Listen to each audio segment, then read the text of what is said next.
哇塞，我的鼠标怎么那么的上头？没用力就会把全场爆头，爆头。我没有键盘，键盘自己在玩，在玩。我人的手雷穿过建模，无人生还。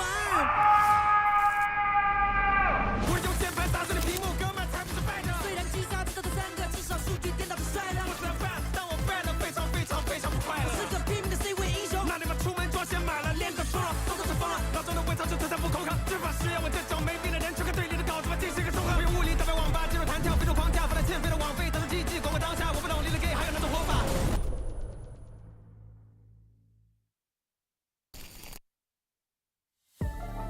Being able to come over to China and play on a big event like this is amazing. Бид нар плей-оффтоо шалрахын төлөө маш их хичээж байгаа. Тэгээд плей-офф заавал шалрах боллоо. 我认为我们跟他们的比赛应该也是会打得非常焦灼，也是非常有实力的一支队伍。我们也需要个别的这种个人能力的爆发。我觉得决定的因素就是决策、战术和枪法，最重要的还是沟通。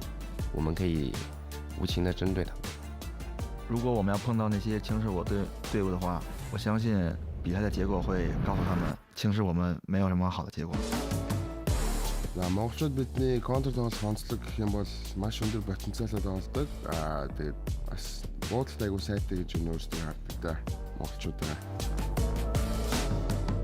I would say our team strength would be a bond as friends. We get along as friends. It's not just like a CS team. We do it for the love and the joy of it.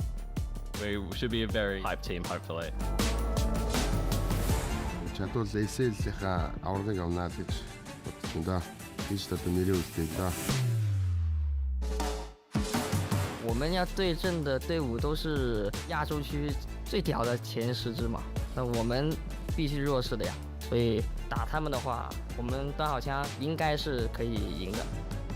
最想碰到的还是 RA 吧，因为他们是最强的嘛，所以说我们肯定也想跟强队交一交手，学习学习经验嘛。基本每一场比赛都有我们每个选手的个人能力爆发。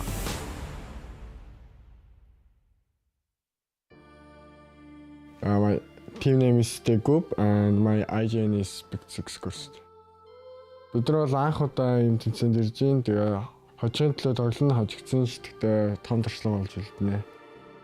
Клэстс ах юм бол ямартч байр эзлэхийн төлөө тоглоно. Тэгээл хожигын төлөө тоглоно. Тэгэл бүр байр эзлэхийн төлөө тоглоно.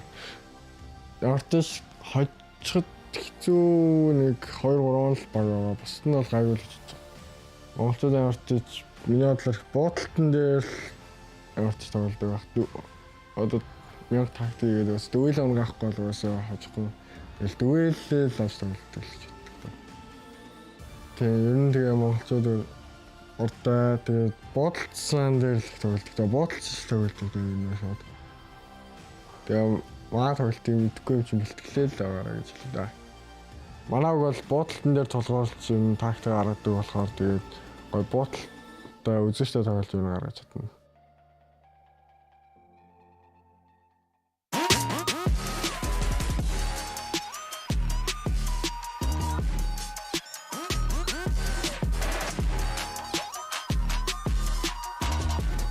极限操作就用野蛮部落。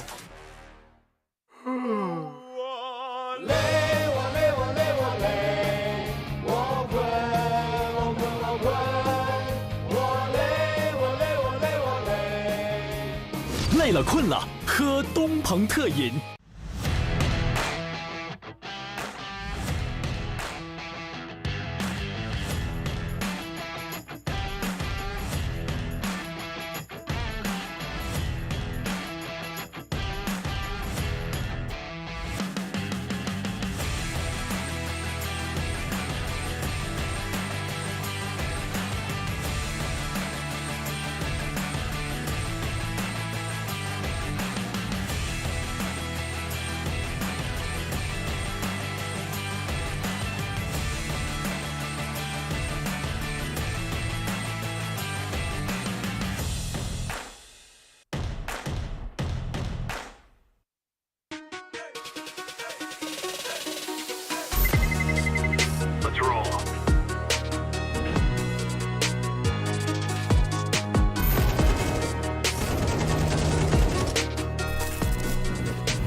故其疾如风，其徐如林。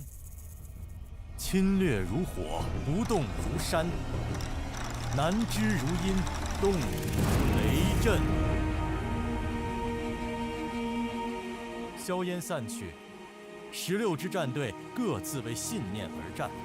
有人高调进场，有人强攻硬闯，有人还在适应节奏，有人早已蓄势待发，架好枪线，静候致命一击。今年是蛇之年，这是队伍新的阶段吧。这种机会应该是比较难得的。You're here for your community and to achieve deep results. Хамгийн зүйлийг үлдээх юм бол стикерээ үлдээхийг маш их хүсэж байгаа. 蛇的做事方式和人类不同，它由皮肤感知震动，暗中逼近，洞察每一次呼吸。当时机到来，它绝不犹豫，没有征兆，一击必杀。胜负的关键在于迷惑对手，让他永远猜不透你的真实意图。在这场游戏里，欺骗不是花招，而是武器，而每一步都经过精心算计。We don't care how others look at us. We need to focus on ourselves. 我们只需要我们的枪法在线，我们能随便赢他们。然后我们就心态会比较放松一点。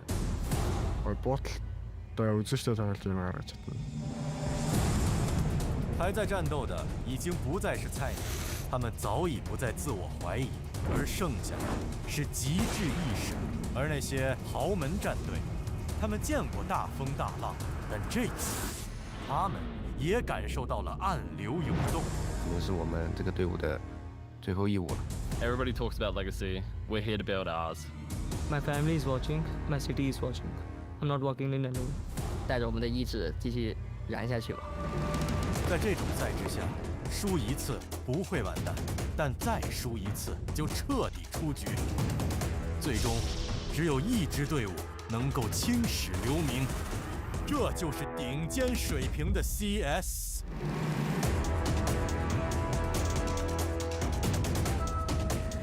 这早已超越游戏，这是战争的艺术。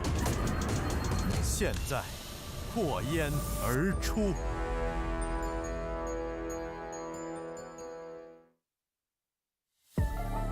Being able to come over to China and play on a big event like this is amazing. За бид нар плей-оффтоо шалрахын төлөө бас маш их хичээж байгаа. Тэгээд плей-офф заавал шалрах боллоо. 我认为我们跟他们的比赛应该也是会打得非常焦灼，也是非常有实力的一支队伍。我们也需要个别的这种个人能力的爆发。我觉得决定的因素就是决策、战术和枪法，最重要的还是沟通。我们可以无情地针对他们。如果我们要碰到那些轻视我队伍的话，我相信比赛的结果会告诉他们，轻视我们没有什么好的结果。За монголчууд бидний контр тоглох онцлог гэх юм бол маш өндөр потенциалтай тоглодог. Тэгээд бас буудалтай айгуу сайтай гэж өөрсдөө хардаг та монголчуудаа. I would say our team strength would be our bond as friends. We get along as friends. It's not just like a CS team. We do it for the love and the joy of it. We should be a very hype team, hopefully. Чадвал SL-ийнхаа аврагыг авнаа гэж бодож байна. Тийш одоо нэрээ үлдээх да. 我们要对阵的队伍都是亚洲区最屌的前10支嘛，那我们必须弱势的呀，所以打他们的话，我们端好枪应该是可以赢的。最想碰到的还是 RA 吧，因为他们是最强的嘛，所以说我们可能也想跟强队交一交手，学习经验嘛。基本每一场比赛都有我们每个选手的个人能力爆发。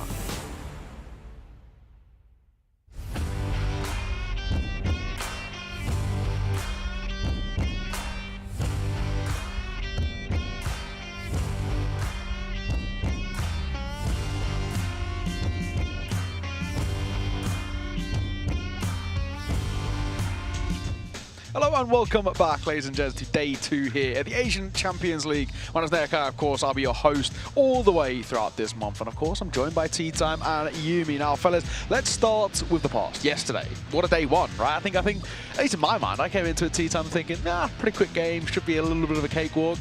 Wasn't the case. I'm glad you didn't go too far into the past, I'll be honest. I got scared there for a second. But, you know, you're right. There was some surprises, and maybe not some surprises in the results, but surprises in the quality of play as well. I'll be honest, I wasn't expecting much from some of the teams. And then, you know, we did kind of get overperformed. I mean, in terms of expectations, when we saw that there was going to be effectively like an Australian derby at the start, maybe that was the only game where we didn't really know which way it was going to go. And then we had that massive surprise with XDM taking out God's Reign after they just come off with the losses in the MRQ.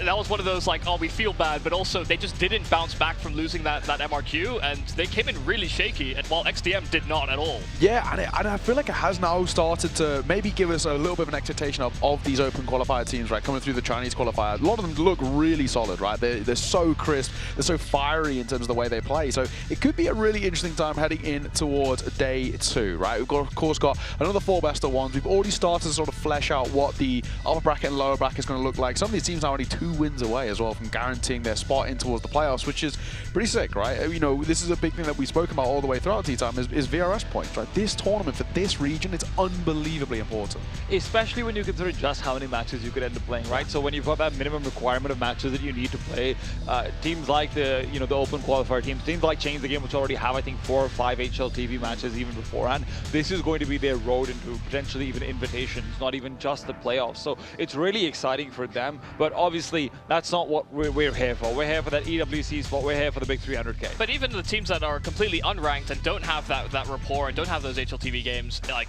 sure, it's a fever dream, it's a pipe dream, but you have to, if you make it to the next stage of the tournament, you will probably get enough matches through that. You know, maybe you have to get to the playoffs, maybe. Sure. But you get yourself very close to the precipice of actually getting on the ranking, as well as being in a very high-profile event like this. So it actually could slingshot your career just independently. Absolutely. Let's take a look at the bracket to see how we've been doing so far. We'll start with the winners bracket here in the upper side of things. And of course, a couple of results already trickled through. Some that aren't really surprising to the most of us. GG Howell taking out Cube. We sort of expect that in a way. Only One Word were ranked higher than Mantra, but it was actually a really close game in all fairness. So that one really had to kind of be made to work for. But XDM, I think that's the main one, Tea Time, right? God's Reign didn't play the way we expected. XDM looked fantastic in that Chinese qualifier, and they've kept up this form. They're still yet to drop a map since being here in Yancheng. True. It's going to be fun to see how exactly they continue forward. Of course, you know, the next opponents as well is one that they could really take it out from. Just Swing didn't look the best yesterday at all.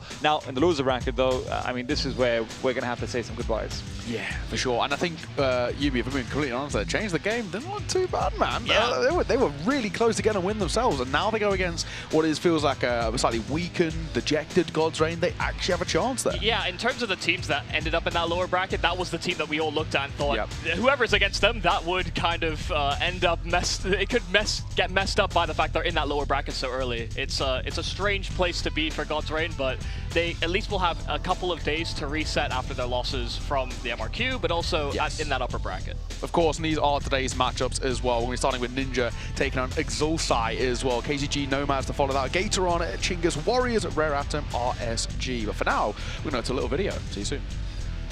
我的游戏ID是 Spy， 然后我现在在 Ninja 这支队伍效力。我们这支队伍5个人都是很早以前就开始打职业嘛，一起重新组了一个队伍，然后一步一步走到现在。我觉得 Ninja 挺适合我们的，因为大家都是就是没有太多的战术嘛，各自发挥，然后就忍者嘛，就是可以单兵作战那种，每个人都很厉害。感觉最多的是会记住我们赢下蒙古的时候吧。我们在利用 Happy 的时候，就会很多次都会赢蒙古，无论什么蒙古队我们都赢，粉丝都把我们叫蒙古杀手。我觉得决定的因素就是决策、战术和枪法，最重要的还是沟通。所有这些都是可以成为场上决定胜负的因素。ACL 对我们现在来说是很重要，因为就是我们顺利晋级的话，就可以让我们有一起玩下去的动力，一起去努力的动力。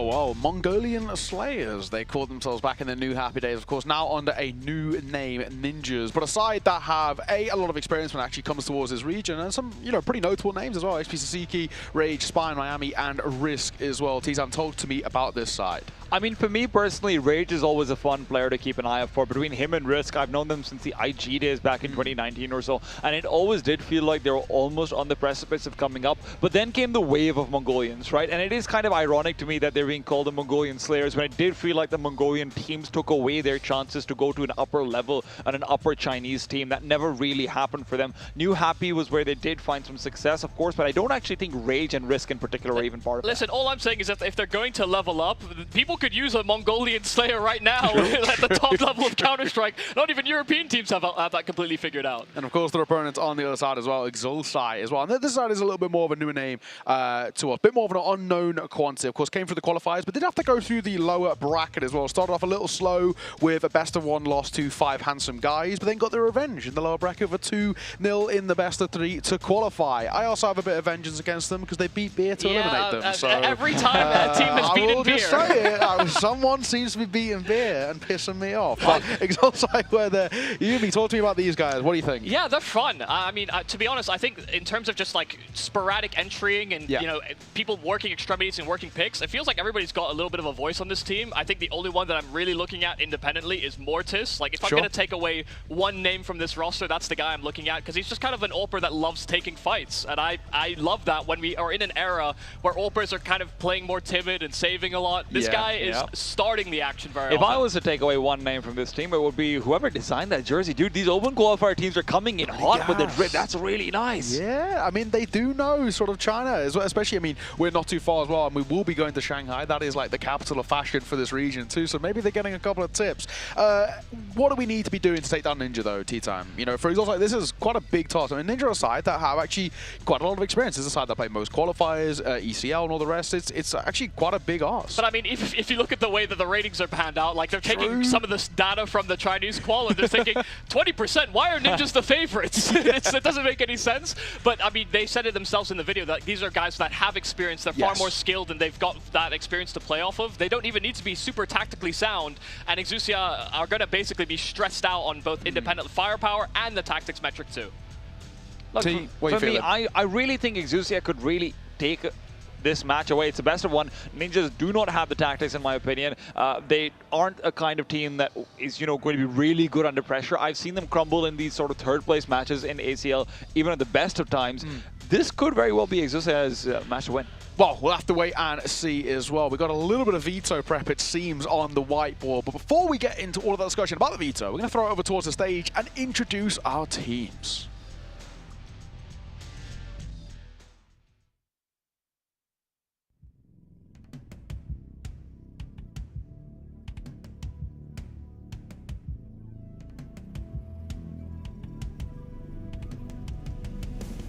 First up on stage, from China, Exusier.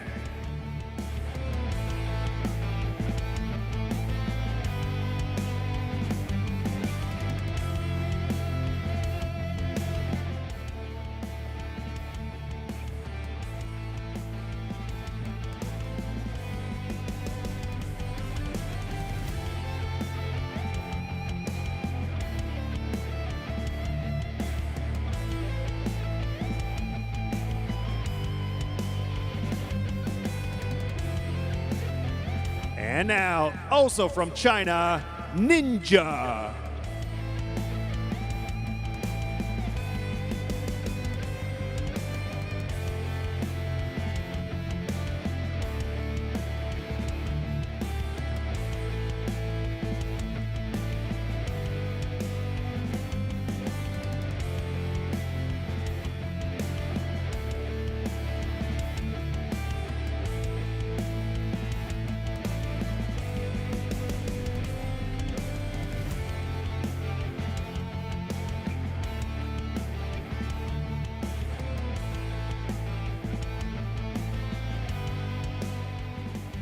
Exusier versus Ninja.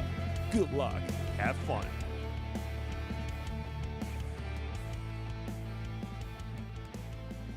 Whenever I think of ninjas as well, I always think of moving through the shadows, silent killers. But when I think of this team, the ex-New Happy lineup, I actually don't really think of silent but deadly. They were normally quite loud, quite brazen in terms of their playstyle. I guess, as they mentioned in the little video, though, they do like to do their own thing. Teamwork was never the word I would use whenever I've cast them in the past. Yumi, what are your thoughts on this side in terms of how confident do you think they'll be coming in towards it? Do you think it's just going to be for them a bit of a walk in the park? I do think XDM has put teams on notice that teams that came through that Chinese Open qualifier are not to be underestimated in any capacity, especially a team that also hails from China. They'll know that when they play in pugs and they play, you know, the players that are of this caliber, maybe even against them directly, that these guys can shoot and they can maybe punish some of those more independent moves, but they will be confident and they will still do that sort of independent working of the map.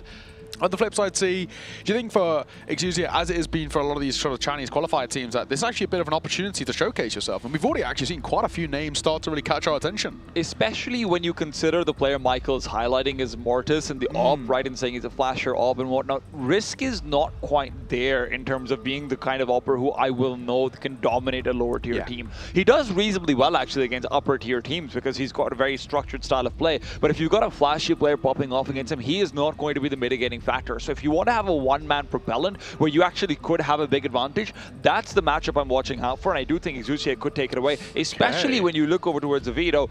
Listen, this is going to be interesting when you've got Nuke out for AWPers. That's a little bit less, you know, expected for me. I didn't think it would go here at all. Yeah, I got to be said, just when we look at this Veto, very early on, we see a few of those kind of puggy maps get kind of brought out of the play, Inferno and Dust 2. Then we see them in that late wave ban as well, also get dropped, right? I kind of thought, especially if you're Exusier here, you probably do want to be going to a puggy map. More so, you know, we spoke a lot about this, Mike, when we talked about that Qualifier, Ancient, Anubis. They were very popular maps, but Nuke feels like a map that, you know, if you don't have that teamwork there, if you are a bit more of a mixier side as well, you don't have that cohesion, it's so easy to get folded. The positive is that they are going to be able to look at Ninja on their Nuke because it's a map that they themselves like to pick and play quite often. It's just simply, I've seen so many times in best of threes, even top level teams, they'll pick into an opponent's weakness, something that they've studied a little bit, and they still will struggle on that T side especially. So I do have a worry here that Exusier could have actually maybe moved too far in a direction that's, we know exactly what they do, they're going to play exactly the same, and it could end up being entirely different. Yeah, like this would be sick, I think, T-Time, you know, if this is a side that had real depth in their map pool and real options to go through. And, you know, for all we know, they might, right? They obviously don't have a lot of experience sort of on an international HLTV sort of stage, but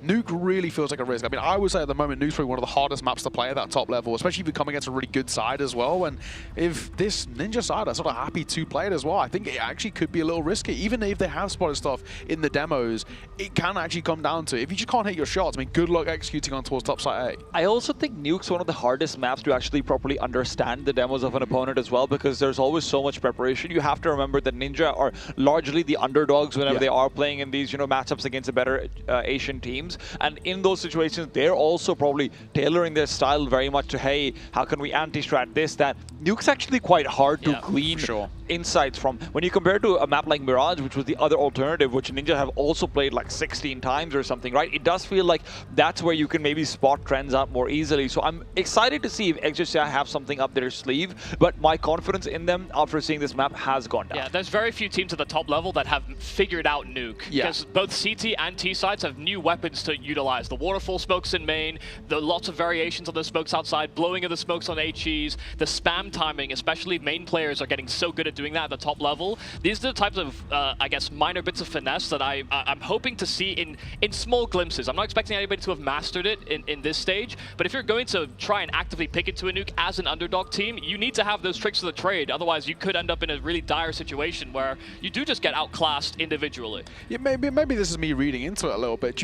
But would you guys sort of say that potentially this could be a thing of, okay, maybe we actually can't beat them in a puggy map because head-to-head they might actually be better players than us. So maybe we're going to go to a little bit more of an in-depth map, which we have some confidence on, but we're hoping that we can find gaps in it because it's not as puggy in that sense. Look, when you're looking at the interview and you're looking at the video where Ninja is saying, yeah, we do like to play individually and everything, sure, maybe, but I also don't think that that's a good mindset to go into a match with. If you're an underdog team coming in through the open qualifier, you really do need to believe that, okay, listen, at the end of the day, they've got 100 HP.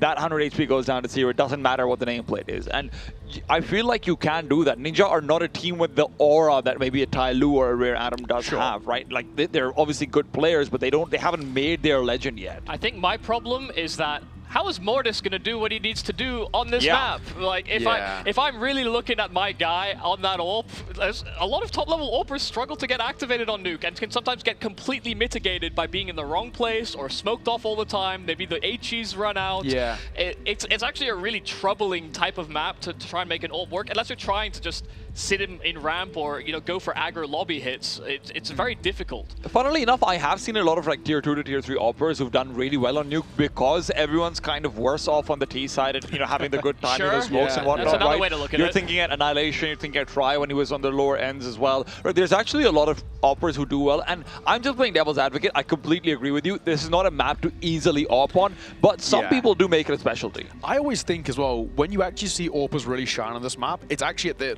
kind of sort of what you're talking about, the hindrance of a lot of the players, because they actually have to free roam, right? You actually, I think like, if you play an AWP as a sort of designated outside player, for example, it's quite easy to counter. If you're going to play them over towards ramp, well, you're kind of away from everything. If you're playing towards heaven, it's all on timings, it's quite easy to evade. So then you actually have to give AWPers a lot of free reign, a lot of control, and at times that can actually really hinder your rifling core or make your anchor's job a lot harder. So I don't know, do they set Mortis up for all success here? How do you play it? I mean, you're right, absolutely right. AWPers usually free roam, except for one team that exists in the circuit right now, and it's Spirit with Donk. They use that guy like an AWP. Yeah, so. but also this is also the argument I hate right now is that you can just say like, yeah, but Spirit with Donk is like the exception. The exception to like 15 rules. Yeah, it's so dumb. He doesn't count, right? But you are absolutely spot on, right? He is the exception. I think for me, the one thing for Exusier, if we're going to really get into this game, we've actually touched on the AWP quite a lot, but I'm going to flip the other way, Mike, and talk about the riflers.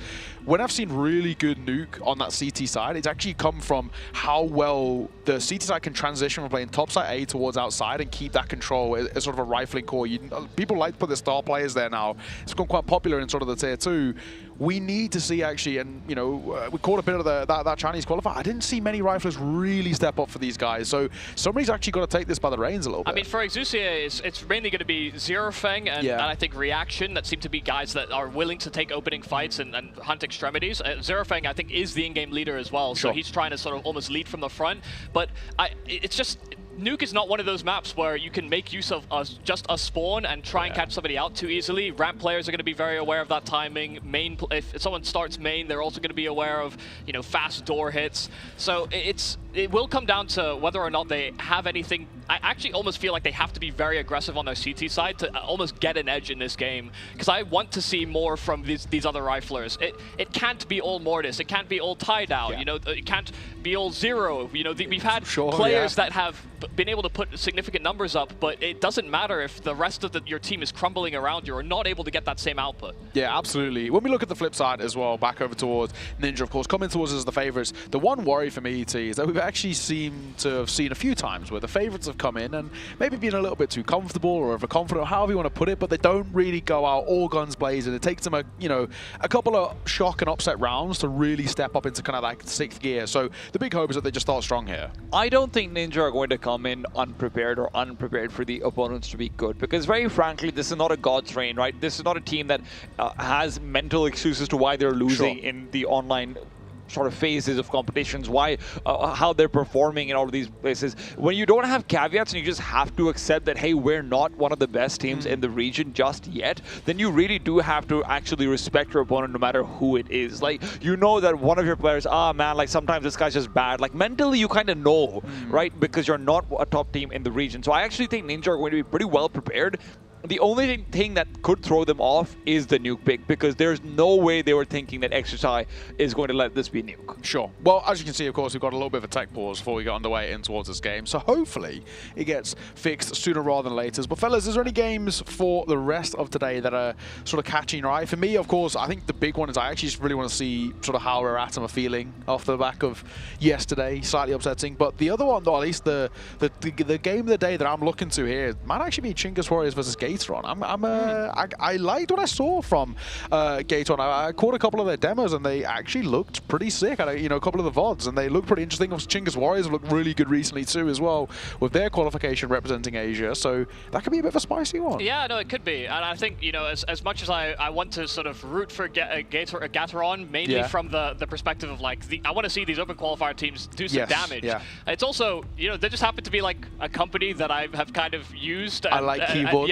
I like keyboards and switches, and it seems like they've got a team that are willing to compete. I'm happy for that. I love seeing brands sort of intermingle in a certain way, but I don't know that I necessarily share your enthusiasm. I mean, yeah. I do think as much as there is an angle to it, I may be interested to see how KZG and Nomads do, because I think they're almost in kind of... I think they're almost at a similar level, but also, again, I want more Aussie teams. Like I'm rooting too hard maybe for the underdogs here, but that's the way my heart is currently floating. Would the argument not be then though similar level but considerably worse?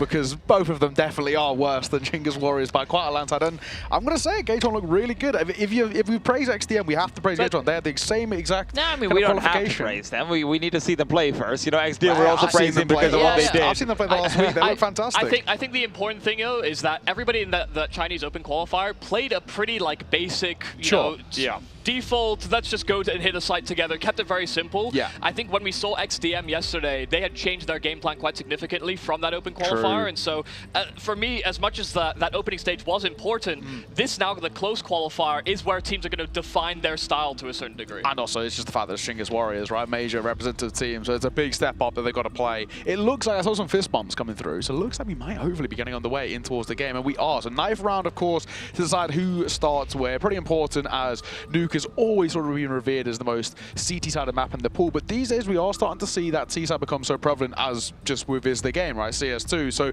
I feel like this 9th round, it still is quite important here, and teams, of course, will still want to start on CT side, but ultimately, I feel like these days, I don't know if you'd agree, T, but what really defines a good Nuke actually comes down to how good they can play their T-sides. Yeah, well, I think it's also very important when we think about the T-side shift, and I know me and T-Time have talked about this before, but a lot of the times when Nuke is played, the team is picking it, and so they end up on that T-side very frequently, and they're going to be far more rehearsed. They'll have a very good game plan going into that T-side where, you know, other maps in the pool like a Dust or Mirage or maybe Anubis to a certain degree, these end up as deciders frequently, and so it becomes a little bit more, I guess, indicative of the actual map balance.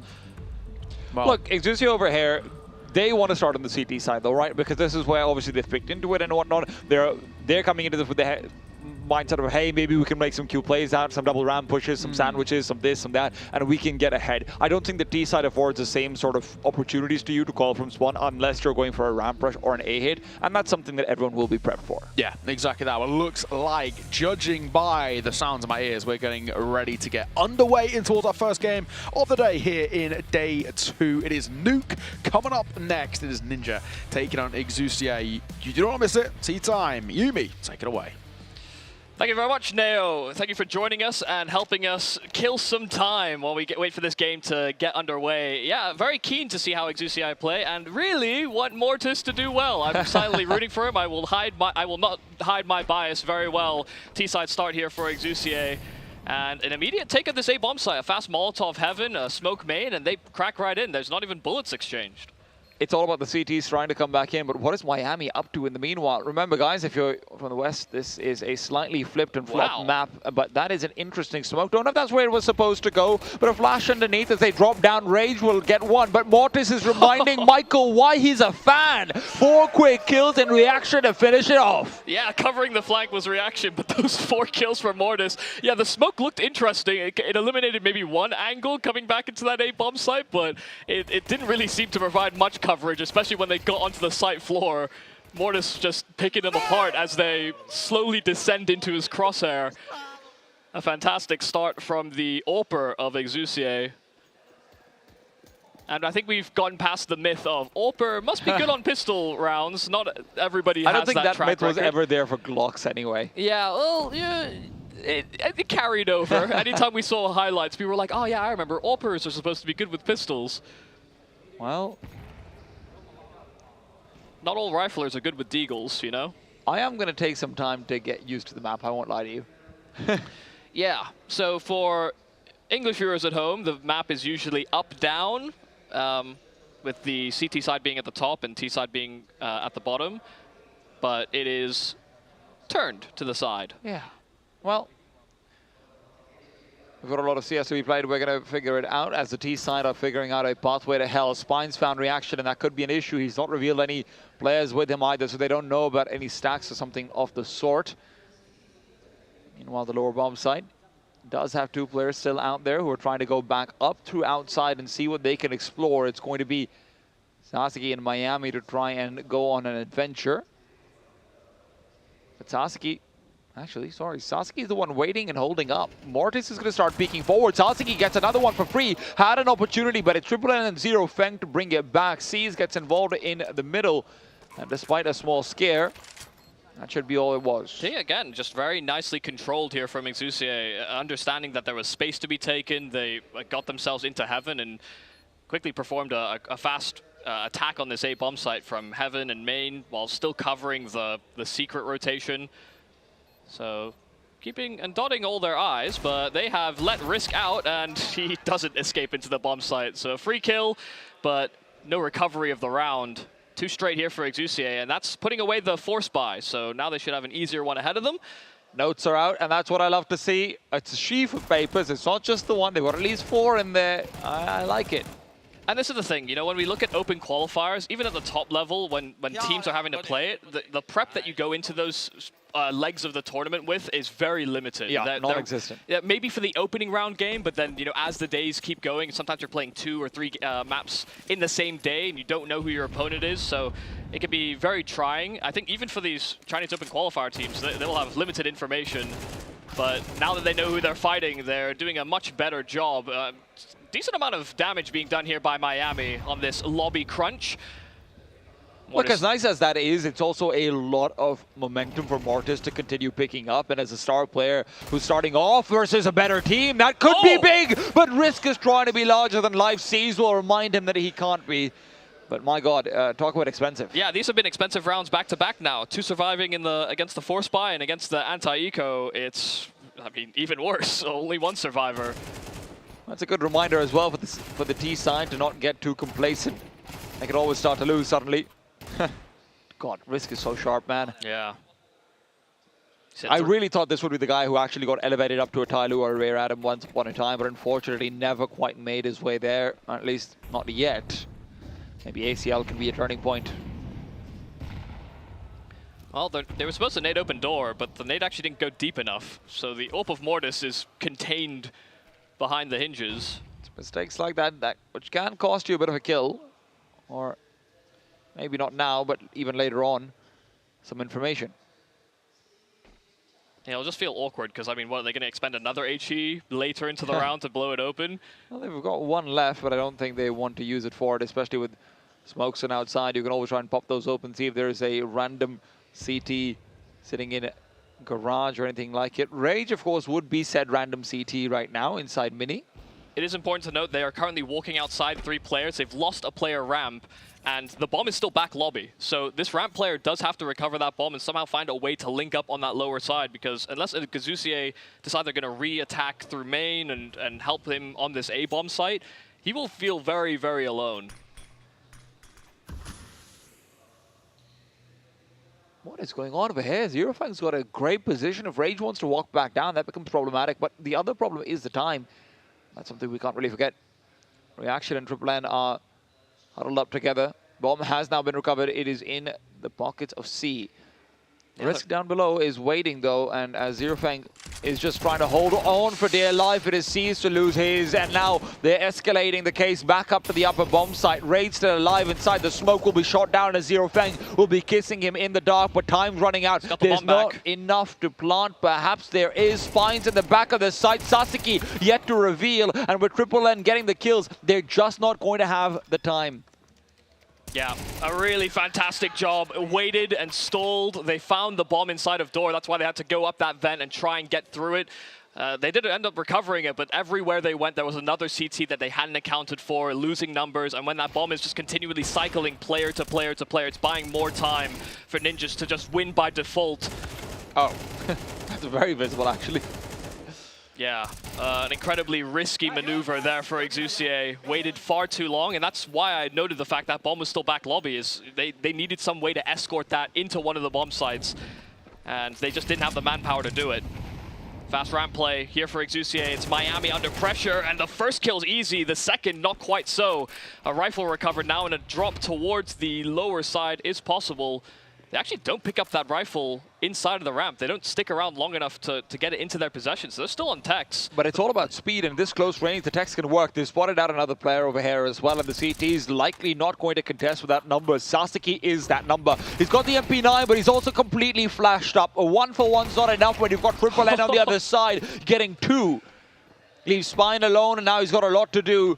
He's got the kit at the very least. The time won't be an issue, but these players might. It's a pistol pulled out as he runs out of ammo. Otherwise, Triple N could have been casualty number 5. Yeah, they kind of messed up the double swing there as he was coming out from the double doors. Player in control gets taken down. Triple N just very late to swing, but yeah, happy that Spine just didn't have the ammo. Look at how much fun these guys are having on stage, though. This is exactly what you want to see from a young team. They're chilling, they're having a good time, call a timeout, and it's time to go back to the book. Let's figure out what we're doing next, guys. How young are they? I knew I'd catch you on that. Don't throw me under the bus when you're the one driving it. As like young as a team, maybe. Like that's how I spin it. They look young to me. Yeah, well, I think a lot of people are trying to look younger than they are. Well, there's a bowl cut. That's my standard. Like if you got a bowl cut, you're probably kind of young. Yeah. Well, it's a trend. Oh gosh. That's the thing about us Asians is that we don't age until. I'm Asian too. No, okay, sorry. Us Oriental Asians is that we age when we hit 50, and it hits us all at once. Well, Exusier do not look like they're playing an old game. They look like they're playing a very young man's game. Risk, however, blind as a bat, and it turns out it's his own team, but he will be recovering vision faster. Zerofang perhaps not expecting someone to be coming up that close and personal. He was also blind himself, so if everybody's flashed, it's true. The one that recovers slightly quicker will win. But Rage did hang around towards outside, decided to try and push those boundaries back to a 4-on-4. You can see Exusier are expecting these aggressions now that Ninja have already set that precedent outside. Sees is in a really good position over here, but no! The Dink exchange, it's going to favor the 5-7. Balanced. Sees shot first. God. That's problematic. Yeah, like a little to the possession here of Ninja.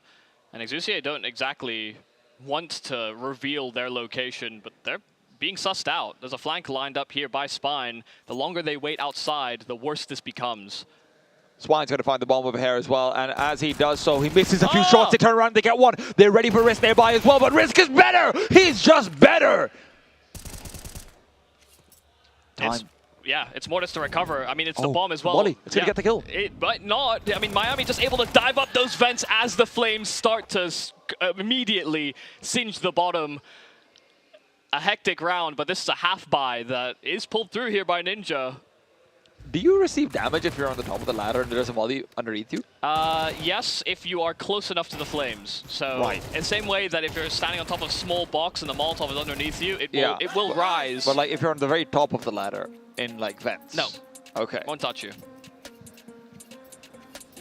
Well, that's not a great round to lose. Did feel like they've put themselves in winning positions, especially with what C's was trying to do, but the Galil and not the AK is really what takes it away. And that is where, last few rounds you might have won them, but not keeping all that money does come back to haunt you just a little bit. Yeah, it's a real open pathway here for Ninja now. It's also something to wonder about whether Exusier are going to end up being stuck in these sort of late round situations where they have to make a decision at 40 seconds and they don't necessarily have a direction. I mean, also Exusier did win their last force buy, so we can't exactly discredit that they could do it once again. Last time they had 5 techs, this time they have 4 with Zerofang on like a Galil. So a little bit more stopping power at distance, but the AWP of Risk is now out. Seen most of the kills for Mortis on the pistol and the anti-eco. I mean, they're getting ready to just pop out into this bomb site. The smokes are not going to be conducive to that, though. What I was getting to was Triple N. He's been climbing. He's been having a good time. 10-3 currently. And he might want more. He should. Can't be at 10 I don't want, listen, for the rest of the game. You call me out for not knowing his age. I'm not going to pretend to know his intentions. Rage and Miami. Rage flashed off the angle, but there's not really enough company coming in. He's still brought down. Triple N, he's getting more. Reaction gets another one in there as well, and although Risk might have gave the tag, he's about to be rudely discovered by Seas. Oh my. This is falling apart. It is the ramp hit of dreams. For Ninjas, it is their nightmare. Again, another low buy, another ramp hit, and they go 1 for 1 in that trade, the same way they did against Miami the first time over. And this time, Triple N didn't even have backup. He just fights there in that 1v1 forever. Yeah. Look at this. Rage just couldn't wrangle it.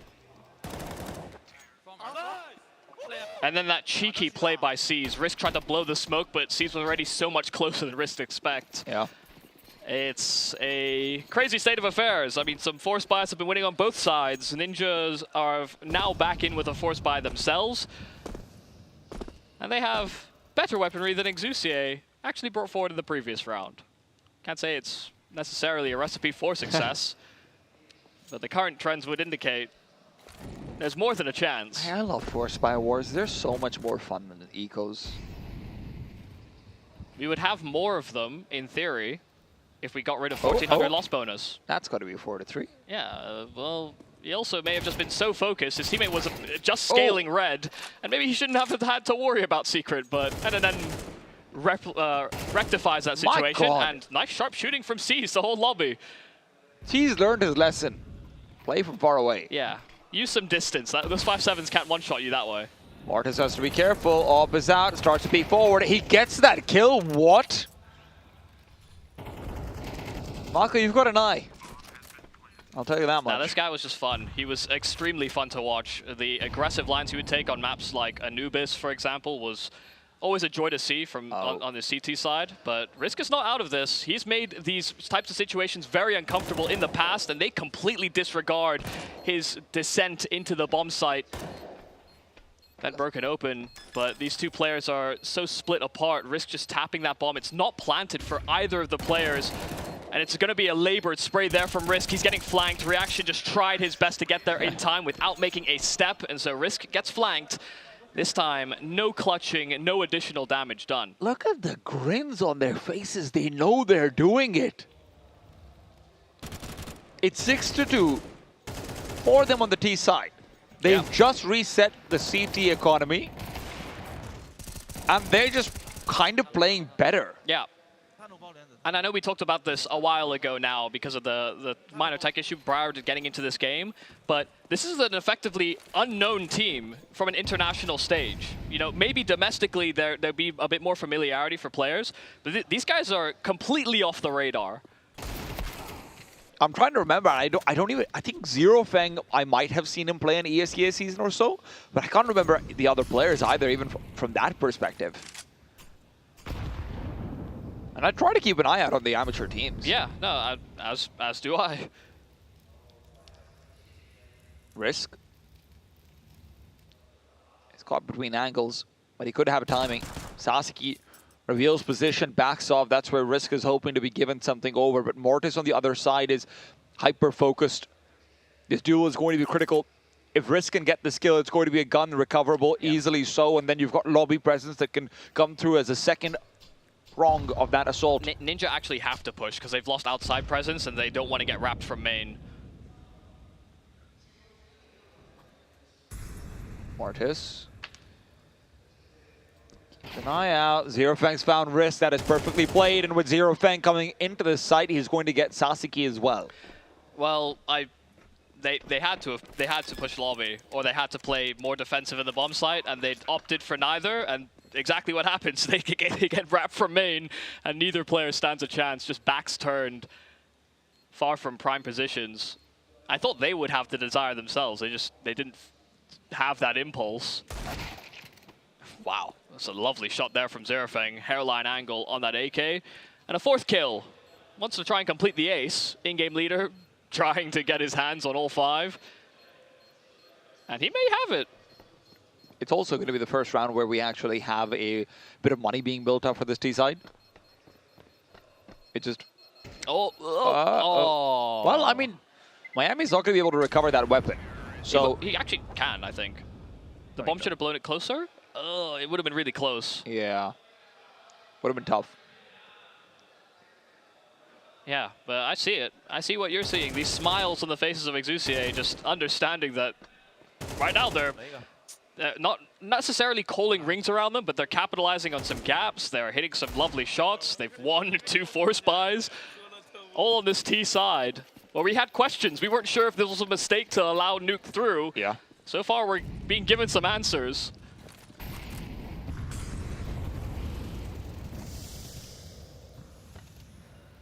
This could be the last chance for Ninjas over here to start mounting a real comeback in this half. I just love that Exusier are playing to the slower pace, understanding that the Ninjas players are a bit more of these aggressive pieces, very flashy, bursty type of explosive players on the roster. So they're waiting to see if there's aggression very often, and then they're trying to capitalize later. Very similar to how they were playing in the Chinese Open qualifier, but given a lot more respect. But that smoke is not ideal. Very good gap exploitation there for Risk. A man advantage before the util starts sort of making noise towards this A bomb site, but they're waiting for this heaven wrap, and Zerofeng can't wrangle the kill quite quick enough. Oh, Risk is just taking him down. Head is on the ground. And when Ninjas had this one chance to strike, they have done so. It's a 5-on-2 that they have to defend. It is something they should be able to, with Rage pushing forward and hunting for more reaction will punish. But for Exusier, remember, they may have built up some money in the last round. That doesn't mean they're going to have enough for the rest of the half, and Miami will get a freebie. Oh. No, what? That lives up to his name. Oh, dear. Oh, that was not good. That was not good. Miami just didn't realize how free a kill he had. If he just took an extra half second to think about his hand position, life would have been better. But yeah, some nice damage there from Reaction. He just can't quite believe he got away from that kill. It's like, man, that guy whiffed. Well, it's still redeemable here for Ninja. Yeah. This is the open runway that could be shuttered quick if Exusier have a nice little pocket call to come back to. And how many fake leads have we sort of seen so far in day one? This could be another one of those. Remember, the leaflet runs out eventually. And as Seas will not have spotted out Sasuke, I believe that the opposite is true. Risk, however, on outside is going to be in a bit of an island. Seas will be able to back off, but he loses a fair bit of his life for it. Risk peeks out while Fully Blind gets the timing shot and will look for more. As he fades away, he's relying on his teammate to cover and take advantage of the distraction he's already provided. Rage, close by, will be cleared, but not with the shadows showing off. Rage gets 3! I mean, a marvelous setup, exactly how they wanted it to play out. The shadow advantage to give him that first, and then just quick headshots, quick collections on the players meant to trade. That's that Risk-Rage combo that can be so devastating with this team. This opener from Risk, and a very intentional bait play. Yeah, the 1-2 punch, then I've heard that the locals call Roro. Oh, wow. Fans of Scooby-Doo. I'm the local. Well, Exusier, they need to find out who's underneath this mask pretty fast, because Ninjas are reminding them that this seems a little bit harder than maybe it was a couple of rounds ago. Still, 2 force buy wins. Why not make it the hat trick? Miami's playing a more conservative angle this time over. He's got an AWP on his side to help out. Risk is ready. He knows what's coming his way. This has happened before, and this time he will not be stopped. It's 3 kills for Risk, but Miami is going to be sent back to Florida. Triple N and Seas. Seas has an opportunity to make this round a little bit more doable. If he finds Spine, Sasuke is unlikely to continue pushing forward. It turns out Spine doesn't want to do so either. They're in a 4 versus 2. They recognize, actually, we can kind of chill. They're under limited pressure. Risk still has some control towards outside. They've got close hut control. They still have a secondary layer of defense on this A bomb site from the vents as well as the site. That's a mistake. I mean, Rage wide swung. He made noise, so they were waiting for that. And yeah, Spine was in an isolated fight. This Tech 9 here for Triple N will not be enough. 7-5 for Exusier coming out of that T side, but a good recovery from Ninja to get their hands on those 5, because if not, we could have seen a complete runaway from our underdog. You've got to say, you know, just shout out to the small setups that they have going for themselves. That outside double play between Risk and Rage was fantastic. It's things like that that will allow them back into it, but also there will be some sort of kicking themselves internally from Exusier. You're thinking back to the Force Buy that they lost. And look, I know that they won Force Buys themselves as well, but they really looked to be in a winning position in that one, right? It came down to, hey, maybe if we had a bit more money, maybe if we had AKs instead of Khalils, things like that. And it's fine margins that can be the difference maker when you're an underdog. Yeah, and even all the damage that was done to them in rounds that they won against those pistols, it definitely is something that could be improved upon, perhaps. Yeah. But I think that's also a testament to the caliber that Ninja offers. We saw some great shooting from Risk in some of those rounds, just in terms of doing that damage. Wasn't necessarily influential on the round itself, but it had repercussions later on. And then when he got his hands on this AWP, he was in the right place to create these double setups, not only on outside, but also at ramp, like you're talking about. So, yeah, they did come to terms, I think, with how Exusier were going to play things out. Maybe we're expecting a bit more explosive calling from this T side. But once they noticed that it was this like slow default nature, they start to clue into it and just hold angles where they have that open in the right place. If Exusier want to contact AWP, walking into an AWP is the worst thing you can do. I think Exusier also just kind of ran out of Force Buy strats when the third time they went ramp. Like, you know what? This has worked twice before. Yeah. I've got a good feeling about this one. And then Risk is just standing there. They wouldn't expect it a third time, would they? What kind of an idiot would do the same thing twice? They're never going to think of it. But no, this is still where, as much as we're making it seem like, hey, Ninjas are back, Ninjas are back, Ninjas aren't entirely back, right? It is still the T side they have to fight through. It's a pistol round that they'll almost definitely have to win. Exusier have their win conditions set out for them. They're just not as easy breezy as maybe they could have been. I'm just kind of surprised we didn't see greater reaction to the outside smokes throughout. You know, Exusier threw a couple of leaning walls. I don't think they were naded once by the CTs to try and blow it open for information. And so I'm maybe hoping that Exusier shows some of that ability on their CT side, because it's been the best thing that can really happen to you as a CT player. You don't want to be forced to make a rotate lower if you don't have to. And by blowing those smokes, you just get that information. We've created a meta right now where Ts are having to use almost like 2 sets of outside smokes just to get the cross guaranteed. Yeah. And even then, it can be a bit tumultuous with spam timings as well. It's 6 seconds of a grenade, about 5 seconds of incendiary, and then, you know, then you're spamming away, right? So, you're right, it can be tough. But let's see what Exusier have to offer on their CT side. Can't be quite as programmed as maybe their T side was. But also at the same time, it does feel easier to make those late round decisions on CT than on T when you've maybe lost a man you weren't expecting to. So, good work both ways. Ninjas are hoping that it goes their side. Speaking of Ninjas, by the way, obviously can't forget to remind people, Risk is 16-8 right now. He's leading the scoreboard by far. Yeah, did well on those rounds they didn't win, but also did great on the rounds they did. And it's quickly up to A as Sasaki is hoping to have Mortis' success. It's with the burst fire, reminding the dualies it's not the only ones that can frag. Spine gets another one, but it's Triple N coming in from behind, maintaining momentum as he continues to fight to the back of the site. It's a bomb that's dropped. Reaction does not need to take the duel, but he will regardless. A second pistol round 1 on this upper bomb site by Exusier. I have to say, this is probably the shakiest I've seen Miami's aim in terms of just his career with New Happy and just the previous experience that he's been able to garner.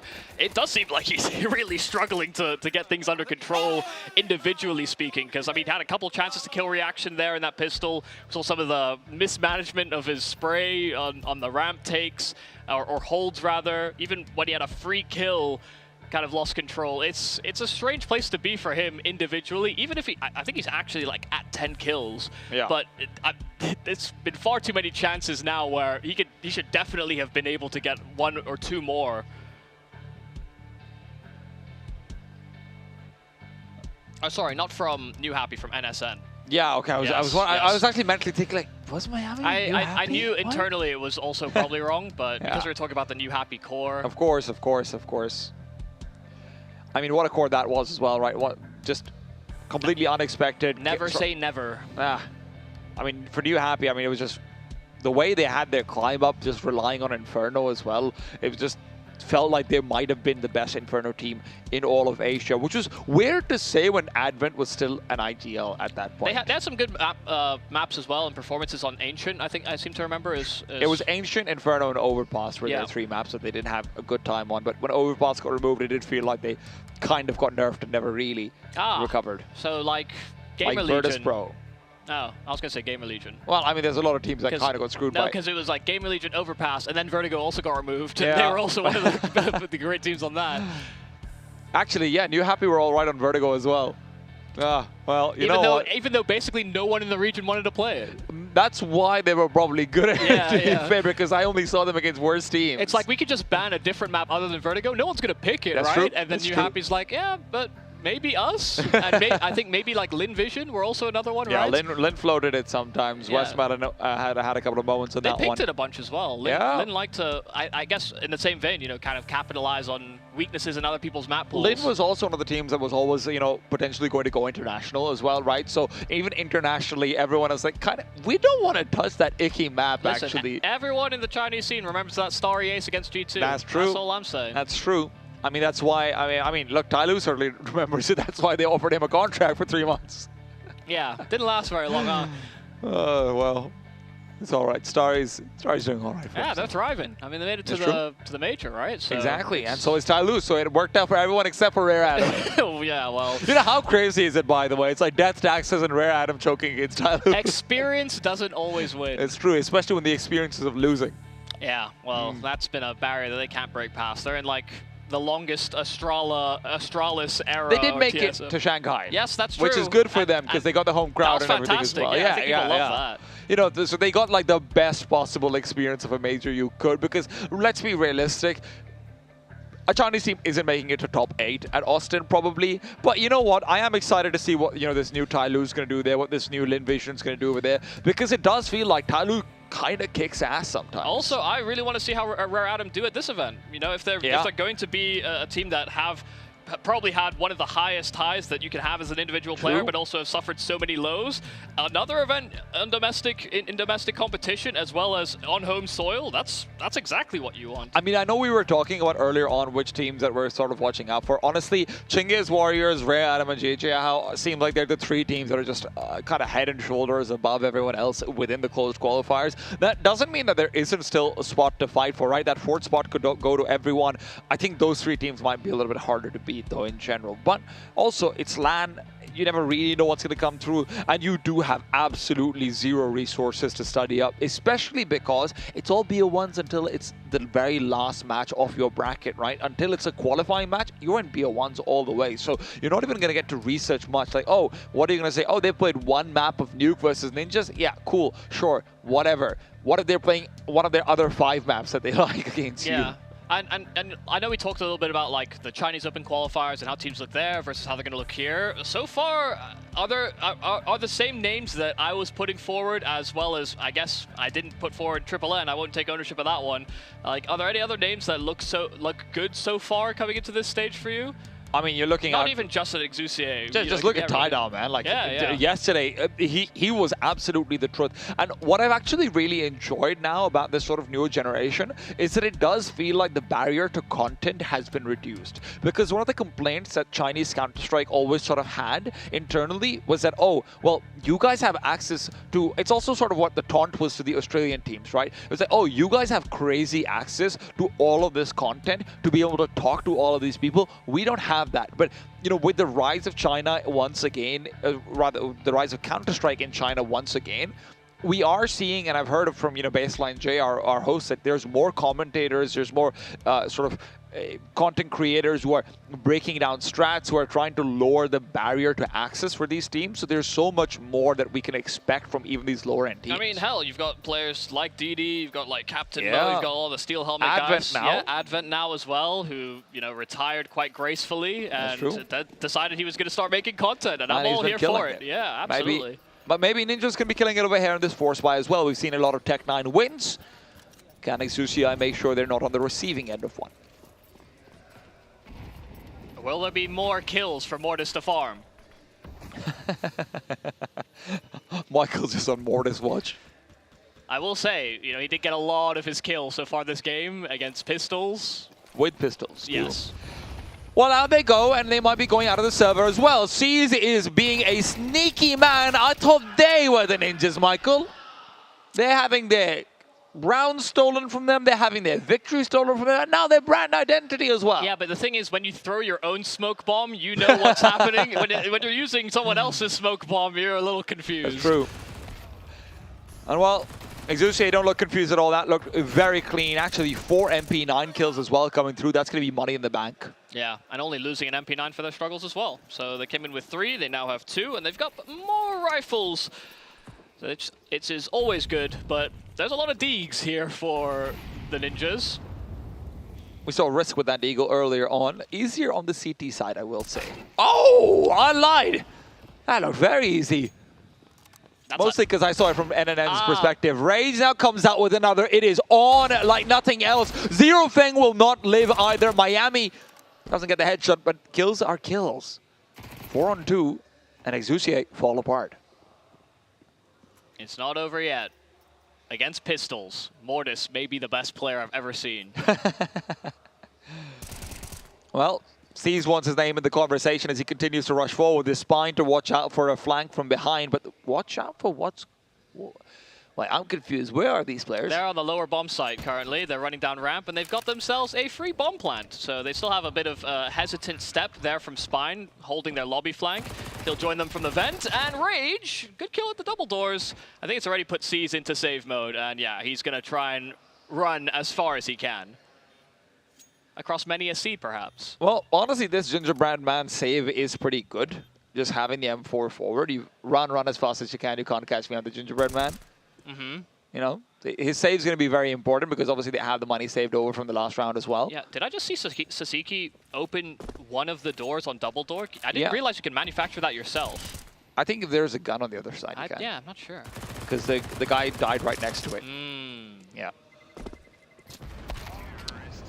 You made the face, and I thought I said something stupid. No, you learn something new every day. You know, I've always known that you could do it, but I thought it was basically like a grenade had to be in midair while the door is being opened. It's basically just objects blocking it, right? Collision, just collision of objects. Yeah. Well, speaking of collision of objects, that was a lot of bullets colliding. Yeah, I mean, some lovely shots being hit on those deagles. I mean, especially the one outside there from Spine. He has to flick up. Not often you have your crosshair placement on top of credit. Well, Exusier would like to be able to show that they can do it up against the AKs over here as well, and Ninjas having given themselves a chance with the eco win, not a force buy.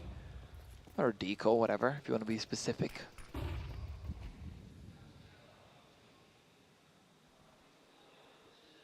Miami is exploring, but what? Rage just finds Seas. He's getting ready for that aggression. He was spamming for main. It just happened that Seas was trying to cross back into those vents at the I guess the wrong time for him. And the CTs now feel like they're on the back foot and they need to make a play. Reaction is one of the few who hasn't had a great game so far, but all the more pressure on him as his teammates are dying. His recession to the back of ramp is not really going to be ideal, though. Maybe it is. The T's have repositioned. This read is great, but would the read need the frags?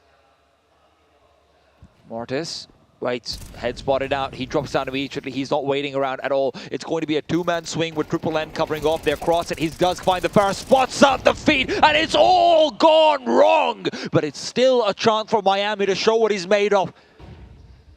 He's got 40 seconds on that clock, but has to wait for this smoke to fade.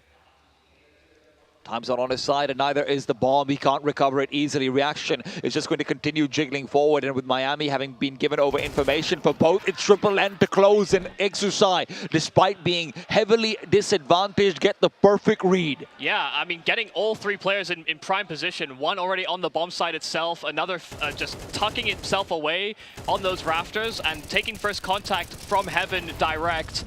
They heard and saw this player drop into that bomb site, and they thought there'd be one there at a maximum, let alone all three players of Exusier ready to greet the ninjas.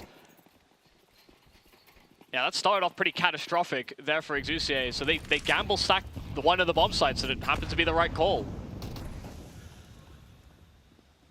They had total disregard for outside, the lower bomb site, ramp. But Ninja did not explore. this late smoke could be problematic because crossing over Triple N while he's getting all the spam out, you've got C's over here as well. This is exactly what Michael was talking about. The spam is deadly. They didn't have time. They had to cross at that point. And with Reaction finding Rage as well, this round is completely fallen by the wayside. Yeah, 4-on-2. They'll know that they have access towards lower, and you can see already players moving into position. Mortis realizes he might have lost that timing to cross towards those rafters. They're going to plant that bomb inside of the smoke. No, just the tap of it. And oh, they try and re-engage on the plant just as Mortis pulled the nade to blow the smoke. Bomb now dropped on that lower side, and only an SMG for Sasiki. Aye. Well, a fair few fumbles in this round here for Ninja. A lack of finesse, perhaps, from those that aren't supposed to make any steps. I mean, look, this is the point where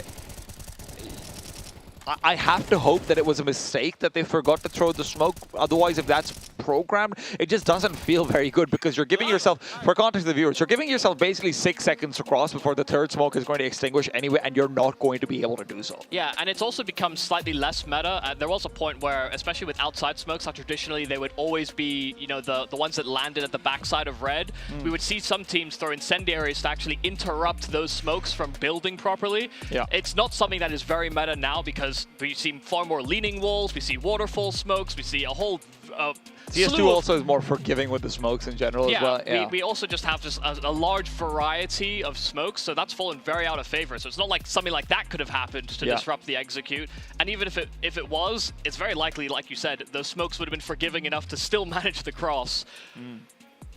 Yeah, they waited far too long, but I'd like to see Exusier do this sort of double layered spam. One started firing from the backside of credit, and then the other started firing from main as the other was reloading. So it was kind of a double layered check to see whether they were crossing or not. Sees finds Sasiki early on, and the woes of the Ninjas continue. Heading into a double ramp setup after you've already lost a man is not going to be fun. Nading themselves as well. Actually, a lot of damage being dealt to their teammates. And with 2 players still around, Spines dealt with 2. In fact, there's only Mortis left. Incendiary to push him away. And the T's have a chance. More than a chance.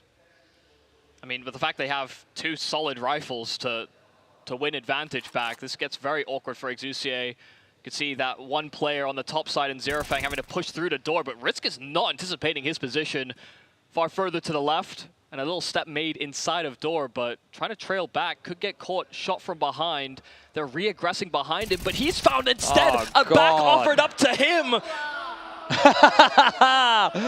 Zerofang's having the time of his life right now. He's built for the stage. Absolutely outpositioned every single one of those duels, basically. He's just better in every way. It's just fancy footwork that wins him both those fights effectively.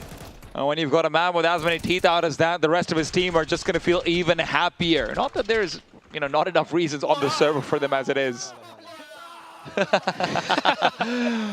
Oh, you gotta love it, man. I mean, to think we came into this game a little hesitant to be like, could Exusier do the same thing as XDM in terms of causing an upset? Maybe not as large as the God's Reign one, right? Ninja don't have that same rapport, but I would not expect them to have this considerable of a lead. Oh, okay. No, he doesn't. Maybe that's why I wouldn't have expected them to have that considerable of a lead. Triple N is on 21 kills. I hyped up the wrong guy. It's all good. We'll have. There you go. Ask and he shall receive. He's Mortis. A genius. Mortis finds one through and through. So yeah, free kill, no cross outer. They were, I think, really banking on the fact that Sasiki could have created a presence towards the lower side of the map. But Spine is at least still here as well.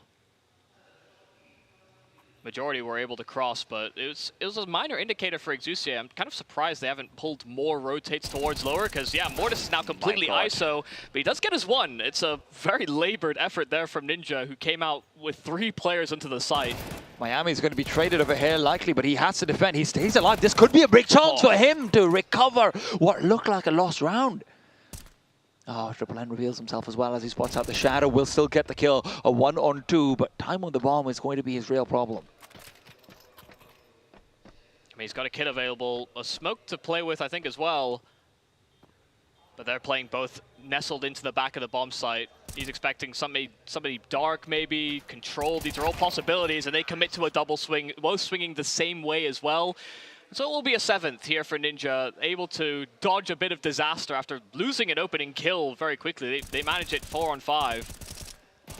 I mean, even the fact that Risk gets that auto jump over there or something like, maybe just panic jumps, that's unfortunate too. Miami's the one who really bails them out, and as the player you said in the first half wasn't having the best of times, this is the kind of round where he can continue to step up and provide impact. In fact, the player who I am very surprised about hasn't showed up is Spine. I really rate this guy, and I'm a little bit shocked that we haven't seen more of a performance from him. And what was it, that Spine and Lee Hung? Yeah. Once upon a time? That was just Lee Hung. Yeah. Replaced by the King of Children. Spine was. Yeah, well, sucks to suck. Chalky's pretty good. It's true. Don't think there was ever any doubts about that. But there could be doubts on Exercise ability to win this round. They have an AWP on Mortis, 5-7 for Triple N, and an MP9 per reaction. Everyone else on pretty straightforward M4s. Yeah, it's Triple N and Zerofang that have really been leading the way statistically here for Exusier. Zerofang once again will try and be a leading portion, and he'll find it. Once again, just not considered a Zerofang's angle. It's like he's got an invisibility cloak on these duels. There's another player right there with him as well, so Sasuke reveals the fact that he's backing off. They're hoping to try and bait out the sound, but Risk is going to be ready. Rather, there he's going to be ready. Well, Zerofang's is ready. I can't recover that in any way, and maybe they can't either.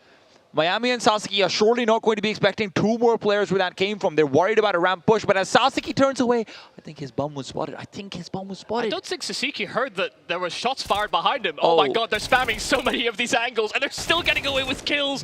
But a double that comes out of nowhere there for Sasuke. He still recognizes someone else could be on his flank. Molotov down 13 seconds, and just jumping at him with an MP9. They don't have time to go to the lower bomb site. They thought about it for a fraction of a second, but Mortis doesn't realize they're planting right under his nose, and it's Rage that will bail out this final kill. It is a hectic round. Nobody really had a firm grasp of what was happening.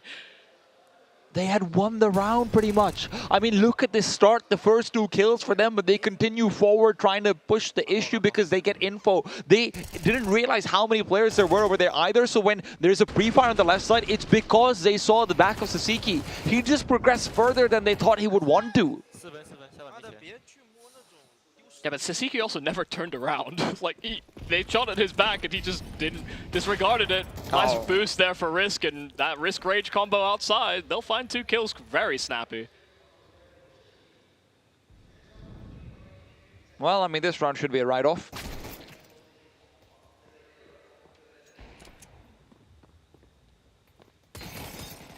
Reaction. Not a total write-off. A couple of good kills with the USB. Caesar's got the bomb over here as well. Now, listen, I'm not going to hype this up too much, but this is going to be more damage potentially coming over. Rage will stay alive, so it's okay. I mean, damage doesn't really matter at this point, but hey. Could have been better. It's vibes. Could have been worse. Every round is important. It's not like they can look through and just go, oh, well, if we get entirely reset, our economy's going to be in tatters. No, you're just going to lose the game, actually, so... Even if there is damage done, as long as they are winning, they are fine. But just making sure that everyone's on the same page about how they get there. 3rd timeout used for Ninja. They have been under a lot of pressure in this game. We paint them as favorites based on all the experience that players like Risk, like Rain, like Miami all bring to the table. And it has simply not been as simple as that for them. Zerofang as well. Not quite all smiles. He realizes that things could still go wrong. Now, they don't have the offer Mortis, but he's not been the propelling factor for them so far.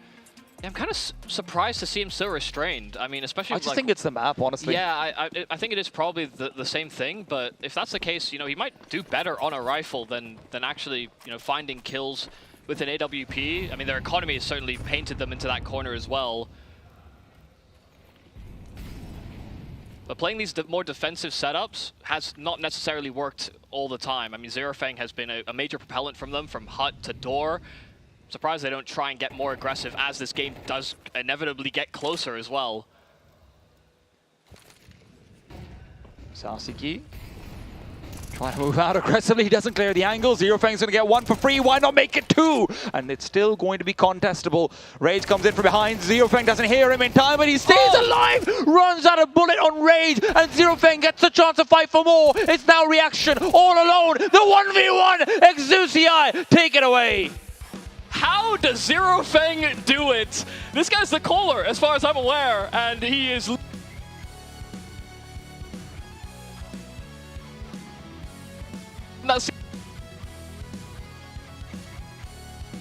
for his fights, and Zero Fang just got free duels. I actually don't think I've seen that many gun rounds where a player has individually just outpositioned or been in spots that his opponents could not predict so frequently. I mean, it was an absolute joy to watch Triple N in that first half, and look, he did continue it forward in the second as well, but then Zero Fang on the CT side, like you said, just this weird shenanigans going on. Ninjas could never get the timing right and whatnot. It's like Ninjas really did feel like they were named incorrectly. Let me just put it that way. Yeah, it's weird to think that the ones that pulled the wool over their eyes or stabbing them in the back was actually Exusier, who don't have that namesake.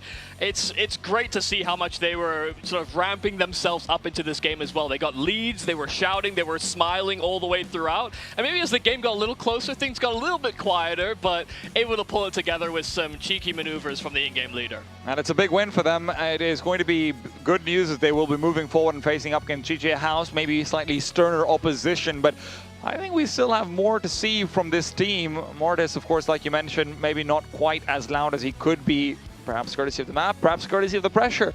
Whatever it was, he's got teammates, and that's what we were hoping to see. And listen, there's a lot of talk about fragging in-game leaders. I have now set a high standard for Zero Fang from this performance. Maybe it's only really Nuke. I didn't really see him do this in the Chinese Open qualifiers, for example. But he was someone that liked to take those risks and take those entries, and God, he was doing that all CT side long. So, I mean, massive shout-outs to him. He had many a multi-kill within that second half. And as much as the Ninjas were able to get quite a few of these low buy rounds quite competitive, they didn't necessarily always have them down pat.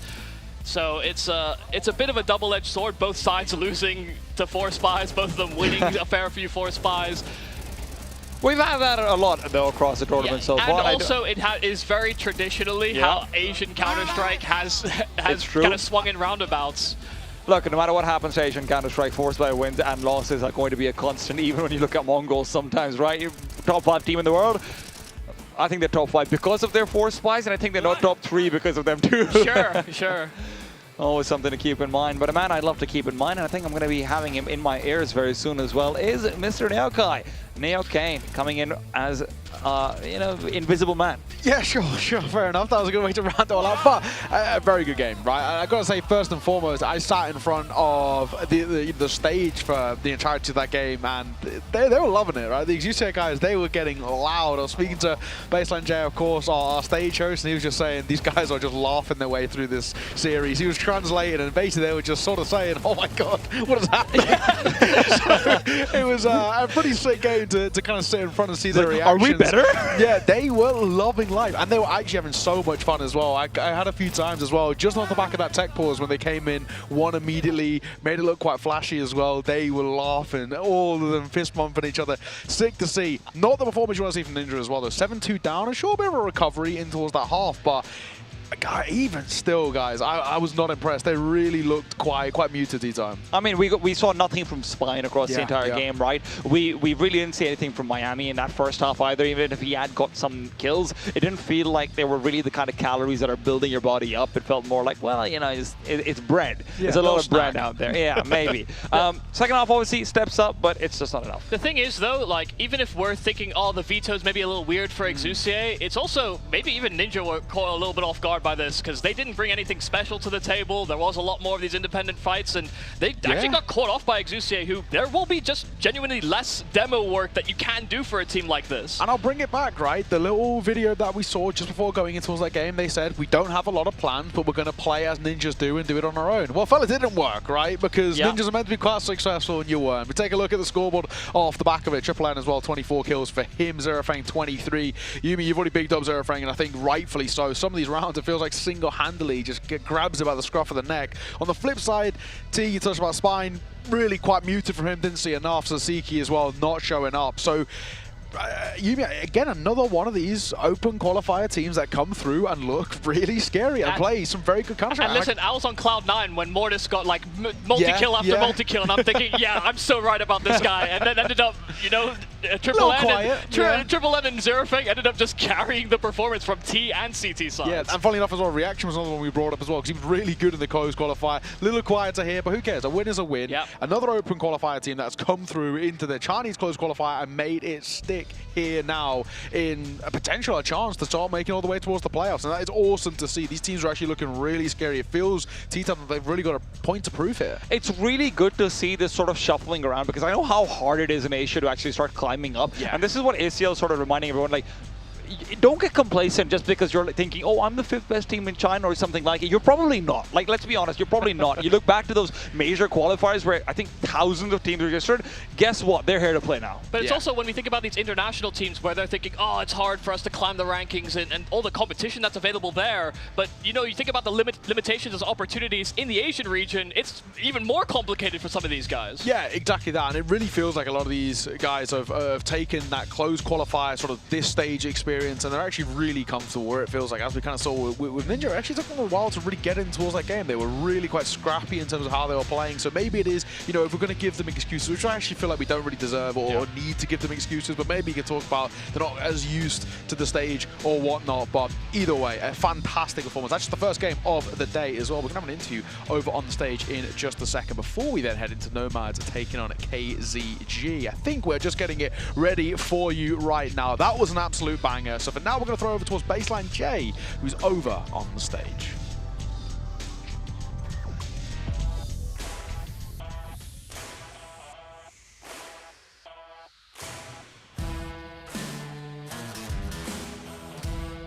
All right, I'm here with NNN from Exusier. So you had a great map individually. So how do you feel about that? 感觉刚才自己手特别热是吧？这个状态特别好。你现在感觉怎么样？感觉非常兴奋，现在。I feel super excited about my performance. Okay, so you guys seem to play with, well, throughout the game, you guys play with super high spirits and you guys stay super relaxed. So just tell us a little bit about that. 就感觉你们刚才就整个队的氛围都特别好，大家情绪也很高涨，然后打得也很放松，是不是？是的，我们本身也是以挑战者的姿态上来的，所以我们要保持一个好的心态，能赢一场是一场。Yeah, so we came into this tournament as challengers, so we just tried to keep our mentality and spirits high, and we just try to win every game. And also that it's very rare for Nuke to come out in the BO1, so did you guys pick this map to kind of exploit their lack of strategy, or did you guys think that you have better teamwork than the other team? 感觉最后 BO1 选出 Nuke 也是挺就比较罕见是吧？那你们觉得最后选这个 Nuke 是你们觉得你们自己的战术要比对面要好，还是？因为在之前的这个晋升赛里，我们纽克打出一个非常大的分差，所以我们选纽克，因为纽克是我们最有自信的地图。Yeah, we're super confident with our nuke pick, and also that we so in our qualification match we played nuke and we did super well in there. So it's a comfort pick for us. So in the second half, you guys did a 3v5 hold. So what happened there? 就下半场的时候，你们有一局就是3打5，但你们还是守住了。那一局是发生什么了呢？我觉得这一局是我打死铁门一个之后，他的队友没有补我，我觉得他们可能是沟通出现了问题。Yeah, so in that round, I killed one guy in door, but I didn't get traded. So I just thought that maybe that team they had like communication problems. Okay, so last question: with this win, what is your goal for the tournament? 好，最后一个问题就是你们刚才也战胜了强大的对手，那么这场比赛的胜利之后呢，你们对这届整个比赛的这个目标是什么？有没有改变？我们目标依旧是享受游戏。Our goal is still the same. We just enjoy the game. All right, let's thank NNN from Exusier for taking our interview, and we'll be right back with Nomads versus KGG. 好，非常感谢 NNN 接受我们的采访啊，我们稍作休息，马上回来为我们带来 Nomads 和 KGG 的比赛，拜拜。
Being able to come over to China and play on a big event like this is amazing.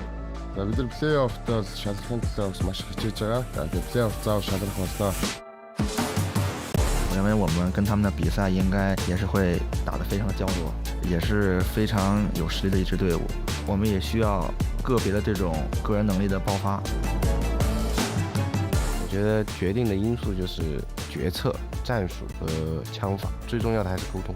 我们可以无情地针对他们。如果我们要碰到那些轻视我队伍的话，我相信比赛的结果会告诉他们，轻视我们没有什么好的结果。За монголчууд бидний контр тоглох онцлог гэх юм бол маш өндөр потенциалтай тоглодог. Тэгээд бас буудалтай айгуу сайтай гэж өөрсдөө хардаг та монголчуудаа. I would say our team strength would be our bond as friends. We get along as friends. It's not just like a CS team. We do it for the love and the joy of it. We should be a very hype team, hopefully. Чадвал SL-ийнхаа аваргыг явнаа гэж бодож байна да. Хийж одоо нэрээ үлдээх да. 我们要对阵的队伍都是亚洲区最屌的前10支嘛，那我们必须弱势的呀，所以打他们的话，我们端好枪应该是可以赢的。最想碰到的还是 RA 吧，因为他们是最强的嘛，所以说我们可能也想跟强队交一交手，学习经验嘛。基本每一场比赛都有我们每个选手的个人能力爆发。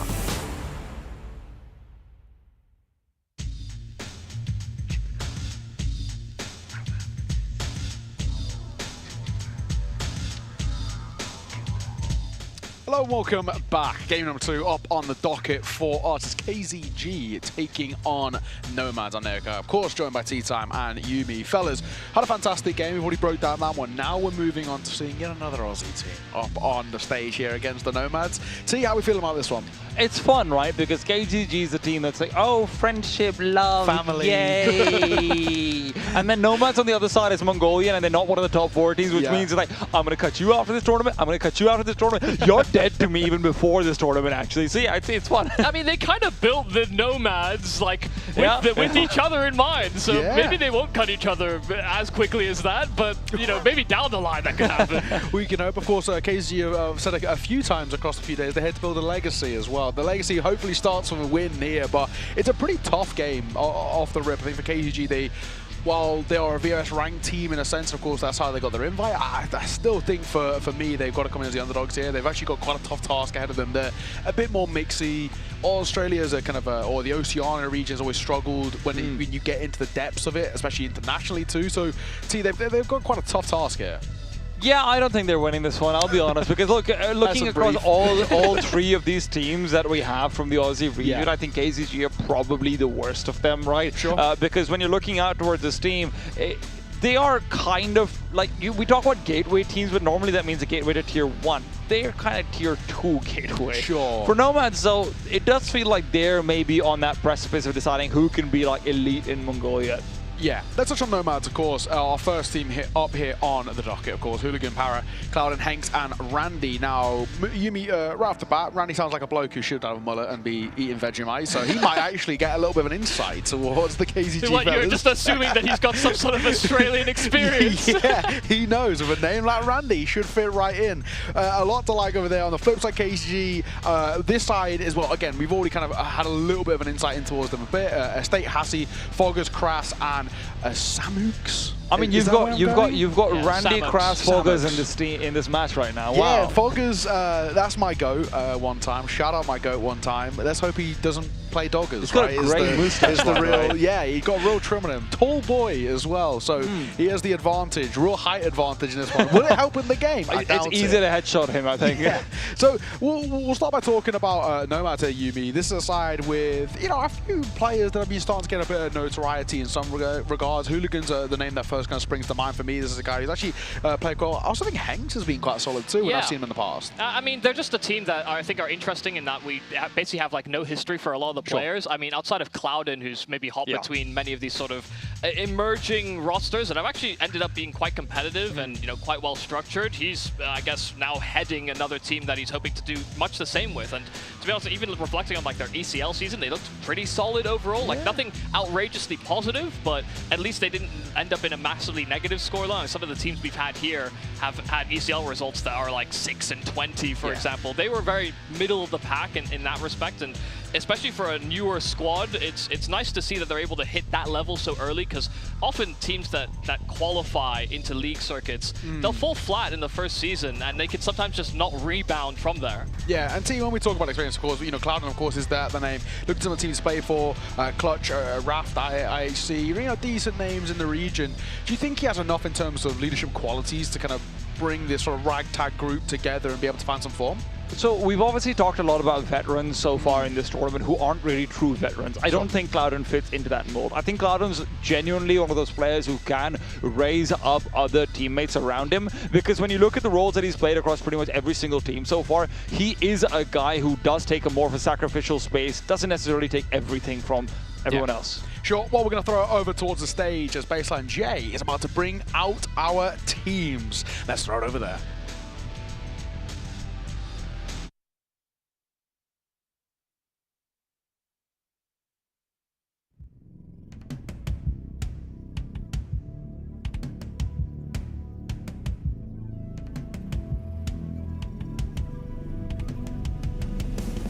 Welcome on stage from Mongolia, Team Nomads.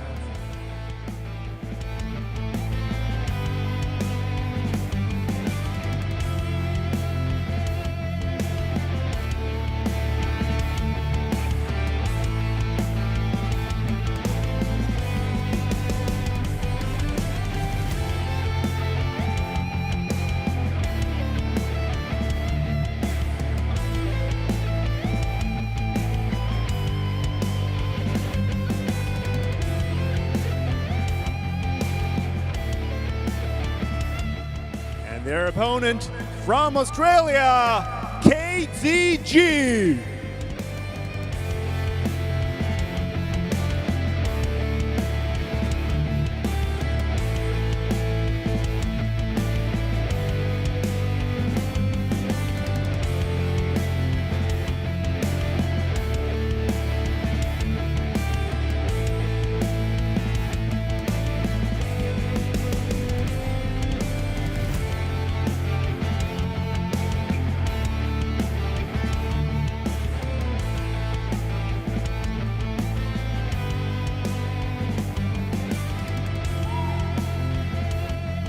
Team Nomads versus KZG.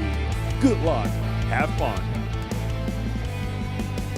Well, as we saw, KZG and Nomads. Now, Yumi, I think it's a good time to talk about KZG a little bit as well. We've kind of already built up that they maybe the underdogs in a way. There's a few players that I've liked when I've seen them in the past. Of course, Foggers, that's a biased perspective.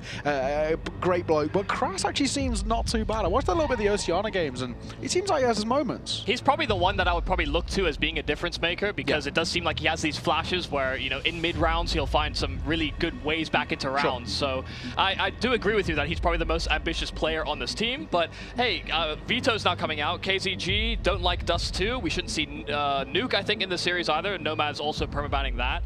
I do think if you're KZG, you want to lean this into like an Inferno or something along those lines. Because I think if you're going to look at a map to try and negate some of the firepower that the Mongolian scene sometimes has to offer, that's a pretty good place to start. Yeah, I took a little look through the map pool as well, and ultimately the conclusion was both sides have a very weak map pool. But what I kind of came to say was both sides don't mind an Ancient or an Anubis. Now, interestingly, we actually see the Ancient banned out there, so maybe with this Anubis being floated, okay, that makes sense. Statistically, it's just been the map which both of them have kind of got similar amount of win rate, similar amount of times played, obviously different in terms of maybe the level of teams they're playing, especially for KZG, but the Anubis or Ancient was basically the only way I can see this going, especially with KZG banning Ancient. They must have probably seen something in that Nomads Ancient, and they were just like, yeah, nah, I don't want to risk it. T, what we feeling? How we thinking with Anubis coming through here?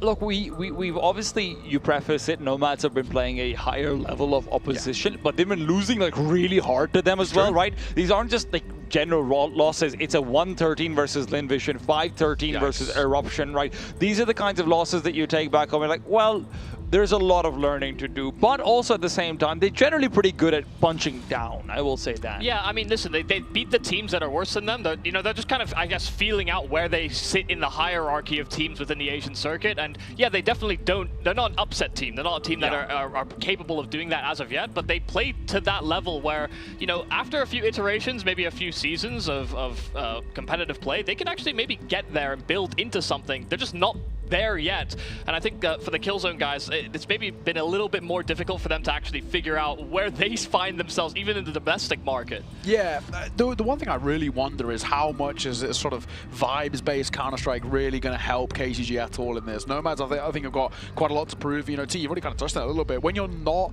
in Mongolia specifically, when you're not one of the sort of the top 3, top 4 in a way, and you're really trying to kind of punch up to your scene, which has been exponentially climbing in the region, right? You really there's probably another 6 14-year-olds who Mara's already scouted for 3 years down the line, and he's like, well, Nomads, that guy could be a good development player. You say that, but Mara and the Mongols have been touring the world, so do they have a chance to go to these internet cafes and scout those tiles? Maybe. That's it. Well, we'll have to wait and see. It looks like we are getting ready to get on the way in towards this game. And it's going to be Anubis 2 kickstarting our second best of 1 of the day here. It's KZG taking on Nomads. Tea time, Yumi, take it away. Thank you once again, Naokai, for helping us talk through these two teams. Of course, limited expectations for, I think, both of them coming into this tournament, but happy to see whether players rise to the occasion or whether things will simply kind of peter out. We could end up for quite a scrappy, a bit all over the place type game, especially on Anubis. And look, Nomads, although we may have painted them as sort of, this kind of 5th, 6th, kind of maybe gatekeeper at best team, it is a team with skill, and that's something you can't really forget. For KZG, I think this is where their skill will be tested, and we will have to see it displayed before we can say anything. It's Samux to start things off. It's a straight shot to the head, a couple more to the body, and why stop there when you've got another man? Randy taken down, and Samux is having a good time. His state coming through to provide a bit more space, but at the end of it all, it is a 1v2 with Barra having the bomb. Hightailing it out of there, and they're quick on the chase through A main, but they're going to be still far enough behind that they can't stop him from getting into the bomb site itself. So Para should be aware that his flank could be something that's exposed, but expecting a more traditional rotate and playing from main would have made some steps along the route, but there's some information gained here from Para. They actually did not expect him to go back to main in that situation. Doesn't have the ammo really to finish off the first kill, and now they convert on the double swing. It's Foggers that chases it down for the final, and immediate screams there for Killzone Gaming. A pistol that goes their way after a nice 3K from Samux. I would like to hope that that was stage jitters for Para over there with how many shots were given up to him, but it's a nice attempt, right? Great plant position. I think KZG as well didn't really actually hear him going back. They were clearing out pretty much everything. And at the end of the day, Samux is the man you have to just keep an eye out for over here on the safe bomb side. If he continues to perform like it, it will be very hard to come through. And Anubis is very much a map where you're very heavily dependent on a solitary, alone A-site anchor being able to do so much. So it's a good building block. Let's see whether or not they've got more Lego pieces. I think we also have to catch ourselves with KZG because they are a team that actually do have some pretty good sort of like set piece strategies. They do, traditionally build good crossfires. They're a team that definitely works well as a team. I think they've even been able to get upset wins, and I think we would categorize them as upsets against teams like Only One Word, for example, on this very map. So it's a squad that can't be underestimated. They're in a bit of a weird position just in terms of form, but they can punch up. Clouden dealing with the state inside of camera. This A bomb site is under siege, but Samux does get his one and is able to play a little bit more reserved and wait for backup. Nice Molotov backwards to be able to try and make sure that the bomb can be planted. Samux will find Hennex trying to continue forward. Another deep Molotov forces the fight, and Samux is going to be caught in a difficult spot. Hooligan swings do not stop. And as Nomads are hoping to start to count up that first round, it's Foggers to make a difference. Comes in from behind. He's going to be sidelined despite the flank. Feels like he was the one who was always expected. Yeah, I mean, that's terrible timing there for Foggers. He was waiting so long and just wasn't expecting a player plat. A nice take of that A bomb site, capitalizing on Estate, kind of flubbing his lines a bit with the MP9. It was a very labored spray for both. But then these SMGs were just able to run rampant. Hooligan jumping at players with the SMG, and after screams from KZG, a bit of silence being met with in the second round. Oh, we changed the track. Yeah. Is it a tech? Ah, okay. It is, okay, all right, fair enough. I was going to say, it's like tech and tactical are on two different soundtracks. Yeah. So. Technical sounds a little bit more dangerous. Well, listen, for Killzone, right now, obviously, I think one of the places where they probably will struggle the most is versus the Force Splice, to be honest. Because from everything I've seen in the Oceanic scene, there's actually a lot of good shooters and whatnot. I actually think Oceania is also pretty good for, like you mentioned, some set pieces and the like. But they do have a very sharp dip in firepower, which is why Force Spy rounds aren't necessarily always the most threatening. In comparison, actually, over in Asia, over in Mongolia especially, you don't necessarily have the highest level of tactics, but you always feel like there's guns that can shoot coming through when you go a couple of teams deep even. Yeah, I think we definitely lived in an age before where, prior to the rise of this current Mongols roster, we were kind of petering on the edge of, like, do the teams actually know how to play like proper Counter-Strike or, high-level setups and good bait plays? Do they have that capacity to add that to the repertoire? And it took a while for even the Mongols to make it. Yeah. There are a couple teams that were trailing behind them that just never made that same jump or leap up into the tactical stratosphere, so to speak. So, I mean, when we look at these teams that are a bit more emergent, I'm not expecting them to be as far along, but you're right, they should be still able to shoot forward. Clouden should be able to provide some insight as to some of the strategies from teams of old, for example. Yeah. Even if he's not technically the, I think, in-game leader, I think Hooligan is the one that's designated as the caller, but Clouden will be an ideas guy for this team. It's going to be a slow push out from A, in fact, where the 5-7s will be given some space. Clouden tries to take it back away from them, but Samux will take him down. It's still a 2-for-1 special, but that special's now over.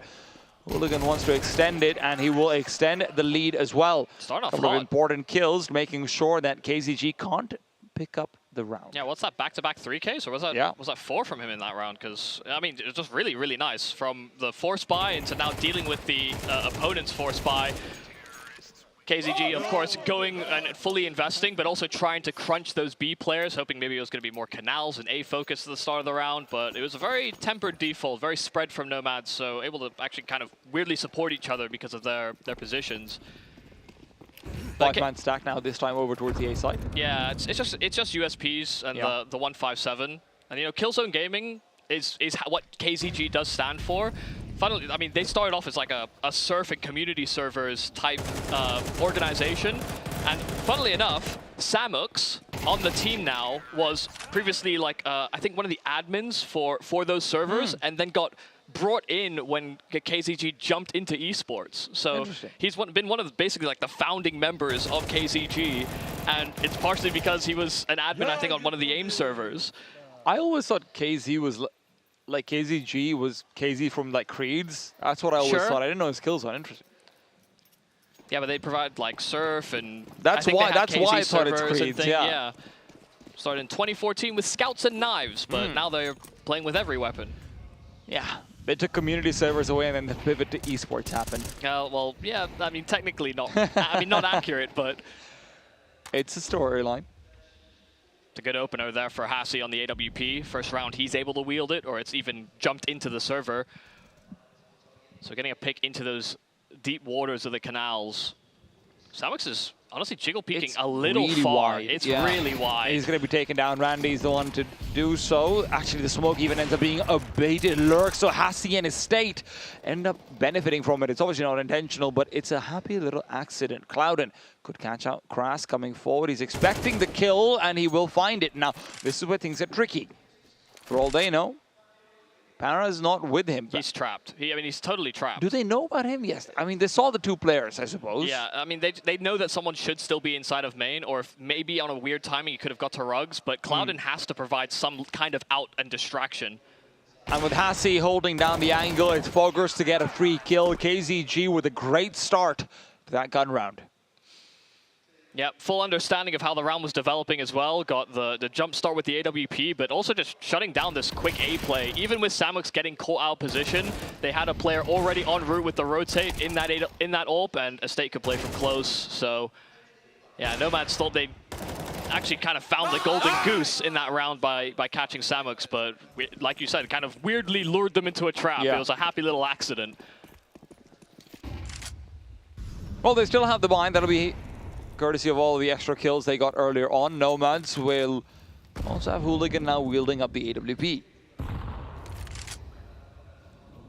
It's going to be interesting to see what the mid fights are going to look like. Obviously, yesterday we had a game where there were practically no mid fights up until God's Reign entered that T side and started rushing down a few times. Still didn't go too well for them. Clouden's trying to take it late. Hassi, however, is ready and waiting.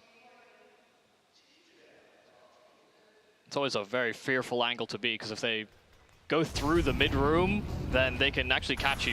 Your shoulders exposed. Good flashes over in this A bomb site, but this lurk smoke's going to make things a little awkward. Yeah, Estate can play ahead of it and start to gun them down before they bridge into the bomb site. Samux providing a little bit more support, keeping a man advantage, but that mid duel ends up in a lot of missed bullets on either side, but both keeping each other on notice. The flank from B able to catch that mid player, so it's only two inside of the site. Bomb not down yet. Randy and Hooligan trying to fight forward, but Hooligan's hard scope is punished. Samux might be taken down, but Randy's not ready for number two. Equalization and Killzone Gaming looking good, man. I'm feeling good as well. And look, there is one thing that has to be said. I understand I absolutely did look down on them in the analyst desk and whatnot, but Vibes Gaming does really well on LAN, especially, actually. Yeah, no, 100%. And, you know, getting chances like this, especially for these teams that have been clamoring to try and get out of maybe their region or, you know, rise through their own domestic rankings, these types of teams also don't look at these opportunities and take them for granted. Same way these Chinese Open Qualifier teams are not going to, you know, look at it and think, oh, well, there's no chance. They have to, they'll fight and provide that much extra motivation for them to perform and play up in a way that maybe they didn't even think they themselves had the capacity for.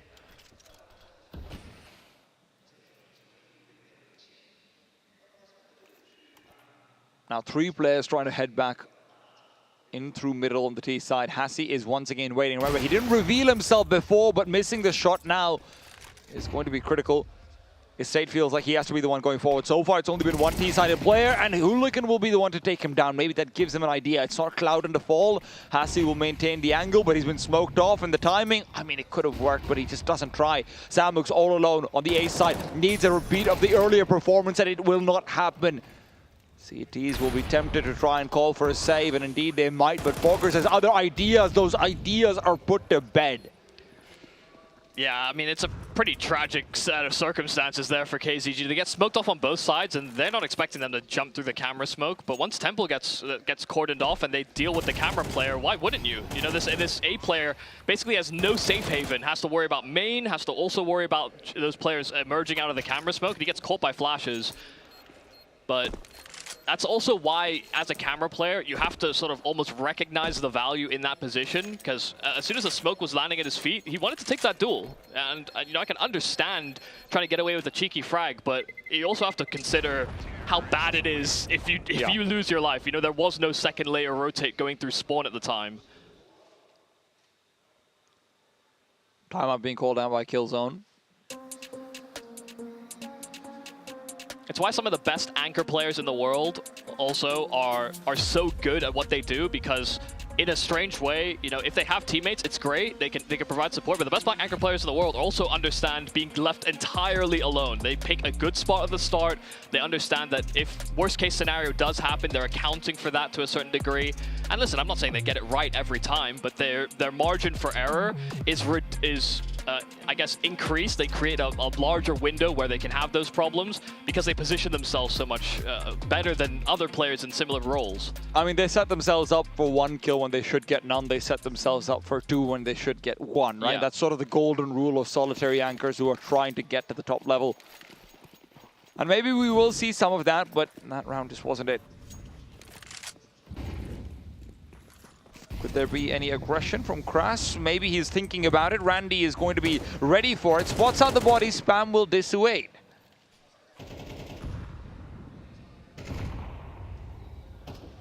Blow the smoke there for Foggers. This lurk smoke can be problematic to deal with, especially if you only start 2B. Walk through one side. Yeah, heard the nade being deployed from CT, and he can't cover the left side for the con player.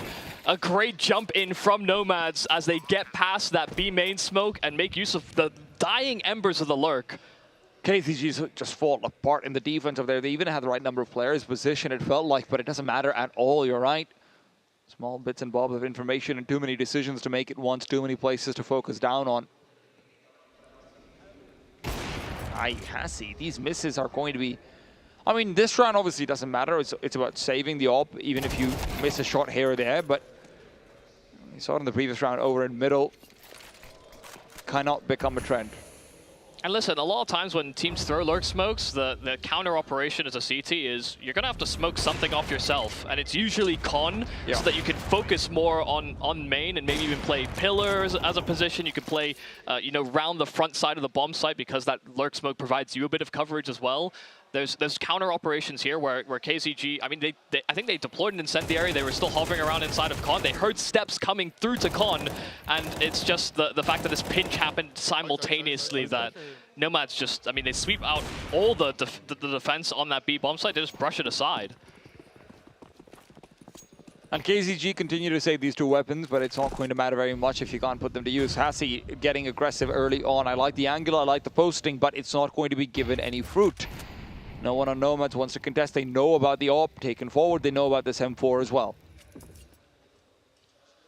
And they've heard that recession of Samuk's back to the A site. In fact, Barra has got every bit of idea of what's going on. But at the start of a round like this, when you're not within earshot to hear how many players actually get into main, you never want to just leap at that one little bit of information. I mean, it does feel like they're expecting there to be This is a cool idea. 2-man play or something like it. And they'd be right, but not where they were watching out for. Boosted up AWP might not be given the contest, regardless of however cool the idea is, though. Feels like the B bomb site congregation has begun. Hooligan not going to miss his shot. And Randy starts to explore out the B bomb site. Kras is already a little bit tickled from earlier on. His state down, and although Kras is good for his 1, it's all he'll get. KZG can't even deal damage as the T-side economy will start to build up. Samux and Hassi again in a position where all you can really do is save.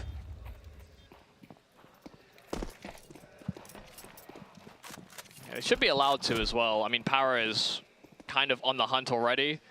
We weren't expecting that much from KZG in this round. They played the 2 weapons together, and so this was always kind of the line that they were taking. Hope that they could maybe find a kill on that A play, but... So the problem with lurk smokes is that you have to be very considerate of them, and it did take the attention away of the 2 weapons. Yikes. Hassi's not going to be able to find that kill over here, and look, he's not going to be hunted down. At the very least, he does dissuade for long enough, but it's again just one of those things where normally you want an opper to be able to get a few freebies, just start picking up the pace, and I appreciate that he tries to take an aggressive line even in the start of this round, but would like to see some performance. It could be him, it could be anyone else, but just need someone from KCG to be able to take control of the early round and make it so Nomads have to retake information and rather than have it by default. I mean, you look at the best teams in the world on Anubis. You're looking at like Eternal Fire, maybe even Spirit, even though they claim they hate it. I don't believe that, by the way. It is one of those weird things where, like, on CT side, you have to come up with ideas. You have to be aggressive. You have to find opportunities. Because you can get absolutely rocked on some of these angles. What a shot from Clouden. And KCG were writing on their whiteboard earlier on, swing equal win, swung equal loss. I think that equation checks out. Yeah, I mean, it's exacerbated online, but on LAN it still hits. It's just a crazy shot, right? Cloudon's not done over there either. Estate trying to reclaim, and Cloudon reads into it. But Cloudon wasn't the one swinging. I'm confused now. He was kind of ADing with shift on. It's like a really slow swing, and now I don't even know what that is, to be honest. Samux wins one, has opportunities for more, fades back, isolates the duel, and makes it a 3 versus 3. If there was anything you wanted from him, this was it. A good layering of util there for Nomads. I mean, they're going to get a lot of room from this, but because they've expunged so much, it also gives a kind of a window of opportunity here for KZG after the next sort of 10-15 seconds to break back into this bomb site.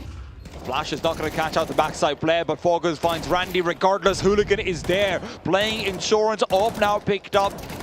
And as Barra continues to push them away, it's back down to 1 versus 1. Hooligan's got himself a Molotov, if I'm not wrong. So Kras will not have an easy defuse by any stretch of the imagination. Taps it out and Hooligan reads it. He's got the shot as Kras just misses. It's just too many chances given up.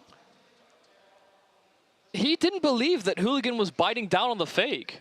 I think he was about to consider going back and tapping that bomb again because Hooligan was playing so far back inside of main. See that shot from Clouden. Yeah, Hassie gets absolutely destroyed. I mean, this came down to a one-on-one where it was a 5-on-3 advantage for Nomads. You know, it's by far not the cleanest state of affairs. But you see as well, I mean, that should have been perfect capitalization there for Kras. One more bullet would have done Hooligan in, but he goes wide and he hits the shot. That's just so many missed out duels in that round, unfortunately. Hooligan was convinced he was sticking it. Yeah. Randy, and Henex. Once again, start off on a 5 versus 3, and as good as Samux might have been in the previous round to bring it back, you can't rely on something like it every single time. And yes, I know it's a half buy, it's not expectations. That's all fine and well. That's something you tell a 12-year-old, not someone who's down 3 and 7 in a position where you've got now 2 together, immediately brought down, not a single kill, fam. Yeah, and listen, just to speak on what you're touching on.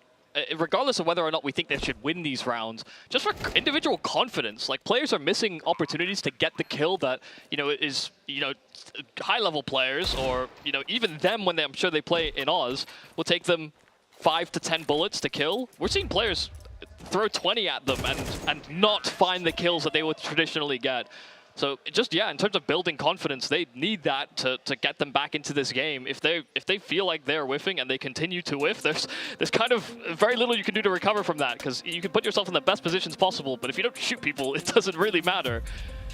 No one's looked like they're not even having fun at this point. They're like, all right, just get it over with. It's like a formality. Shoot, yeah. And they're playing fairly well together. They're playing clustered Counter-Strike in these rounds. We see the splits on the A bomb site, or rather the B bomb site. We see the A plays. We've seen a couple of these lurking players trying to link up with the mid hit on A. I mean, they've been playing well in sort of just like baseline concepts here on Anubis. They're not doing anything outrageous or I guess extreme, for example. But they're also just fragging and hitting harder right now. And it's just going to feel like one of those games where KZG actually have had some pretty good reads on what's happening on the map, and they just can't do anything to stop it. Hooligan's feeling very feisty. It's going to be a quick double push into Dark as Kras is trying to stop them. It's both sides where the attack is coming from, and he's turned around, but the flashes, they're team flashes if I'm not wrong. T-side ends up getting blinded, and Foggers is here to provide cleanup. Clouden, however, always a man with something to say, and right now that something is get out of my goddamn face. He looks for more fights. He finds them.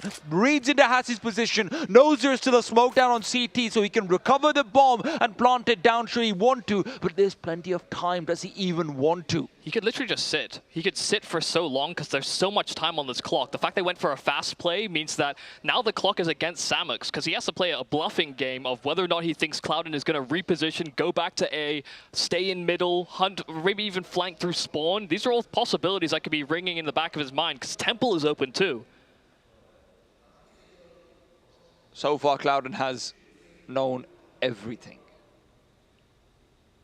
Now he will reveal his position, a Molotov that guarantees his bomb plot, and he closes the distance. He doesn't know where Samux is, but it feels like the read is right there in his face. The 9th round delivered. Clouden to remind him of what they're playing up against. That's a 1-on-4. I mean, that's outrageous there from Clouden. I mean, fantastic work. The veteran in the sense of this team, and you know, just leading and just putting on an absolute masterclass in how to build that round back. The bomb was dropped outside of main. He had himself a smoke, a Molotov, and he went through a smoke to hunt a player in canals. That was the kill that really broke the entire round down for KZG. And it's just more disappointment. You know, they got off to a pretty good start. They were hyped. They're winning pistols. They got a couple of these rounds back. We see those screams, but they got pretty quiet, pretty quick. The Nomads had a lot more to say. I mean, I can't believe how good Clouden's read was over there as well. Had the timing of the CT smoke in mind as well, so he knows he can go pick up the bomb again later on. He's also just right into, hey, okay, if Hassi's so isolated, that probably means Samux isn't coming from Canal because he is the A-side player. He never actually looked back to Dark. He was never worried about a second Canal's presence because of how far the kill was on Hassi. And then afterwards, he's like, you know what? If he was going to come through CT, he would have come already. Let's just focus on Temple. I think once he got the bomb, he did sort of dance back and forth, but I agree, you know, one of the things that, you know, he still had a Molotov that he could deploy as well, so as soon as he was going to commit to that plant, threw on Temple. If he didn't see him spawn, if he didn't, you know, hear him trying to run at him at the canals, you know, Temple is the most optimal route if you're going to go from the A-bomb site, because there's also a chance that Samux thought he was going to go A, for example. Yeah. And so he was fighting forward to cut off that rotate, so that way he didn't have to worry about Dark in the future. Yeah, it's just, I mean, it's actually clinical stuff in terms of, you know, piecing the entire puzzle together and using the nameplates to your advantage as well. I mean, honestly, if anyone wants to do a YouTube video on clutching, that round should be in there. Yeah, I mean, it's definitely, I mean, well composed. Yeah. That's the thing as well. I mean, KZG understood as soon as those two players died to Temple and the players rotating to B were in completely isolated, separate routes. They didn't want to give away a duel, but they also didn't think Clouden would jump through a smoke to find that first kill, right? So, yeah.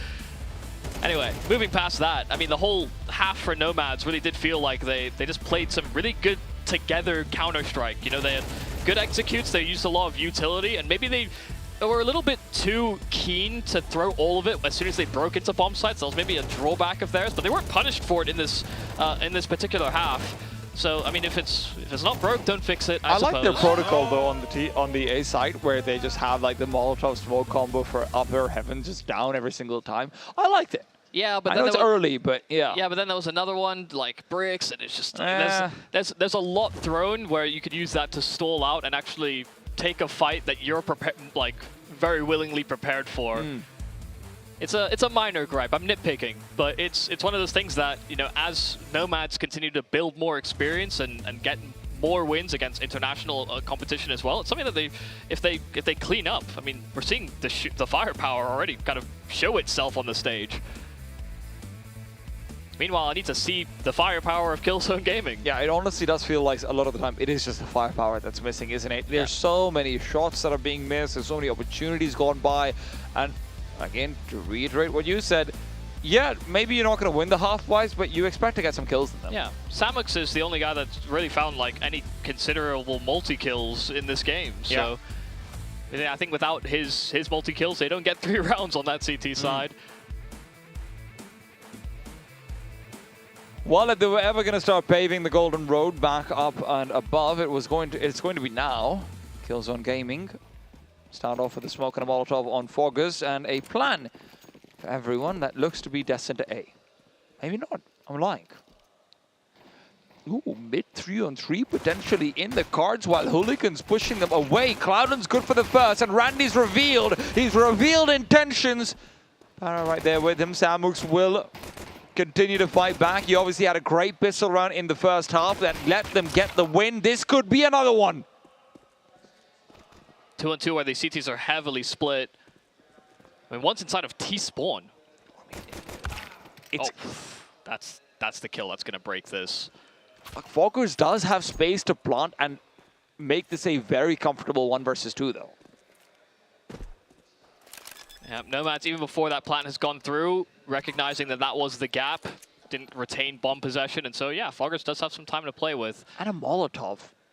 There isn't a scope. No, it's a smoke. No, it's a smoke. Is it a smoke? Oh, okay, never mind. Yeah, they do look identical on our HUD with a flame logo for the Molotovs. But there is a smoke available for both sides. Foggers, good first kill, but when that smoke... Oh no, it actually was in heaven. So it has to be a straight duel there from Para, and the dualies are going to run Foggers down.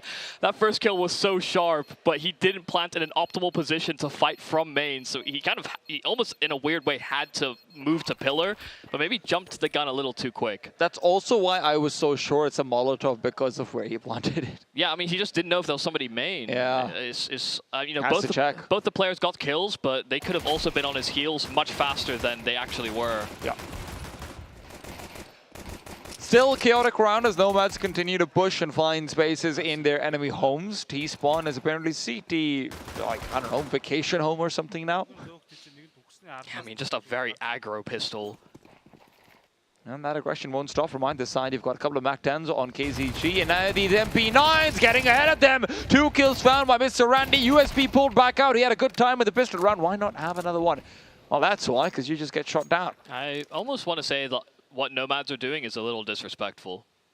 Almost, huh? Yeah. What makes you think that? I mean, it just... You went to Mongolia, right? Is this like a custom in Mongolia or something? Yeah, the hazing. Yeah.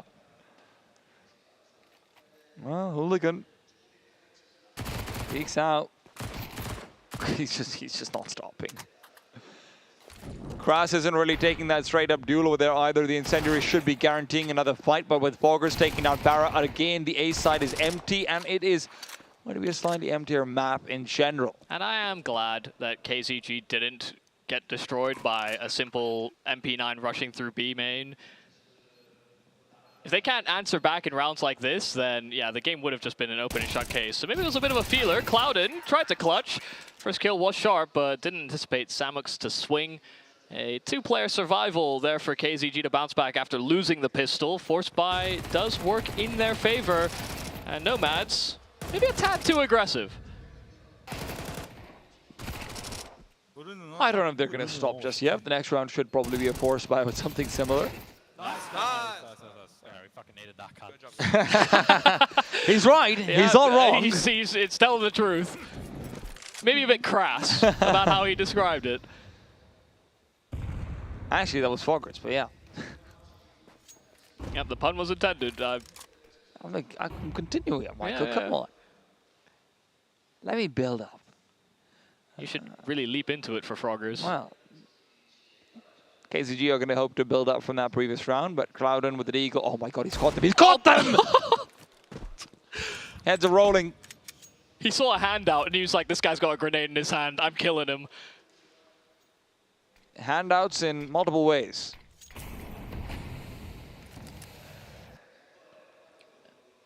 I'm a little worried. I mean, an M4 for Hooligan. The Deagle hits. He's not in the right. Is he? There's is a he boosted? boost. There's a boost. All right, that's scary actually. How many flashes do we have? Yeah, I mean, they're starting to cluster to B main as well. If there's going to be any sort of contact attempt, Hooligan's got this. These flashes got to be good if they're going to throw them. They have to be thrown in the first place. Well, that smoke's not going to do anything. And Hooligan, oh, he doesn't get the kill. Samux, again, the savior, comes to the rescue as Hennex is going to be caught back in Ninja as well. The bomb is just being committed to the 5-7's good push. Cloudon denies him through the smoke. Another Deagle. And now there's 25 seconds. The time is against him. 3-on-3. Hennex continues to spam. He almost finds more. And Foggers realizes the smoke is going down. Para's already done it at the back line. Para with 3! I can't describe. How does Clouden immediately 1D the bomb planter in the smoke? Your head's in a weird position. It's keeled over. The smoke is he sees nothing. Have you heard of the term BD? No. Built different. Oh, okay. I have, actually. But even after he died with the bomb plant, because the bomb jumped into the smoke, they didn't know where the bomb was. They spent the smoke just dissipates. Yeah, they spent a lot of time trying to jump inside that smoke. Where's this bomb? I can't pick it up. And then when they do, the smoke fades. So, yeah, it's just crazy. Absolute shenanigans for the Nomads. And Killzone are on the receiving end.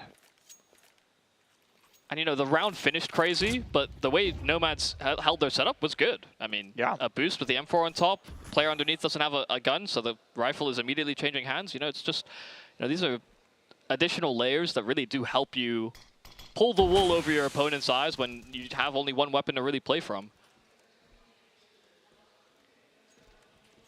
Killzone.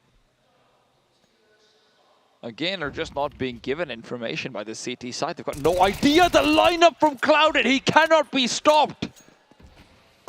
You know, we talked about this guy being the experienced man on the team. Yeah. He's the second youngest player on the team. Well, you can see it in the hands. Randy now, once again, out as Hennex will find 2 of his own. It is 12 for the Nomads, and I have a sneaking suspicion they're not going to be done yet. I mean, yeah, KZG is getting dominated.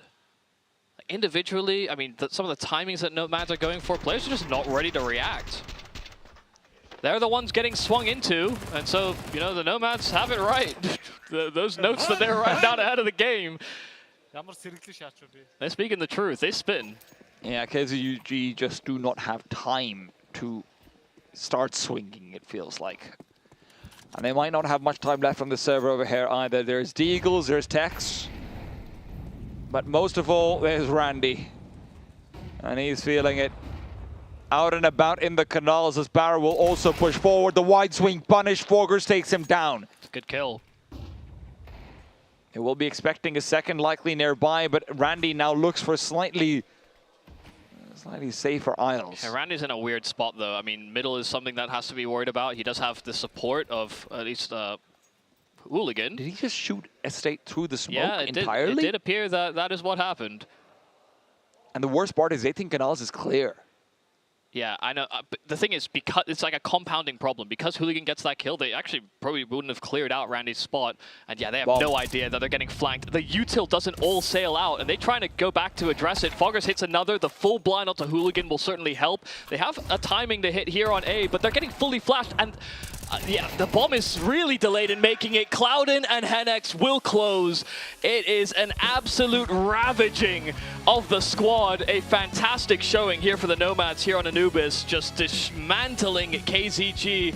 They hail from Australia, but they are very quickly sent down to that lower bracket. Listen, the nice thing about being 5 friends more than a team is that you have a really good time on a 13-hour-long flight together. Hey, I mean, they're not out of the, they're not completely gone just yet. It's true. But they're maybe gonna have to get used to staying down under for now.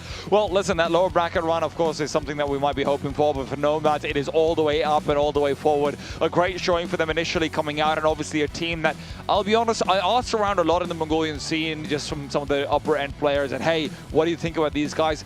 They're kind of looked down on, and they're here to prove everything wrong. If they're playing like this, with this kind of confidence, with this kind of clutches, with this kind of aim, and honestly, a couple of great executes and setups in there as well, it's a good way to start. Yeah, like I was saying earlier though, like there were small details that were definitely missing at times, but it's something that could be very easily rectified after they get a few more reps, once they feel comfortable that these executes that they've been practicing domestically and against other Asian competition can actually, I guess, scale up as the competition gets a little bit harder. So as that starts to go their way, yeah, you can start to refine those more details, because you don't want to refine a broken recipe and then have it not work and just think, why do we invest all that time and effort? Especially if you consider that, you know, we are going to continue to have best of ones for a while longer, where their kind of inferior map pool is not going to be massively punished. Nomads have a real opportunity to bring out upsets early on into the tournament stage. They're playing like this, right? Obviously, bracket's not the easiest in the world for them so far. I think they're up against Shinga's Warriors if, you know, things go as projected as well. Could be GG How, I won't lie to you. But this is where regardless, we've seen what this team has to offer. Yeah, I mean, it's looking good, and I have to say that the Nomads just left very little to sort of be desired. I mean, they had a lot of things go right for them. This was maybe not the biggest test of their abilities as we scale things up, but hey, I have to be happy with what we got, and we got a very competitive, very strong Clouden from the gang. Exactly that, fellas. Well, simply put, I just think there's very few question marks on the back of that. Nomads played to the level that we actually expect of them, right? This is a side that actually had the potential to show a little bit of class in this tournament and actually be able to get into towards the next stages, and that was a really solid performance. There was very little left to be desired off the back of that performance, a lot to be desired from KZG. We just didn't see them get going. The start was actually quite competitive, a little bit of back and forth. We saw them get loud in the first round. You guys kind of mentioned it then went very quiet and remained very quiet for then the rest of the game. But T, talk me through from the Nomad side, you know, what was going so right for them? Everything? Yeah, because like look at it this way, all right?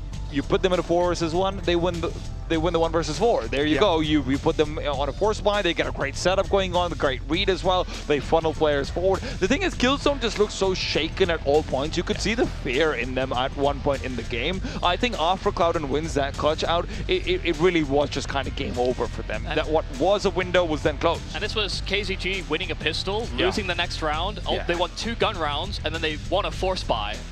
And that was kind of it. Yeah. So, yeah, I mean, not a whole lot going right for them. We even heard on the voice comms like, oh god, we really needed that force buy win. And then it didn't end up contributing to anything. It's the unfortunate thing. It really felt for me, at least from kind of watching something, that they just didn't capitalize on a lot of opportunities, KZG. Even when we see them on kind of the slightly rare occasion when they get like an opening kill or get a chance where they get a bit of space and it's like, hey, this is a perfect time to punish Nomads here, and they didn't. I mean, Yumi, what are you thinking chances-wise now we look towards the lower bracket? And, you guys already touched on it a little bit at the end there. It's not the end of the world. They're not quite buried just yet, as we've kind of been using, but they're pretty damn close. And I don't know, it wasn't the most inspiring performance. Yeah, I mean, it really wasn't. And I think the problem is that it felt like so much went wrong that it wasn't just, mentality. I think it was, listen, I will give them credit in that they actually did read the map fairly well. Yeah. They just didn't shoot back. And there were a lot of moments where you just thought everyone that's swinging into this angle is going to lose their fight. And it felt like they maybe even thought that themselves at a certain point. Yeah. So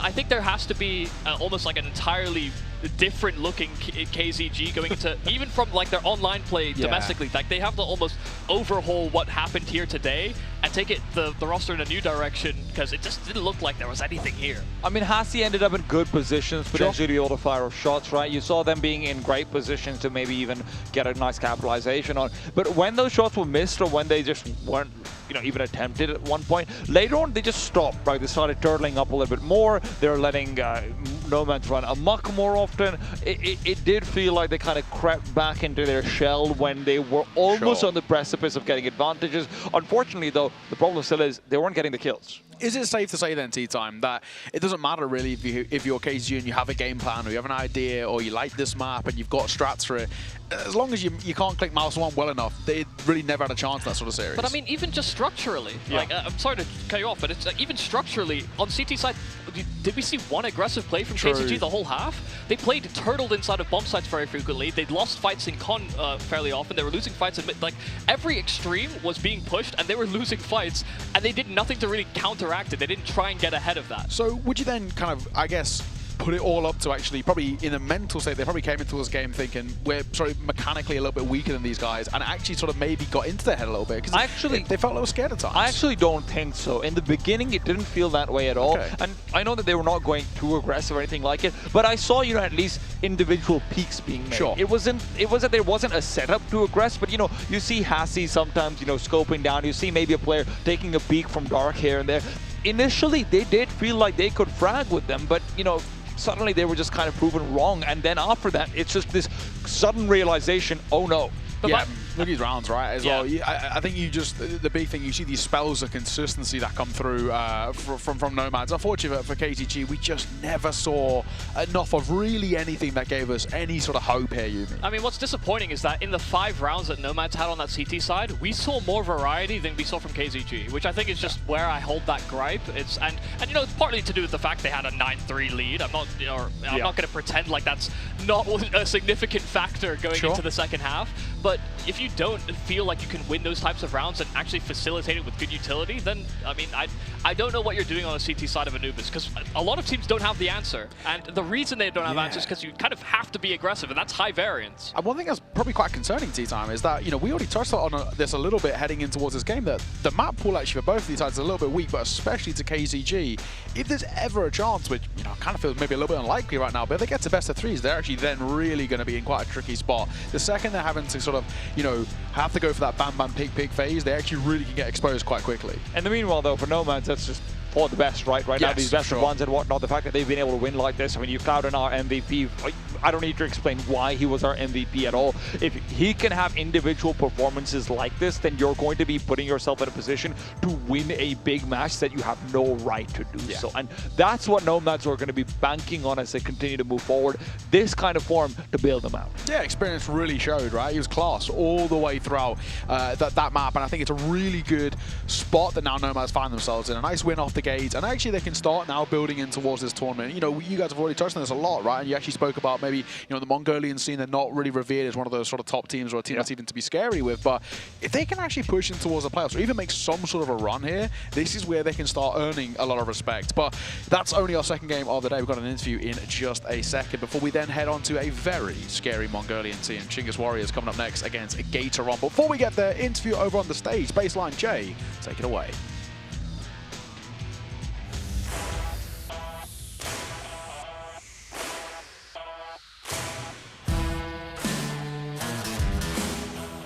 好的，我们请来了 Nomads 的 Clouden 还有领队啊。首先问一下，非常酣畅淋漓的一场胜利呢，你们现在感觉怎么样呢 ？So, all right, we have Clouden and team manager of Nomads. Congratulations on the super strong win, and just how do you feel about that? Энэ тэмцээд ингээд ялсандаа ямар мэдрэмжтэй байгаа вэ? Майк. Солимсонд амар ихтэй байсан болохоор нэг тийм амар. We were 100% unsure that we were win in this tournament, so not that feeling high as we expected. So 100% sure you would win this tournament or tournament. this match? This tournament. 我们100%确定我们能直接赢这个 ACL 这届比赛，所以我们知道今天肯定是会赢的啊。好，那我们再问，那你们。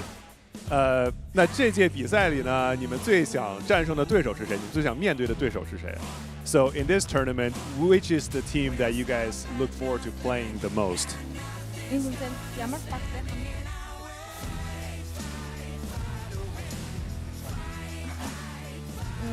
Maybe like strong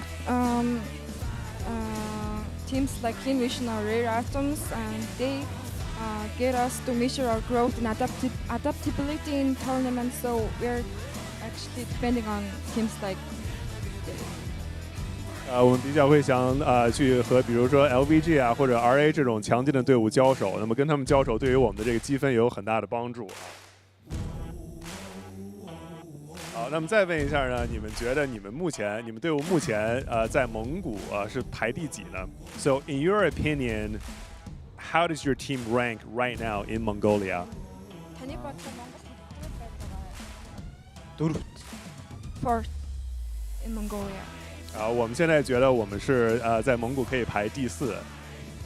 那么你们觉得你们现在和蒙古最强的队伍都有哪些差距呢 ？So you just said that you think you rank 4 in Mongolia. So what do you think is the difference right now between you guys and like the top teams? Top team болон бусад багуудаас юугаар ялгаатай гэж бодож байгаа юм?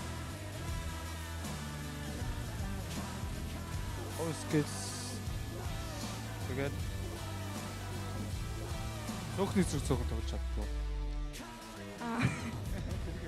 Like he's saying it's like personal skill differences and like team strats differences, and Mongolian teams cannot play against the lower to lower, I think, like something like that, he said. 就是感觉我们现在和蒙古最强的队伍，无论是这个个人能力啊，还是团队配合，也还是有一些差距的。不过我们也是祝贺 Clouden 拿下今天这一场胜利啊。我们稍作休息，接下来呢为大家带来加德龙和 CW 的比赛。Well, congratulations, guys, on the wins. Thank you for joining us in the interview. And we'll be right back and for Gatoron versus Chinggis Warriors. See ya. Thank you so much.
babble out, told the priest. Back to life, I'm under siege. Breaking the chain, unleashed. My true power released. Reached my hand into the sky and made the stars align. Cause when I left it down to fate, it was taking up too much time. It's a miracle, it's a curse. I will not be deterred. If you predicted the worst, bon appetit, eat your words.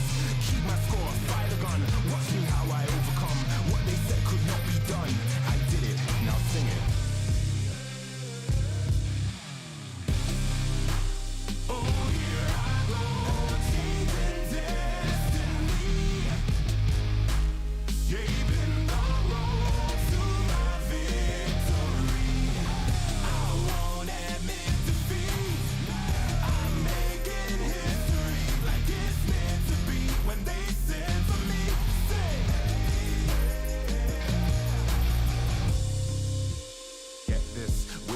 The birth of a legend, the past tried to trap me too bad. My future beckoned, I crashed, and yes, I burned. Hardest lesson that I learned was how to take a fall and crawl back out the dirt. Now I'm back from the grave, revived. Time after time, they tried to take my life, and still I wouldn't die. Survive, now come salute him. No man can dispute him. Back and I am biting, street fighting, Ryu Hadouken. What they said could not be done, I did it, now sing it. Oh, here I go, changing destiny, saving the road to my victory. I won't admit defeat. I'm making history like it's meant to be. When they said for me, say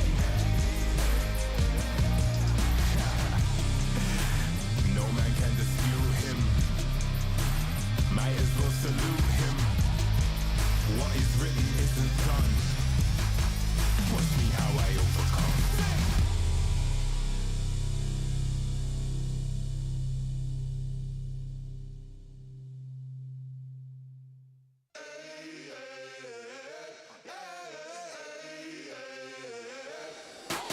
Call the babble out, call the priest. Back to life, I'm under siege. Breaking the chain, unleashed. My true power released.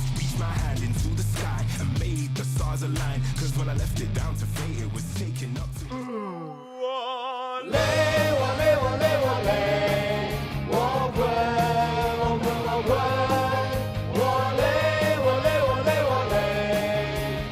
累了困了，喝东鹏特饮。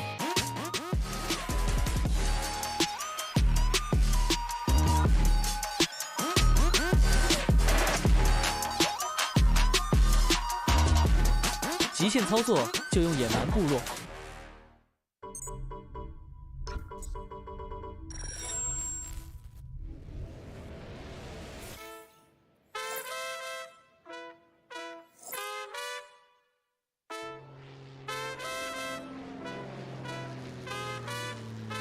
哇塞，我的鼠标怎么那么的上头？没用力就会把全场爆头，爆头。我没有键盘，键盘自己在玩，在玩。我人的手雷穿过剑魔，无人生还。我是刀塔的教授，不然暴走，给你爆头，突然暴扣，这就保留。My team name is The Group and my IGN is Exusier.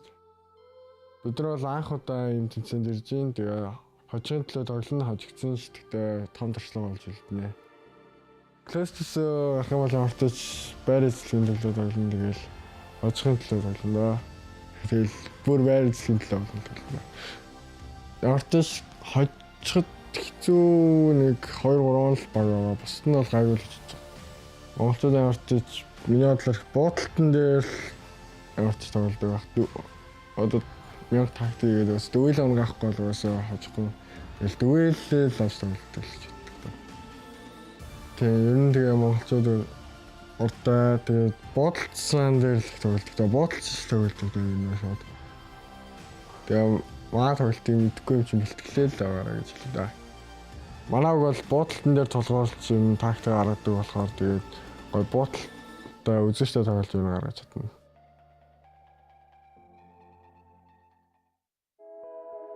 I'm Cheeseball from Team Mantra. We're a team from Australia and we're, I'd say, an older team. Like we all work, we just play the game because we love it.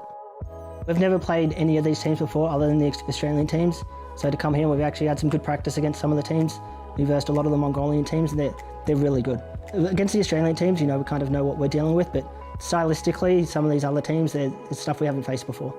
We're just trying one step at a time. Like, this is new to a lot of us, just traveling internationally, just get some experience and get some wins, and if we make it that far, it'll be incredible.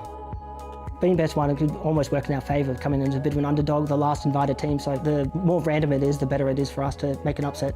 You win both pistols and you're in a really good place to win the game. It's mostly just an opportunity for us to get a lot of experience, hopefully bring up the level of the Australian teams and then bring that back home, and then hopefully everyone gets elevated. We've had a few teams that can look decent but don't get results, so getting an Australian win or Australian teams through would be massive for the region.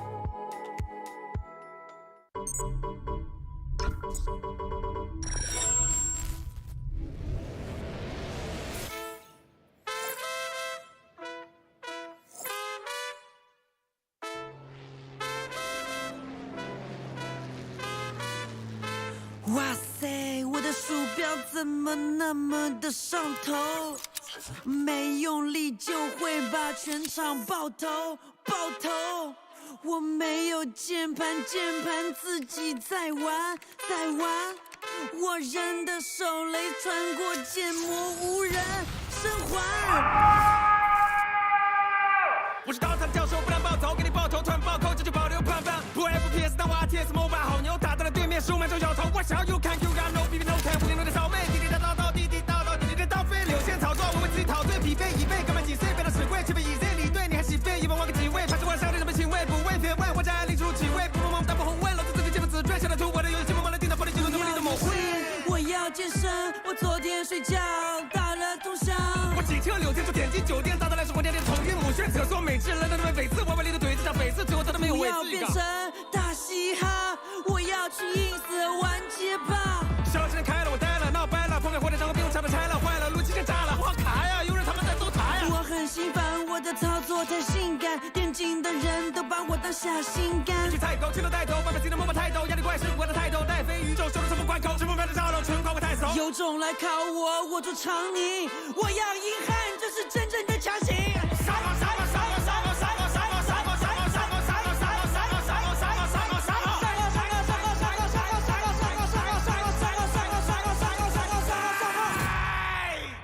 我是最强的，青铜的，从来看不上白银的，而且水平是最平的。不想赢的，我是想赢的。排位一直输下去吧，永远不会停。他心脏会停的呀，我好想撕破脸才能。我不会难为情的，我要刷钱，要赢，要上分。但我是那个漏洞。我要跟你说个道理，你用刷钱效率去对抗虚无，套上最贵的皮肤，挂机在排出体内的余毒。我做得到。我享受游戏纯粹的快乐，当一个追梦的骇客。我不是菜，我就是爱玩。普通小兵才算合格，都在骂孙权哥哥。为什么画面永远是灰色的？因为你死掉了呀。这还能输的？别奶呀！保持我 play loud 的 touch， 我只会对你 hurt。管好你自己。可我真的需要一场单排放空，我好在乎这次比赛。我要发疯！我用键盘打碎了屏幕，哥们才不是败者。虽然击杀知道这3个，至少数据颠倒的帅了。我虽然 bad， 但我 bad 得非常非常非常不快乐。我是个拼命的 C 位英雄，那你们出门装先买了，练着疯了，疯着疯了，老周的微操就特产不空抗，这把是要我这种没病的人，全跟队里的稿子们进行一个综合。我用物理打败网吧，进入弹跳，飞出框架，把它欠飞的网费当成机器，管我当下，我不懂离了 gay 还有哪种活法？我是复数的差异的拉，也能永远有敌的1号位。谁都不能拿走我的 S5杀标，就是外面和洗澡水。别总拿电竞不能运动，做有趣的灵魂也影响比赛。失败也可以是胜利，对不对？游戏卡当然是快乐崇拜。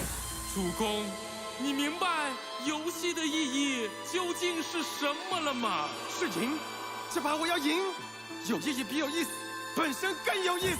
那你现在知道你该做什么了吗？我悟了，现场的朋友们，把你们的装备送给我吧。我不是这个意思，我不是这个意思。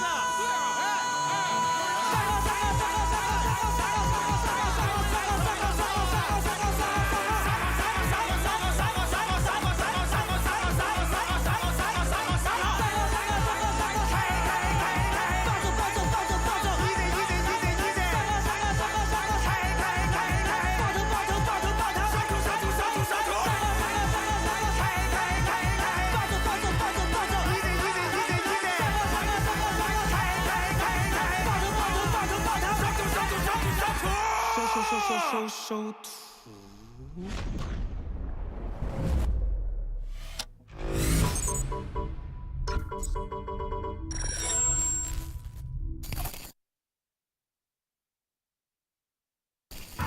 反击啊你，削他呀！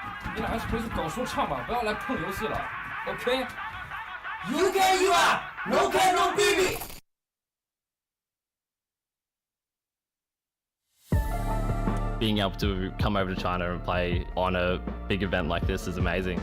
За бид нар плей-оффтоо шалрахын төлөө маш их хичээж байгаа. Тэгээд плей-офф заавал шалрах боллоо. 我认为我们跟他们的比赛应该也是会打得非常的焦灼，也是非常有实力的一支队伍。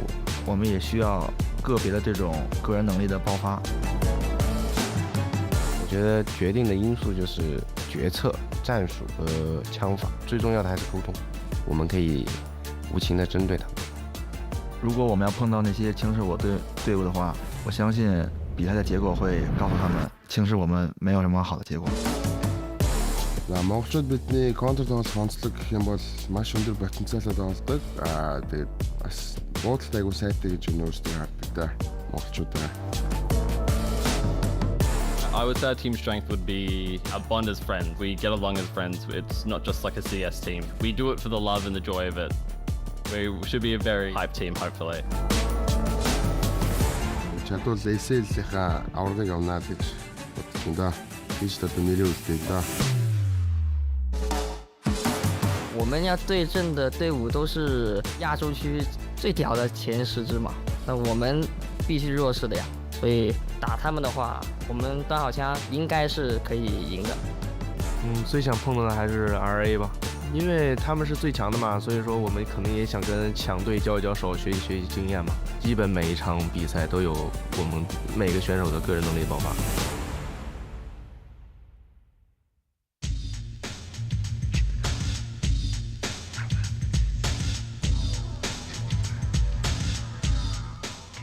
Hello, welcome back. Game number 3 coming up in just a brief moment. We got Gator taking on Chinggis Warriors, fresh off the back of a qualification to the major to represent this region. Tea time. I mean, what a run these guys are on at the moment. It's pretty historic. I mean, it's insane, right? Chinggis Warriors, the first time I came to hear of them was last year, I think a little bit before the Mii Cinematic Masters of 2024, and it was kind of a joke team because everyone's like, oh my god, Zilkenberg's coming back and everything, and you know, anyone who'd been watching the scene for a while knew Zilkenberg probably wasn't going to be great, but they've actually picked up really well and gone and built this roster up into something pretty phenomenal from there. And listen, I mean, Zilkenberg's pretty good. He was, yeah. And he was pretty good. He's just like, are we going to look at really old veteran players to try and bring you forward? And they decide that they would go younger with players that have been in many different teams within the Mongolian scene, and they ended up actually finding a formula that seems to actually work quite well. Yeah, and you look at their run as well, right? You know, a win over domestic rivals, of course, the Huns, then picked up a loss to Eruption, and it felt like maybe in a bit of a tough spot. Came through that lower bracket, win over God's Reign, and then of course got the revenge over Eruption too. So super sick for them. First time we get to see these guys at the major. Should be some pretty awesome stickers as well. And I think, you know, now the hope is that they can kind of use this onto this stage and start to prove that they are a team not only just for kind of this one tournament, this one region, that they actually can start to push internationally. And you know, we were talking about it in the green room. If they are able to get, you know, a major qualification into EWC, they are going to skyrocket. They could be seen as a top 3 Asian team in terms of VRS points. I mean, they would probably be competing for top 2, if not more. It depends on how the new FlyQuest and everything would be going. Lin Vision as well, right? Lin Vision as well, right? And look, this is the interesting thing, right? Because you're saying, hey, not just compete for the region, but compete for the world. They've never really competed for the region. Exactly, like, let's be honest, Chinggis Warriors have never been in contention to be one of the best teams in the region, but now as you look at ACL and see them coming into this tournament with Mongols having sort of graduated above and beyond, you could very well see this being a dark horse for not just the qualifiers, where they're obviously a favorite, but the entire tournament. Yeah, I was going to say, you still can't be the best team in the region until the Mongols fail somehow, or, you know, they're going to have to level up quite significantly, but I mean, this is basically, they're hitting the strides that the old IHC roster currently, or used to hit, and in a way that's maybe even earlier in the life cycle comparative to like all the iterations we used to see from that roster. Yeah, exactly. It should be quite interesting. On the other side, we've also got Gator on as well, the side that came through the Chinese qualifier, and there was ups and downs. There was moments then where they looked incredible, right? Really putting up some good performances, and then they went a little bit quiet. I've got a couple of facts as well. So speaking to Baseline Jay, of course, he knows these guys personally, he plugged with them, and he gave me a few little facts. So first of all, star player, secondary caller, AWPer, captain, everything, Poo-Poo, right? Yeah, He's I've the heard of that before. He's the main man. He's the main man. Dim Sum's the caller, the IGL, but apparently, basically, Poo-Poo does a lot of secondary calling, and he's a pretty big voice in the team. On top of this as well, Poo-Poo gained a little bit of notoriety, apparently, last year because NIP came over. They were playing on Perfect World, sort of FACER equivalent, right? And Poo-Poo destroyed them, so much so that he gained notoriety and people thought he was hacking. And he actually has gained a bit of, you know, NIP were basically pretty annoyed with him because he was destroying them in the pugs. So this is maybe a guy to keep an eye out for. Apparently he's unbelievably crisp, mechanically super talented, but there's a lot to like in this side as well. So I'm looking forward to see what they can bring to the table. Of course, with Poo-Poo being the main name, it's actually, you look towards this rifling core, Zihan Khan and Obe, and what they can kind of bring to the table. It's a tough game though, T-Time, right? They've really got to do something quite special to take down Chinggis Warriors. I mean, look, if you have an explosive opera, you're always going to have a chance, but the problem is on the other side, Chinggis Warriors are the complete package. And for me, it starts with Ariuko, who has just been such a stellar prospect that I really thought that he would be on the short list of players that if Mongols started to flounder at any point, they'd maybe try and keep an eye out on as well. But obviously, they've just been having more and more wind in their sails. Then you added Coolest, a player who, you know, has had his ups and downs both inside and outside of the game as well. I know he's come into some controversy in the local scene before, but it does feel like he's sort of coming back in reformed, and he was never really doubted in terms of the talent that he brought to the table, and it feels like he could be the difference maker for the Chinggis Warriors. Yeah, I mean, also, Controllers has been on kind of a heater recently, and this guy retired in 2023. He stepped away from Counter-Strike, and then he was brought back via the Nomads first for a few months, and then he joined the Chinggis Warriors, and he's been upwards trajectorying in terms of his individual performance, finding a lot of impact with this squad. It's actually kind of crazy to see this culmination of players find so much, I guess, individual play styles to success. And one of the really interesting things I like about Chinggis Warriors, they're actually technically a 7-map team. While Dust 2 is like their least played map, they still don't mind occasionally playing it. They played a couple of times recently. I think Train is technically their permaban, but they know a lot of teams don't play it. Yeah, exactly. And I think they don't mind a little punish there. So I very much doubt it. I don't think we'd even see the Dust 2 as well. But the fact that they're actually happy to sort of flex the map pool is actually a really good sign. I think when you are a side, we see this a lot of in kind of the tier 2 and EU, but when you're a side that's trying to really make that next step, incorporating new maps or incorporating different map pools and trying to punish in that sense is actually a really good way to go about it. So this side looked really interesting, and the story that we're building up here, T, has to be that Gatorun have really got an absolute mountain to climb. Especially when you consider that unlike the other Chinese qualifier teams, I mean, you know, you look back to the conversations you guys were having about them before, and it's all, oh, hey, they look really good in the qualifiers. But you know what? Sometimes they don't. And they do look happy. They should look happy. It's a good sign. But I don't know if they're going to stay happy after this one. True. One man that I'm looking toward, we've already kind of brought him up, Coolest, coming off the back of that major qualification, he was the second highest rated player at that event. So hoping that we can see a little bit more of that here and now. We're going to throw over towards the stage though. Let me introduce you to our two teams. See you in a moment.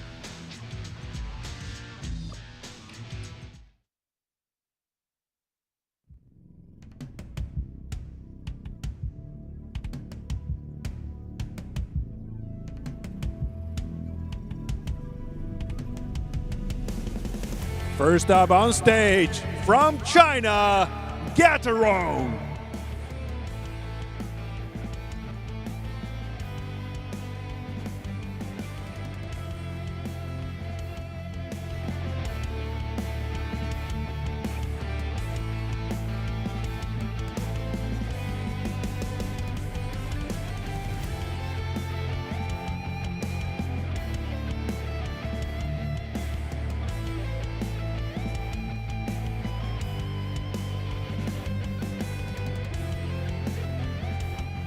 And now let's welcome from Mongolia, Chinggis Warriors.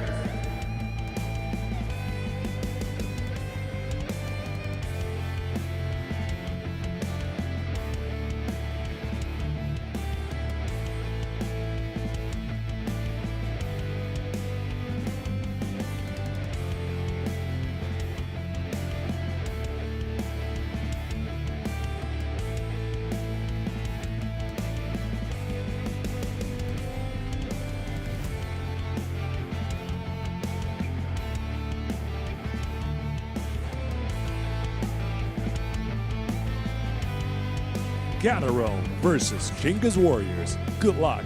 Have fun.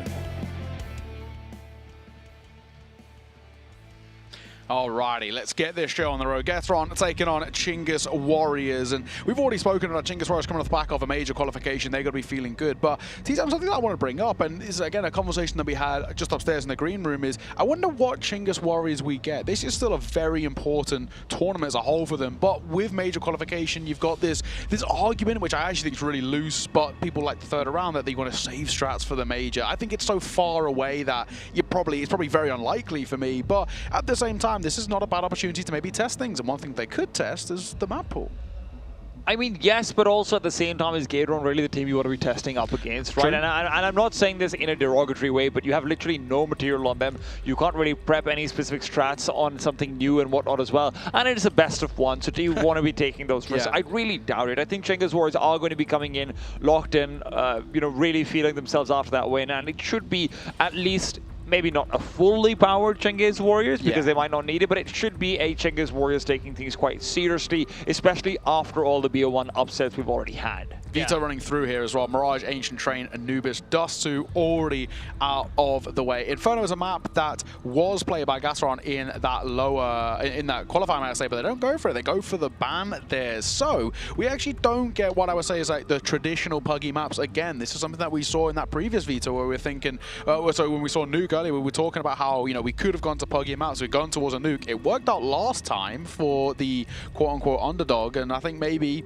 the hope here for Gatrons they can do it again. Yeah, of course. And Gatorone also had a very good win in their close open qualifier run. Also on Nuke, I mean, they had a 13-7 win in the qualifying game in their qualifying series, and it was actually on the puggier maps. And I think they had a little bit more, you know, they still had some convincing score lines, but they were also losing some really tumultuous rounds. So I kind of like that they've gone with the more tactical outlook here and trying to get some kind of edge, because I do think, you know, I mean, right now the Chingus Warriors are kind of on an upward trajectory, and mechanically you don't want to give these guys raw duels when you're not sure if you can really match up in that same capacity.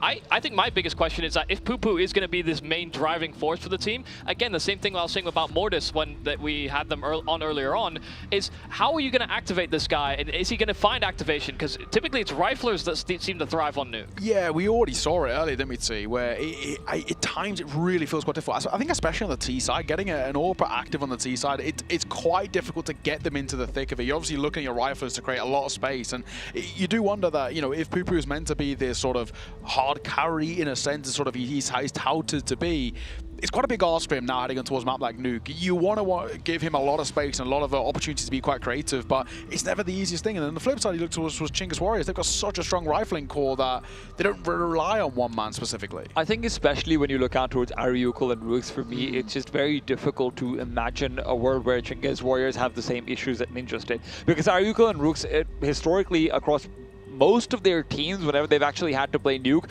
they've generally been good Nuke players on a bad Nuke team. That's how I would characterize them in the past. And look, if they're going to have a similar performance over here, it will be very difficult to move past, especially if Poo isn't going to be explosive. Now, we did get to see some explosiveness in that series from an AWPer. It wasn't from Mortis, so it's not like it is impossible, but Chingus Warriors probably fairly favored. Nice, okay, well, it will at least be Gastron winning that knife round, so that gives them the opportunity to choose, and by choose, we're very much expecting a CT side start, right? I feel like that would be the classic. That is going to be the case as well for them. They've chosen to go CT sides. This game is just about to get ready and underway. They have got one of the hardest tasks we've seen so far this tournament. A side who had to come through that lower bracket, had to really work off the back of a loss, and really set the tone in that close qualifier, so they've got a lot to prove to us, Yumi. And find themselves against one of the favorites to make it out of this close qualifier in their opening round. Maybe even arguably the favorite now that Rare Atom didn't make it, right? Yeah, exactly. We'll have to see. Either way, we are about to get underway. It is our third game of the day. It's Nuke once again as Gatorone take on Chingus Warriors. For now, Yumi, tea time. Take it away. This is where Chingus Warriors come in, and they can either have a pep in their step and trip over, or they can be firm-footed and plow down. It does feel like the ball is in their court, but Gatorone are here to play, and let's find out what exactly they've got. A bit of a two-step, a little bit of a crossover here and there. No, it's going to be straightforward. Right into the A-bomb site for controllers, and down he goes into B. But the problem is in ramp, where Kulis and Ariukul are forced to trade. Two more players come in. Reinforcements are present. Now they are absent. That was a quick call sheet. Yeah, now Con has really no idea what to do about this. I mean, a player that's now spotted inside of Heaven, Bomb made its way down towards that lower side because they had control of those vents, and now Con just running straight into the grasp of Controles. A really solid pistol. I mean, a quick smoke, it's not exactly like thrown from spawn or anything of the sort. There are ways that you can have that smoke bloom as you're breaking past that door, but yeah, they just went in for this ramp pincer where they could have ended up on the lower side, but once they found these 2 kills towards Hell, it made it very difficult for Con to get a clear grasp on the situation. So a very convincing pistol there from Chinggis. Boo-Boo out with the Zeus. Is this one of the first actual ecos we've seen after a pistol loss in the tournament? I think that's probably right. Unless the team is trailing, you know, especially at the start of the game. I know that what you've said is true. Aryuko's also stuck himself to the dual leads, let's not forget. Wants that extra money. Yeah, the problem will always be that in this series, Gateron just simply don't have the depth of protocols that the Chinggis Warriors have been developing over the past few months. Xian's been taken down while Obi and Poo-Poo will actually find a killer piece. This is going to be dangerous if the Mac-10 is able to find a quick double dink, but controllers will prevent that from happening. Yeah, Poo-Poo got his kill with the Zeus, so I mean, mission accomplished. Leaves dim sum alone. Dim sum's a kind of food, right? Like one of those dumplings? Yeah. It's a steamed Chinese cuisine. Right. They're so good at that, I have to say. I see them in the hotel every day. They look incredibly tempting. Well, yeah, it's like a category of food. I don't really. It's like saying sushi. Right. You know, there's a whole slew of different types. Okay, fair enough. Well, Chinggis Warriors would love to eat him up regardless, especially when he's only got the USP. Becomes all the more appetizing. Yeah, big fan of dim sum, like the food. I've yet to see whether I'm a fan of dim sum. Maybe you can convert you, right? Yeah. Maybe you can be just an overall dim sum believer. Yeah, I mean, I'd like to have multiple loves that share the same name. That should be a Tinder bio for you. Makes my life easier. I suppose you don't have to come up with new nicknames for everyone. Chinggis Warriors right now, though they're not quite on the nickname phase, out with Gateron on the other side. They are just trying to get to know them for now. You know, I might be the only person in the world outside of Mongolia who has a Chinggis Warriors jersey. Wow, yeah, okay. That is a niche flex. Yeah. And I brought it with me as well. And that's getting the stock in early as well. Exactly. I bought it last year because I had that much faith. Now, admittedly, it does have Fury on the back, so, you know, maybe none of the players... Yeah, I kind of missed the mark on that one, I suppose. Controllers, though, hopes that he won't be missing the mark. Over and out he goes once again, right down the vents. He's been allowed. Permission granted, seems like perpetually. We'll have to look to see if that becomes a problem later on. The problem right now for Gateron is that, well, they were going to have to potentially deal with that player fast. Dim Sum has solved that problem. I feel like the Chinggis Warriors actually didn't communicate that ramp was being effectively unoccupied. You know, if somebody gets down those vents, they should be very wary of the fact that someone could be doubled quite quickly if they go for a fast secret start. So, yeah, the fact that they're able to get a kill on the side of Gateron and have a man advantage, even with this plant coming down, they've still got a fair amount of utility to make this retake happen. They are taking their time, though. Yeah, and they don't have kits. And with the elevated angle that Aryuko has, it's so hard to take him down of a hair. Poo-Poo will be exposing his legs almost immediately. He is doubling up with Obi, so maybe there's something to be done. Dim Sum out and over he goes, taken down by Rooks, and with the second player nearby, Rooks is feeling comfortable. 2 found, and now just the 1 left. Poo-Poo forced away by just a few stray shots of the Galil. Will not be allowed to back off without taking damage, and I don't know if the bomb's going to be enough to take him down, but it probably shouldn't be. He's dead. He's dead regardless he's of what got the happens. wrong direction as well, yeah. Fair enough. Yeah, he had 17 HP. Even if he, I think, ran through lobby, that was maybe a smaller, there was still maybe a small chance that he could have made it, but as soon as he ran towards those secret steps, he was a dead man walking. So, once again, Chinggis Warriors, I mean, you see just how willing they are to play after the plants. They play off each other. That's a sub sound right there. I wasn't sure what he was reacting to be honest. Nothing seemed that outrageous about how the post-plant played out. Maybe just a 6 shot? Yeah. Who knows? Or maybe just surprised it went so well. They got 4 kills to the 1 in the Guys, we're 4 versus 5. You have to be careful. Right now you have to be careful about the 5-7s. It's been a lot of force by success so far. Half buys haven't been half bad either.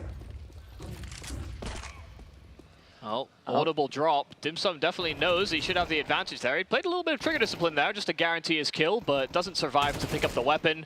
And Rue's position is a little too far forward. Oh, well, they didn't clear the boost. Oh? They have not cleared the boost, and Controllers is going to feel like a little bit of a fool.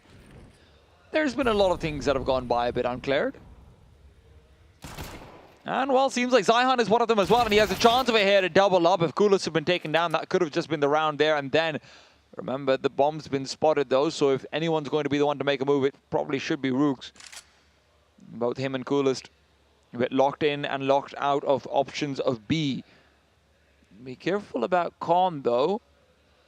He could catch you, Coolest. And Coolest is watching out. Shoulder spotted. Easy frag. And Con is gone. Yeah, the first jiggle was so bad. Coolest was able to dial in his spot. Oh, my God. How many are we going to get to the back of the head? And Boo Boo had a chance. But Coolest won't let it.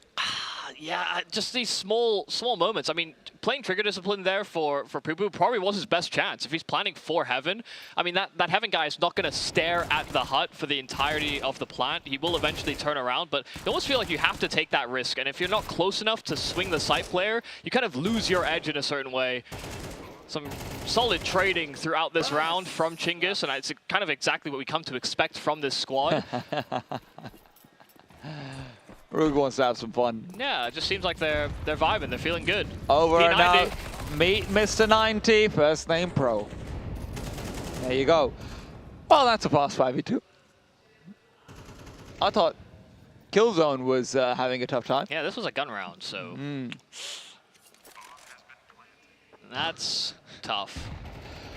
Obi and Boo Boo don't want to say, especially because it feels like the round just started, but they don't have a choice. And I kind of like that this is what we're seeing from Chinggis Warriors. You know, so frequently they would have been considered the underdogs, and there are so many sort of bigger fish that actually do kind of test you and limit test you on your basic rush holds and your fast play protocols. If you don't have that down pat, you will be punished.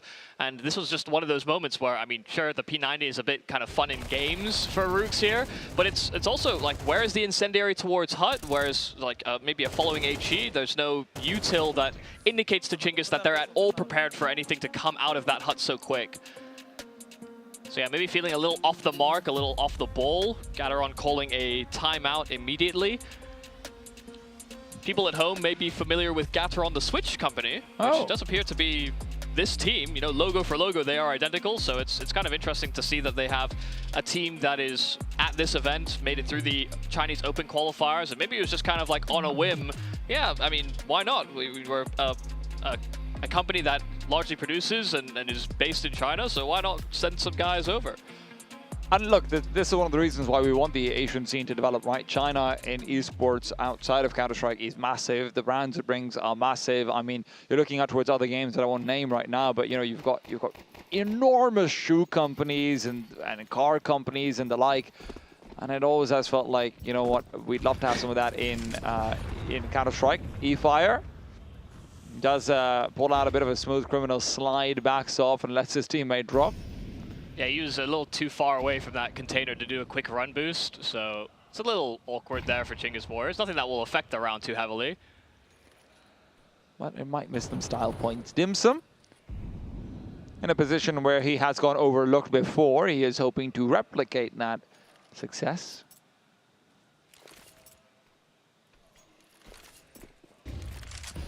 Roog's been having a good time. Last time with the P90, this time with the AK. Quick push forward, doing it all on his own. Dim Sum's taken down. That's a really cute play. I mean, threw the flash and timed it with the drop, so the player at Credit actually didn't know that there was a player that was going to be wrapping him so quickly.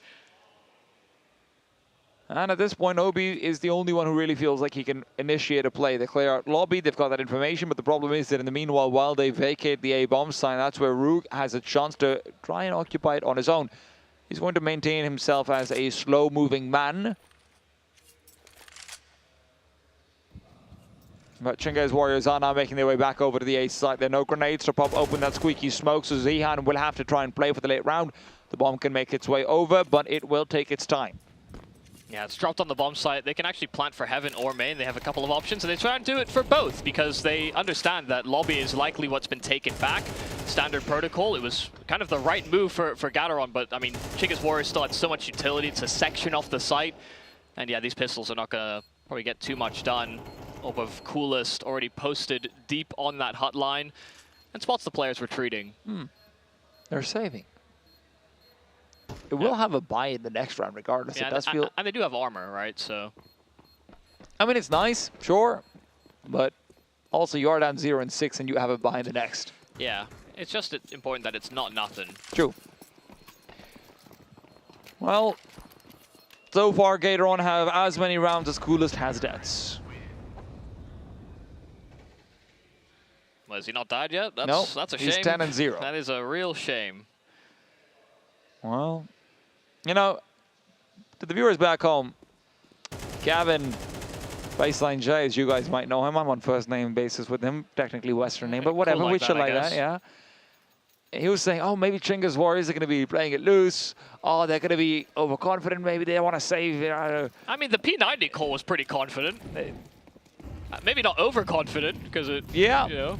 I mean, listen, it's working, whatever they're doing. And right now, Grenade's trying to interrupt what has been fast ascent so far. It's E-Fire to move through the smoke and past the spam. He's now waiting as Coolest has now died. Can death number 1 lead to round number 1? Maybe not if Rugen controllers are going to be having kills like it. Controllers is still out and about, and it's time for him to find out. And he's not really got a place in that site. 3 on 3, round state's not terrible for Gateron. God, how many times is this going to happen, though? It feels like every round here, when they've been on rifles, Chinga's Warriors have had access to Heaven via the AC vent. I'm sorry, Zihan. That's a nice kill for you to get, but yeah. Obi will have to avenge, and he will do so. A straight headshot leaves Ariukul alone. A 1-on-2 where he does have the bomb, so he's got that advantage going for him, but where does he go? It's actually kind of tragic that E-Fire is the one that dies first. The Garage player should have certainly have covered it. One being planted on A, and Ob will be close enough by to actually ascend onto the top of hut. Yeah, not something Ariukul would have anticipated. An instant dink, and so they know this player is damaged. They should just run him down, and they had the numbers to do so. A first round break here for Gateron. Finally, they find some success, and it comes off the back of some, you know, cutesy plays that Chingas are trying to do round smokes. Even if they did find some answers back, a little bit of mismanagement, maybe expecting Gateron would make some massive blunders, but instead they're the ones that are kind of made to look a little bit foolish. It's a really nice shot there from Rooks. Ducked and then unducked into an instant shot. Yeah, but Chinga's Warriors as well, you can see they get advantages and they are just trying to push them down, right? Like, hey, Controllers gets a 4 versus 3, maybe I can make it a 4 versus 2. And to be honest, they might even be thinking the same thing I am. Like, how many times are we going to get access to Heaven for free? Surely they must be doing something slightly different, and they were right in their assumptions. The main player did push out and try and re-aggress outside, but they missed the timing to cover one another.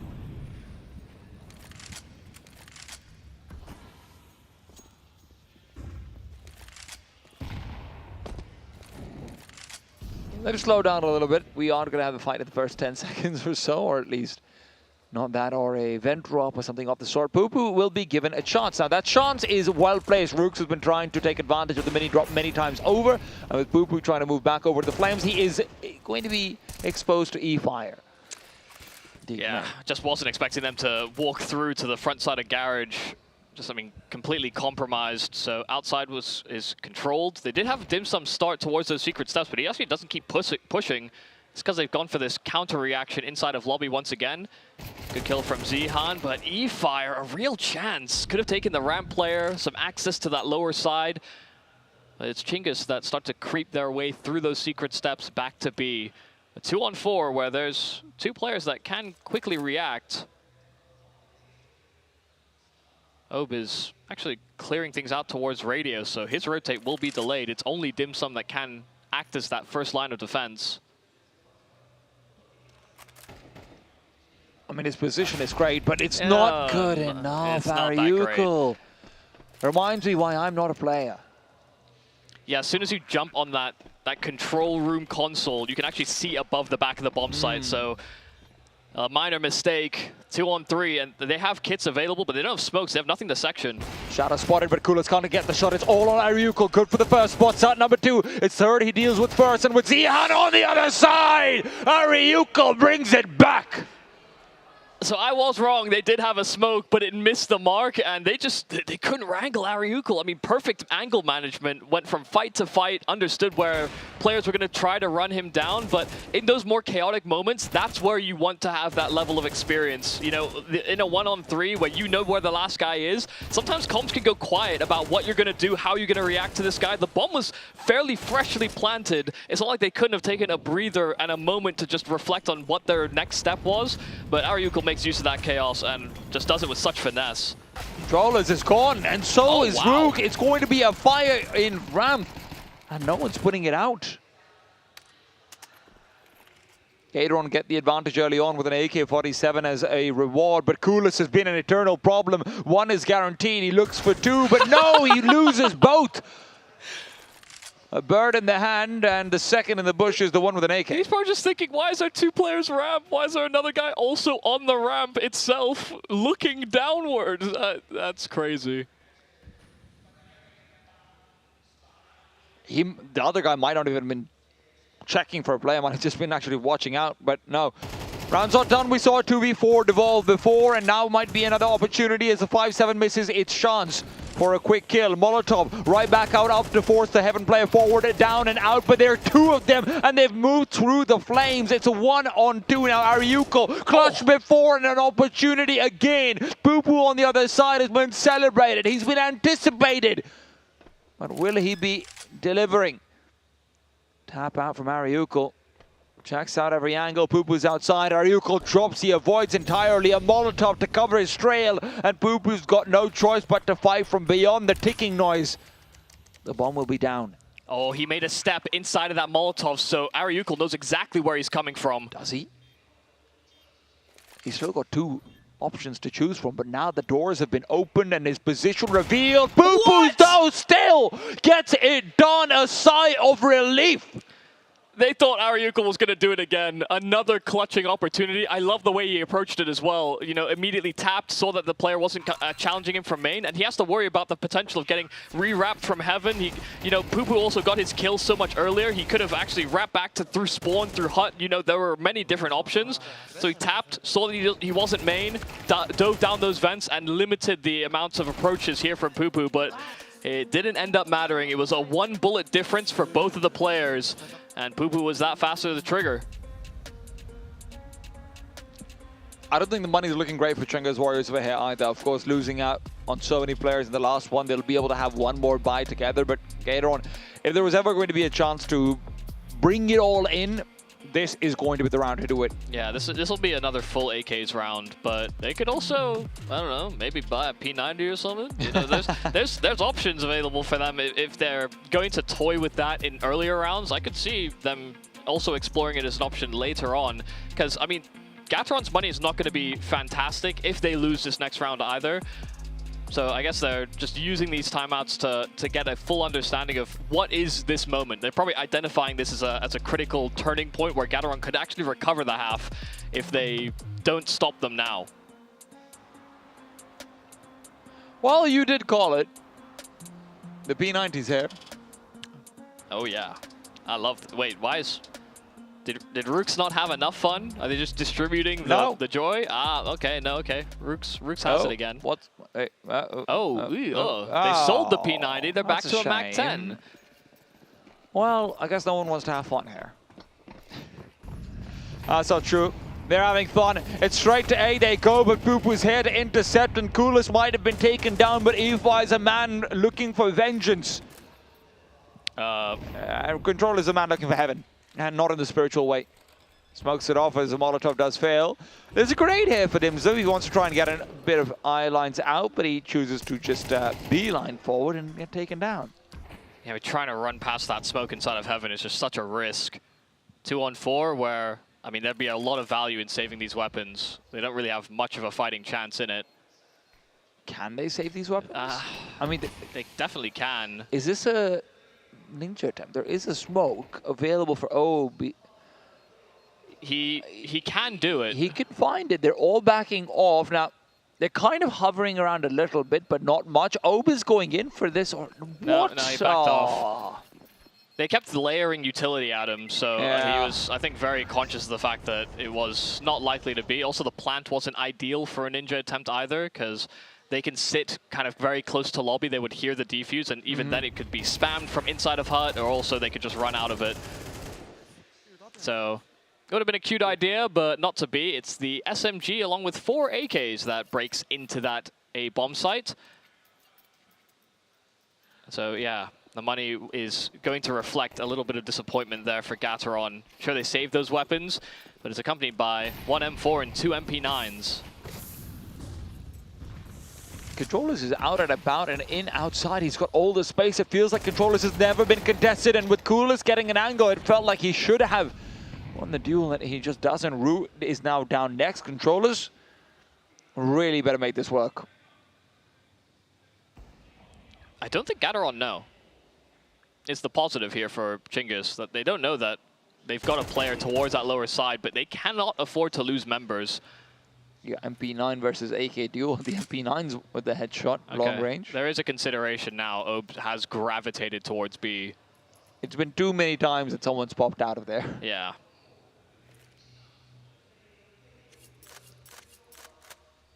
He also has somebody that can act as a distraction in Poo-Poo if he decides to rotate down. Obe is not expected at all. Controllers has no idea. Poo-Poo's there to cover decon, but he's missed the timing. Well, Poo-Poo's gone, but Controllers is likely just going to be traded out. He's not checked the angle at all, not expecting 2 players, but Obe, this is sneaky. Has he missed it though? Michael, he could have missed it. The door's been closed behind him. The door's been closed. But they won't know that he's on the site. At the same time, he can stop the plant. It can be traded. Takes the bomb down. Moves back for cover. Looks for the player who went by him earlier on, but as it's going to be E-Fire left behind to try and take care of rotations, the problem is still the bomb and who will go back and get it. Obe leaves the door open this time, and it's going to be the glass that stops him from denying the plant likely, as it will be in a safer position. 2 versus 3. Kits and Molotovs, they are in play, but these duels cannot be afforded to be given away. Neither of them actually able to wrangle the spray. Oh, that's a hell of a shot, and an important one. E-Fire committed to the bomb site. Control it's on 3 HP. This bomb is planted for him, but they are considerate of those double doors. They were wide open, and the only route that he could have taken, a 5-on-3, that gets a little hairy. There were some awkward positions being exchanged, some weird timings being hit, but Gateron don't let that slip away. I mean, honestly, when Controllers closes the door behind him, I just, oh my god, this round is gone. Yeah, I got a little worried, but it was more the fact that Chinggis would have this full sense of security, and they were spread very far because they thought that B-bomb site was entirely clear. There was no reason for them to anticipate somebody to be close by. They had controllers inside the double door, so it's not like it could be control room either.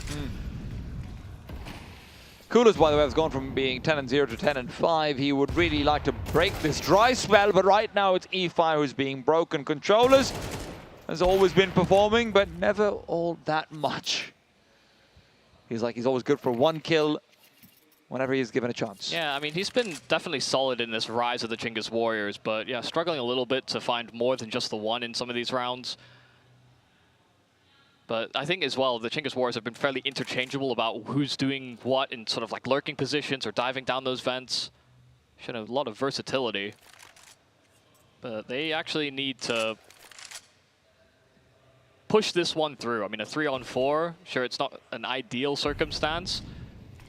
But considering the start they had, they will want to finish this half off strong. A missed shot there from Poo-Poo, some good util over on this B bomb site, enough space for this plant to come through where they shouldn't have to worry about it being cancelled.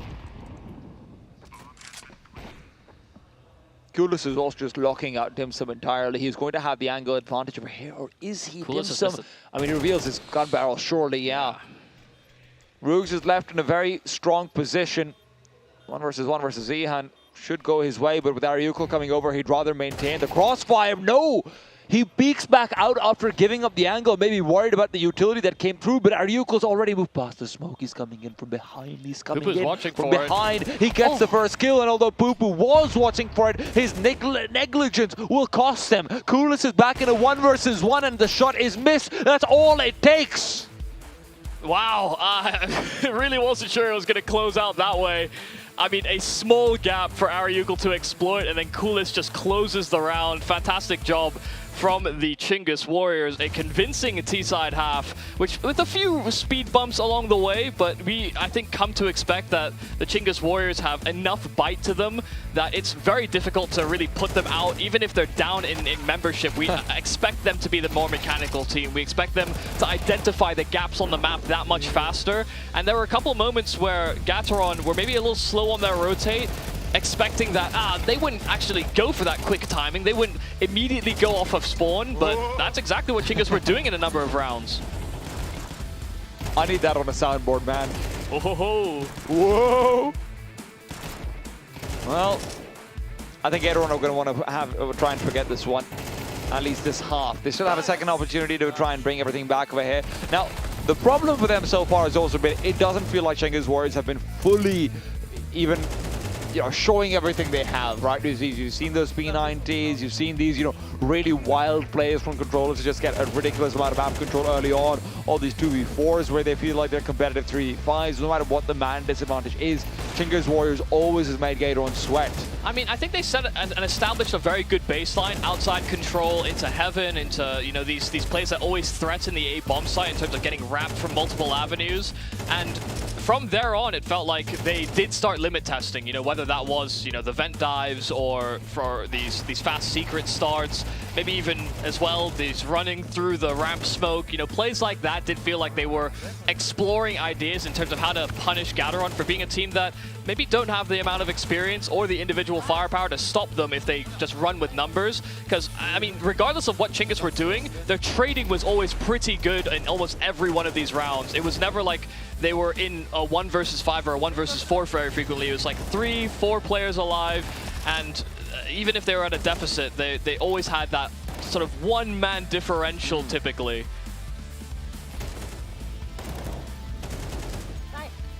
And how many clutches did they just put themselves in? They didn't win them all. No, they put themselves in great positions to take them home. Yeah. I'm glad to see Aryuko performing that well, though, just generally speaking. I think he has been slightly forgotten in the scene. I know he's obviously going to have a chance to really prove himself internationally with the major when it comes around, especially when you keep in mind, right, 32 teams at it now, so you're going to have a lot more competition that might be, more achievable for you. But before that, this is the tournament where you want to try and prove yourself domestically first and foremost. Conquer the demons within before you look to those without. Yeah, it's weird because Aryuko actually had a pretty good start to his career. I mean, went from what, a Raft into Renewal into Eruption for a bit. And he was always one of the good players on them. Yeah, and then, yeah, I think when he went to, Myth Avenue and then IHC, things started to be a little bit more shaky. And maybe that's also partly to do with those teams maybe not being as well put together or, lacked a little bit of direction. But yeah, coming back into, I mean, fully Mongolian team again, but into one that has a bit more of an identity behind them. Yeah. It'll certainly help him. Kind of just excited to see what eFire gets up to as his career continues to progress, because this, I mean, he's only 19. Well, for now, I think Gatoron don't want eFire to be getting up to anything in the second half. Controllers is just going to be covering off ramp, and in the meanwhile, it is going to be eFire, who looks like he's almost setting up for a knife kill. Coolest is the one to be casualty number 1. Dimsum to deliver. Controller trying to recover a difficult position as he's faced down by 3 Glocks, takes one of them with him to the grave. I'm actually not sure if they bid on that fake at all. Pupu started firing in at door, hoping that one of those ramp players I think would peek, and sure enough, Controllers was there.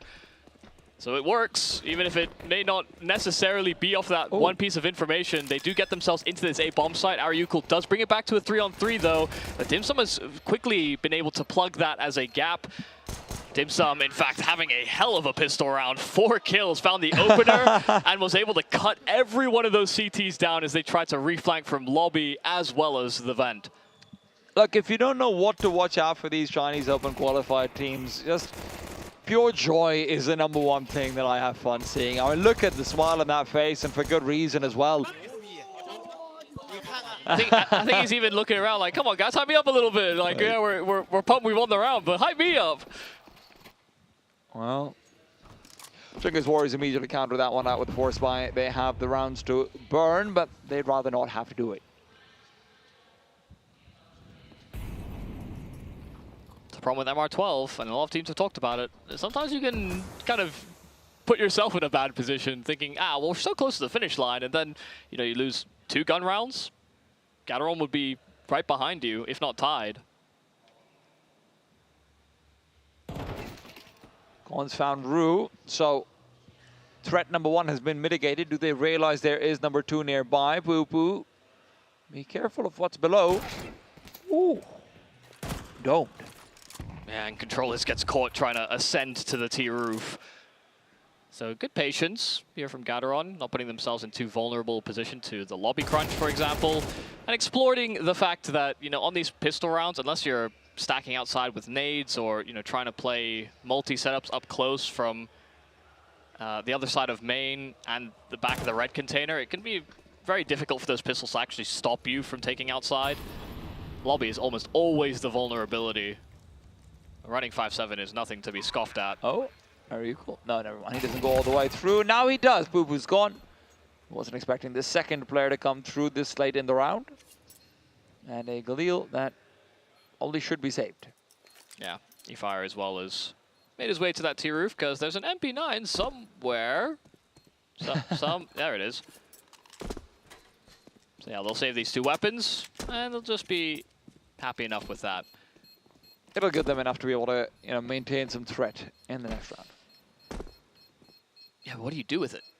I mean, two players with rifles on nuke. I don't really see the way to make it work. Maybe just a ramp push, right? Stick to the classics. 2 ramp, 3 lobby. Oh, come on, rotate that wrist. Yeah, that's how you prevent carpal tunnel from happening. It's also how you prevent yourself from getting stood up on the fist bump. I wonder if it comes with sound effects like. Listen, as you lock in on a video game, you know, you still notice things in your peripheral vision, but if it's not moving, it's hard to notice that there's changes.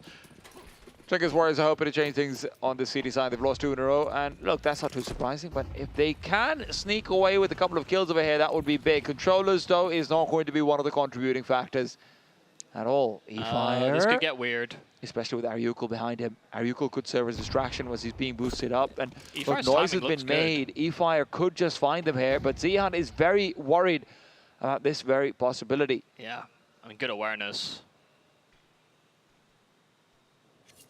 Dimsum's going to be given the all clear, though, and he's the one with the bomb. No! eFire tries to peek out for a wandering man, and as Rue is the one left with all to do. I don't even know if he's going to be contested.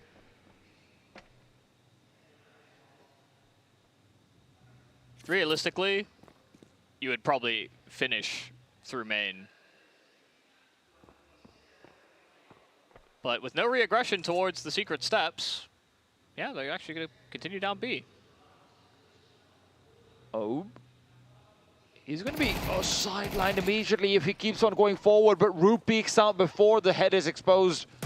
Has got too many targets then to deal with, and he's not even able to find the one. Yeah, I mean, I like the thought process there from Gateron. You know, if they wanted to continue down B, they were also too slow from those secret steps to actually catch good timing. You know, players could have rotated down the vents, they could have made it through ramp.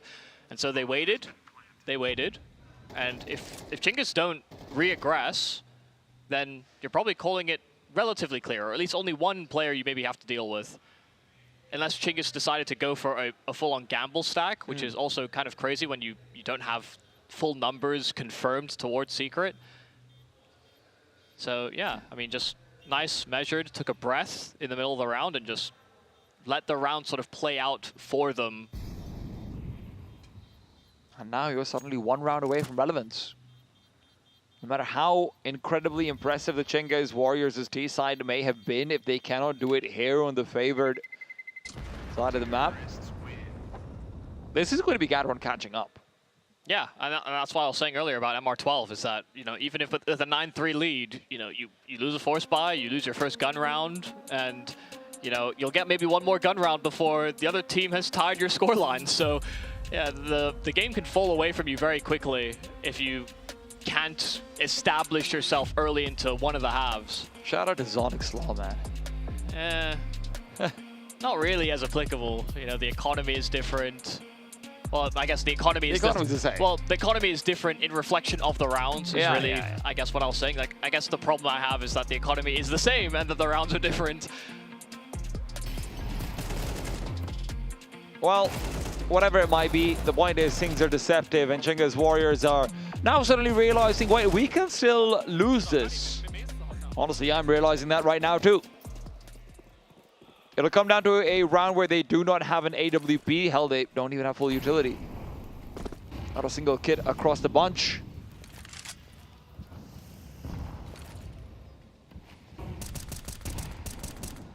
Gatron will slow things down. Yeah, I mean, throwing this outside wall where it is a 3-smoke exec outside does have its limitations to a certain degree. I think they even... No, I actually no, there's 4 smokes out, if I'm not mistaken. So they've expended a lot of resources getting down towards the secret steps, but it's only the one player that's really inserted himself there. The rest are at ramp. They want to go for a wraparound, but it is going to be a double ramp setup between controllers and Rooks. There's going to be a smoke at their feet, and that's likely to be the point where they start to move through. The smoke doesn't even bloom, but controllers finds one. Could it be 2? An opportunity given, but not taken. Poo-Poo fading back. A Molotov to try and prevent rotations will be very successful. E-Fire still here, watching out at the bomb, which was dropped earlier on. There's that one kill going so damn far. E-Fire gets another one, but with E-Fire unable to have his teammates stay alive, Aryukel is going to be caught by Dim Sum, whose earlier position finally pays off, but the time is not on their side as the T's are just now going to recover the bomb. Yeah, I got confirmation on both as well, so these rotates can be read into. That's why Chingas are trying to play themselves together. They're ready for it. Yeah, I mean, this reroute through Hut, it's just, there's so many angles to clear. Dim Sum, I mean, he has to even look above him, unsure if there's a player from the heavens that's made it to cut down this A-bomb site, and it's Coolest that will clean things up.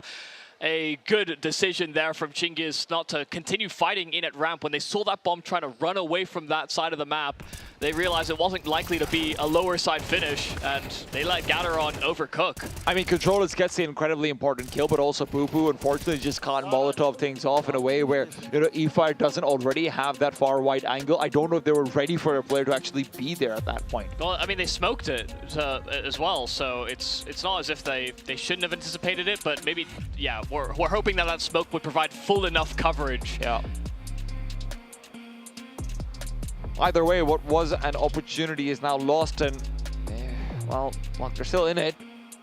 But you really felt like that was where, you know, you've got that ramp control, you've got that 4 versus 3, you've got a chance to make it work. Yeah, they just weren't comfortable with the fact there was only 2 players going to the lower side, where a player could have rotated down the vents, for example. You know, if one player has to plant the bomb, then it's one-on-ones on that site. Faster play, that's what they're going to decide on. Threatening the A-bomb site, but not actually committing to it. Now comes out the re-execute. The flashes are fantastic, but Aryukel's inside the smoke. Oba's going back to the second vents, but Aryukel is fragging out while Coolest provides distraction for Root to activate. Dim Sum and Oba still alive and with the bomb recovered. They still have control over this round, but for how much longer, the problem is Controllers has got really nothing to offer. The grenade to blow open the smoke, and E-Fire fights up against too many heads. Controllers will find a kill on the ladder itself. The advantage of that play being so low. They have suspicions, but they have no confirmation. Now singeing the feet of Aryukel, they'll know that this player came out from heaven. And of course, Controller's got that kill from Vent. So they'll try and read that rotate best they can. But he goes up through ramp. He doesn't decide that main, or secret through main, or Vent is going to be that safe. So he can actually catch them off here if they're not too careful. I think Poo-Poo is starting to consider it now. Obe gives that noise. That jump was heard. Poopu will take the peek and have the advantage. Doesn't get the instant kill, but it doesn't matter. Controllers will still be brought down. Ariuko moves from second vent into a smoke, gets a kill, moves back over to heaven in all of that chaos as well. But, you know, that being said, I really love what Gateron did do over there. They used that first set of util to be able to reposition and displace the CTs, and then come the flashes. Just that secondary delay, that 3-second wait, is what allows that pop through to become so much more chaotic. And then they reassemble that offense after the chaos dies down. Yeah, I mean, they almost get caught, though, trying to reroute through B because they had taken so long. So there was if controllers actually didn't get that first kill, there was a real nightmare scenario where, once again, Gateron could have, I guess, completely neglected that advantage. More great stuff from Ariuko, though, on this A-bomb site. A kill through the door, and still just being an absolute nuisance here for Gateron when they even try anywhere near this door or the A-bomb site.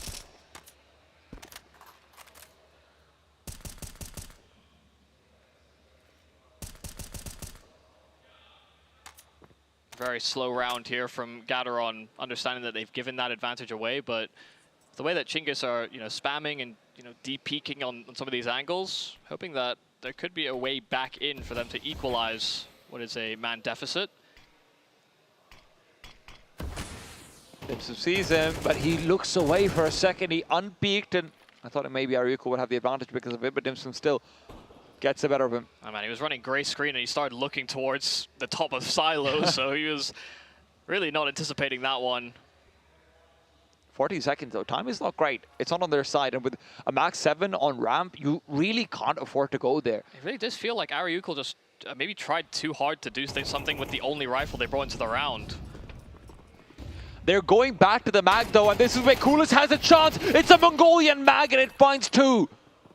Infamous. Rue has a chance with the scout, but it's such a hard weapon to make work when they're both already on 100 HP. The only advantage that the Mongolian side can hope to capitalize on is the time, and with 10 seconds, it's a big one. E-Fire, flames on the other side, bomb not planted for him. He cannot interrupt, but he pushes through. There's no time! There's no time! What? Why is Rue speaking? What? Chinggis win the round. He did win, but why is he peeking? Why is he peeking? I don't get it. I don't get it. I thought KZG was supposed to be the vibes team, but Chinggis Warriors are the ones living in the moment. That just... Oh my god. I was about to pop a blood vessel, I think. Because this was great. Coolest getting these 2 kills to the mag, and then the run through on the Molotov, they got off the plant, and there was no way for them to get the plant down again. Speaking of timeouts, that's how they lost the last one, eh? I needed this timeout. God. I lost my cool there for a second, I apologize. No, you don't have to apologize. I think Chinggis Warriors almost lost their cool as well. That was very, very odd. And listen, I understand that they're, you know, in good spirits. They played I'd say a looser game than maybe some of the other wins that Chinggis have had in the recent months, but yeah, understand that the clock is your ally. Well, right now, it's a faster play because of the text on the T side, but it is going to be a drop down immediately. A little bit of what Controllers was finding, but as Ariuko tries to match the speed, the pace will exceed him. Controllers might not be expected. He didn't actually push all the way through. But a very good position to hold ramp from. You know, if he should just commit to this spot instead of looking for more. But he's still probing, and they've somewhat given up this angle. I mean, Ope should come round and clear it. Oh my god, what are they doing? He might get more than one over here. He spots out the second player, but it's Rue actually who ends up falling. Ope tries to pre-fire Controllers. The grenade is great though. Ivar even takes that time to go upstairs. Poopu is down. 3 on 2. And as the T's are being hunted by the Chinggis Warriors, turns out E-Fire's got a couple of voices in his ear as well. Dimsum to take him down. Yeah, there was a lot of indecision at the start of this round here for Gateron. They were hoping that something would kind of come to them in the moment, but yeah, just they ended up cycling. And in this 2v2, they still have a lot to try to piece together, but they're making a lot of noise down towards the lower side. The thing is, it's Coolest on an AWP to try and stop them, and he's actually going to take that first fight, even goes for the reswing, a smoke down thrown by the T's that Coolest will use to great effect, but he's lost Controllers. And Zyhan knows that Coolest has to be nearby, but he didn't hear him drop. And so Coolest gets both on that B-bomb site. It's another clutch that goes the way of Chinggis. They can't keep getting away with these. I mean, cruel and unusual punishment. I mean, look at this death for Poo-Poo. Yeah. The best part is he had 2 players. I mean, there were 2 players in lobby. They lose one, they get a trade, and then Efar takes that chaos time to just run up the ladder. Last chance, potentially up to 5 times over, but Gadron need this one here and now, and he might not get it. Efar finds 3 while blind. Poo-Poo. He felt like he wasn't given a chance to play that last round. Now it feels like he's given too much to play with and play for. Coolest will not land the no-scope. Who's better with the mag? Still a chance here for Poo-Poo. A lot of time on this clock, so there are some options that can be laid out. You can see that Chinggis are making no assumptions that it will be the B-bomb site. They're trying to contain him as best they can. And right now, Poo-Poo's trying to deduce where the main gap is, if there is even one that he can exploit. I'd like to know the answer of that as well. They know he's on an AWP, so, I mean, realistically, they should be trying to play together as best as they can. But maybe the fact that they are playing separate will be something that catches Poo-Poo off. I said he had a lot of time, but maybe he doesn't have enough time to do this. Is he trying to wrap in through main? I think so. I mean, it doesn't feel like there's any advantage that Rue is also just playing on the back of the bomb site. And with 30 seconds, you're right, he doesn't have enough time for this. It's going to be a lot of angles that he has to gamble on if he wants to get this, and with the first shot being missed, it feels like the round is just gone and over. Controllers puts him down. Chinggis Warriors will inaugurate their ACL with a quick win. Yeah, I mean, really nice stuff there from Chinggis. I mean, the trading looked solid from the start. We saw some good exploitation, and some of the weaknesses maybe being shone through on the side of Gateron. The fact that they couldn't stop some of these faster plays. They didn't have really quick reactions to the outside crosses, the timings that could have been hit. There were so many spots where Chinggis found themselves in flanking positions, in, you know, wrapping spots on that A-bomb site, or even towards B for that matter. And not all of them went the way of Chinggis, but the fact that they were able to get into those positions and almost surprise Gateron with those spots, even if they were finding those snakes in the grass, it was still very difficult for them to get a full read on the map at really any given point in this game. And look, for Gateron right now, obviously lower bracket awaits them, and I have to say, it does feel like whoever they go up against will be an easier time than they had versus Chinggis Warriors. No matter what their advantage was, no matter what their positions were, it felt like there was always something else for the Warriors to bring to them. It was a difficult game to be battling in from behind. And honestly, when you think back to that first half, Controllers was just running wherever he wanted, either getting vent control or secret control. Rue was just exploiting the mini drop with his shenanigans and flashes and whatnot. They got heaven whenever they wanted. Gateron, like, do I really blame them? Yeah, and then Controllers was like, guys, I can just get down vents for free. And Coolest was like, I want some of that action. And then he goes down and he gets shot in the side of the head from ramp. So, you know, it doesn't work for everybody, clearly. Yeah, well, listen.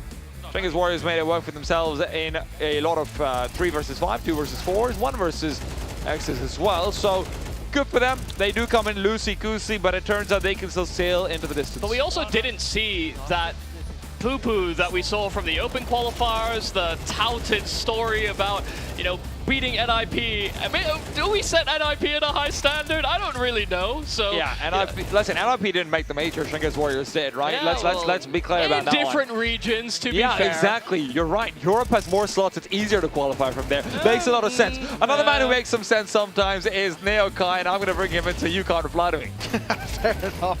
I mean, when you look at that first half as well, it was actually exquisite coming through from Chinggis Warriors. I mean, again, seeing those clutches coming. I mean, Arukul and Coolest, man, they are so cool under pressure, right? It really felt like they were just having kind of fun with it, right? They were, like we kind of said, playing a bit of loose and trying a couple of things, nothing too drastic, but trying to test the waters and see what they can do in a little bit more of a puggier fashion. A sprinkling of P90s yeah, here. You know, exactly. we're happy with that, really. Exactly, and I can get behind it. But this is a side that, of course, you know, times they're riding on a real high right now, and it's showing in their Counter-Strike. They're having fun. This loose style that they want to play when they can play it is super effective as well. And you just got to feel for Gateron as well. There was just not a lot they could do there. There was moments and flashes of brilliance, especially in that second half. But by that point, it already kind of felt a little bit too little, too late.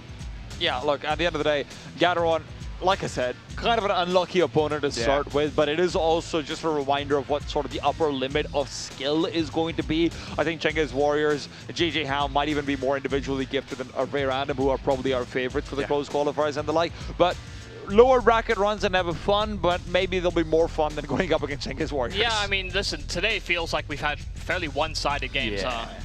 I don't think it's going to change, Mike, either, just by our next game. It's just, you know, comparative to yesterday, where it's like, oh, maybe upsets and, you know, some closer matchups.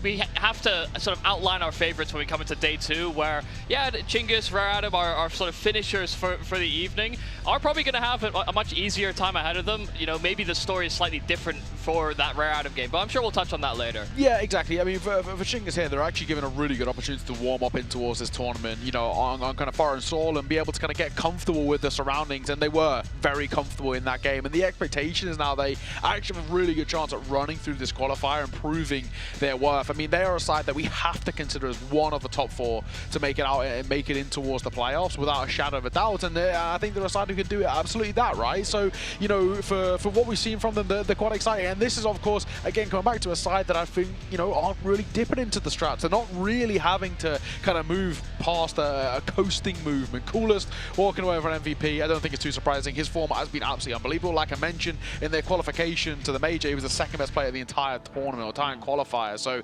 he's been fantastic recently. And listen, he might have more kills, but shout out eFire. He had more ADR and only 14 kills. I feel for the man. That is a guy who can, you know, only hit an 80. As much as it's a tilting thing to see, you know, he's like, at least he can kind of in the chat be like, yeah, but dart check though. So yeah, that's what that really matters.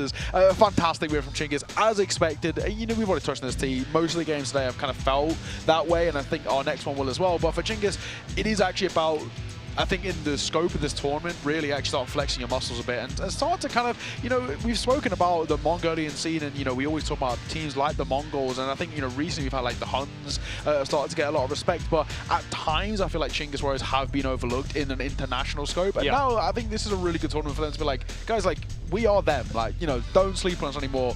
Qualify a major. If they're able to go deep and potentially even qualify an EWC spot, I mean, nobody can sleep on them anymore. I mean, absolutely. Look, the conversation has been so dominated, obviously, by the Mongols, the first, you know, Asian team to make it into a genuine top 5 and all of that stuff, but maybe Chinggis Warriors can have their time.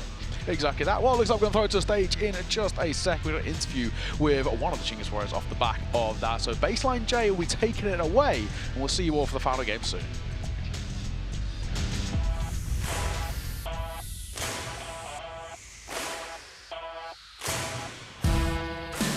All right, I'm here with Carnage, coach for Chinggis Warriors. You guys just faced an amateur team who doesn't have a lot of experience, but what are your thoughts in that matchup? And is there anybody on the other team that left you an impression? 就刚才你们的对手是一支非常年轻的队伍，刚才和他们的交手感觉怎么样？然后他们有没有一名队员是你印象比较深的？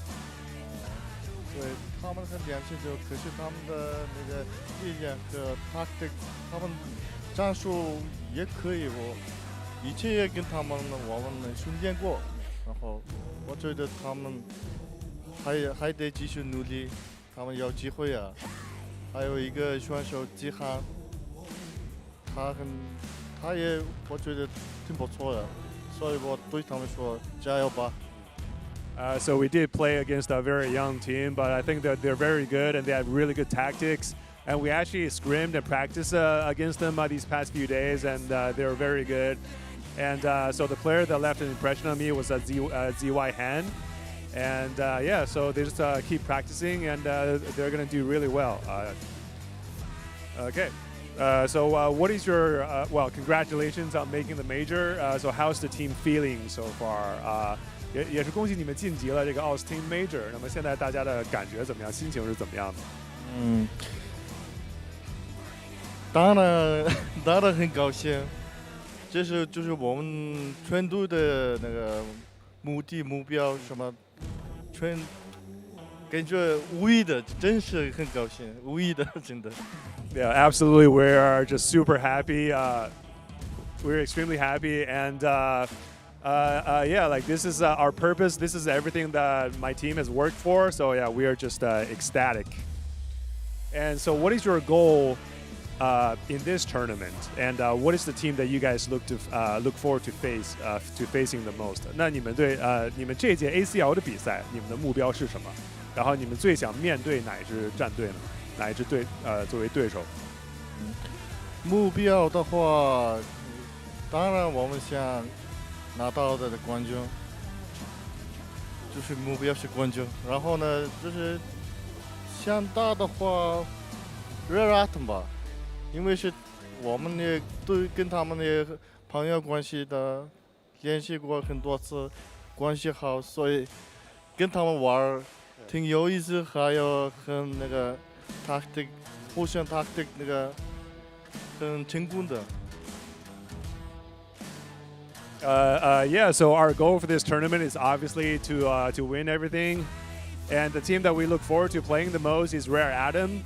It's because we practice against them a lot and we play against them a lot, and we actually have a very good relationship with them. We're good friends, so we're really looking forward to facing Rare Atom, and also that like we get really good results. Like our tactics improve from playing them. So yeah. Yeah, and that's everything I have for you. Thank you so much for joining us in the interview, and we'll be right back for the last match of the day, Rare Atom against Reverse Sweep Gaming. 好，也是非常感谢 Carnage 接受我们的采访，我们马上回来，稍后为大家带来 RA 和 Reverse Sweep Gaming 的比赛，我们一会儿见。Thank you.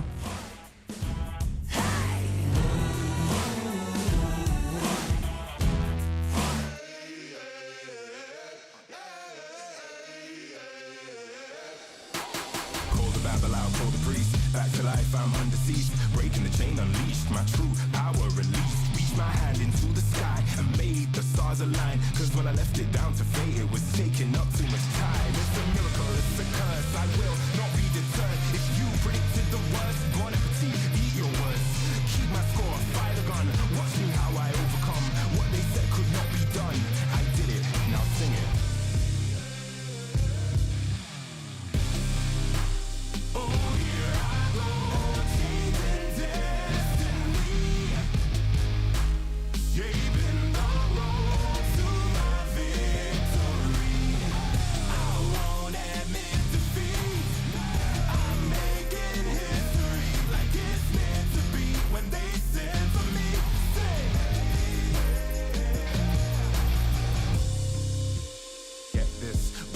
The birth of a legend, the past tried to trap me too bad. My future beckoned, I crashed, and yes, I burned. Hardest lesson that I learned was how to take a fall and crawl back out the dirt. Now I'm back from the grave, revived. Time after time, they tried to take my life, and still I wouldn't die. Survive, now come salute him. No man can dispute him. Back and I am biting, street fighting, Ryu Hadouken. What they said could not be done, I did it. Now sing it. Oh, here I go, changing destiny, saving the road to my victory. I won't admit defeat. I'm making history like it's meant to be. When they said for me, say no man can dispute him. Might as well salute him. What is written isn't done. Watch me how I overcome.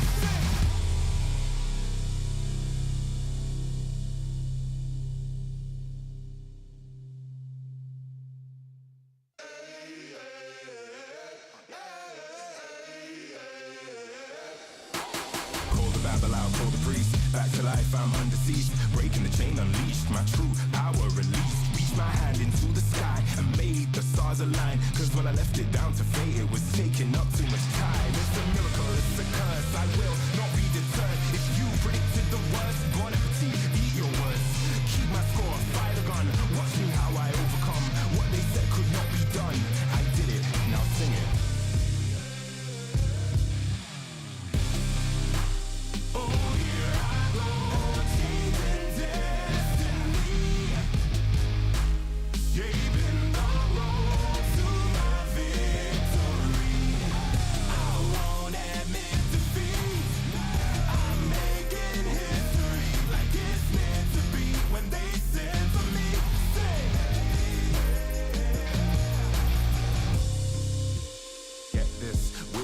The birth of a legend, the past tried to trap me too bad. My future beckoned, I crashed, and yes, I burned. Hardest lesson that I learned was how to take a fall and crawl back out the dirt. Now I'm back from the grave, revived. Time after time, they tried to take my life, and still I wouldn't die, survive. Now come salute him, no man can dispute him. Back and I am biting, street fighting, Ryu Hadouken. What they said could not be done, I did it, now sing it.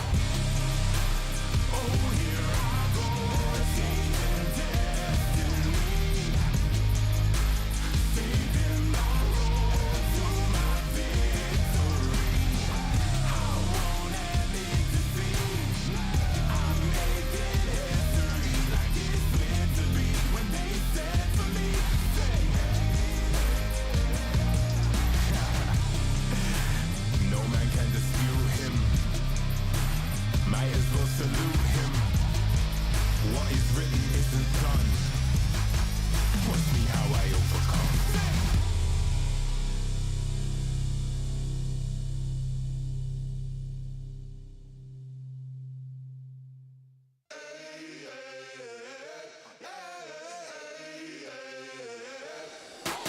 Call the Babel out, call the priest. Back to life, I'm undeceased. Breaking the chain, unleashed. My true power released.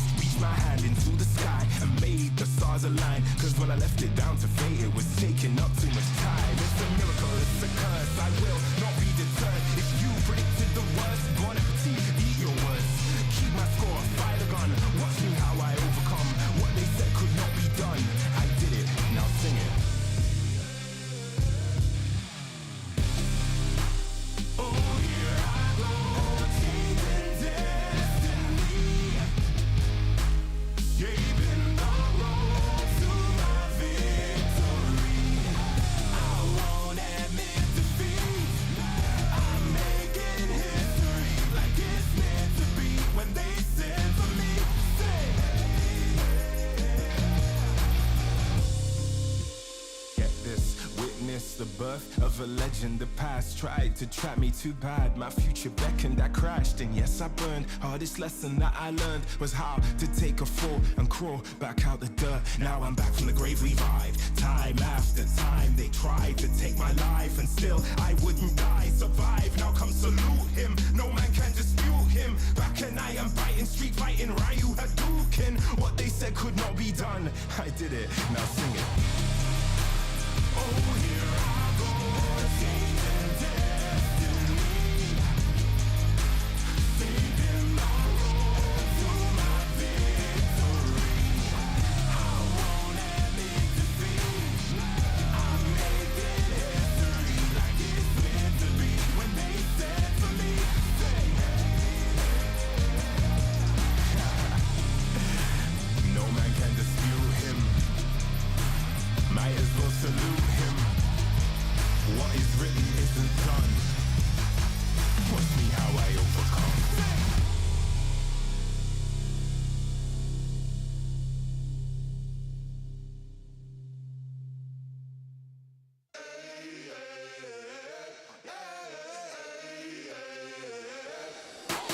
Call the Babel out, call the priest. Back to life, I'm undeceased. Breaking the chain, unleashed. My true power released. Reached my hand into the sky and made the stars align. Cause when I left it down to fate, it was taking up too much time. It's a miracle, it's a curse, I will not be deterred. If you predicted the worst, bon appetit, eat your words.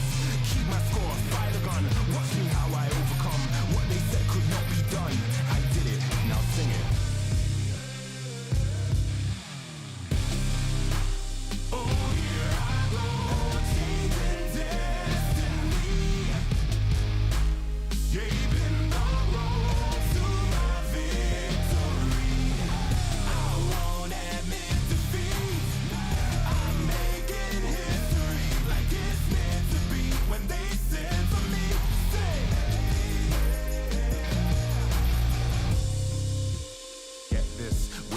the birth of a legend. The past tried to trap me too bad. My future beckoned, I crashed, and yes, I burned. Hardest lesson that I learned was how to take a fall and crawl back out the dirt. Now I'm back from the grave, revived. Time after time, they tried to take my life, and still I wouldn't die. Survive, now come salute him. No man can dispute him. Back and I am biting, street fighting, Ryu Hadouken. What they said could not be done, I did it, now sing it.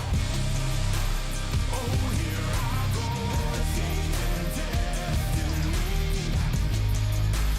saving the road to my victory. I won't admit defeat. I'm making history like it's meant to be. When they said to me, say hey. No man can dispute him. Might as well salute him. What is written isn't done. Watch me how I overcome.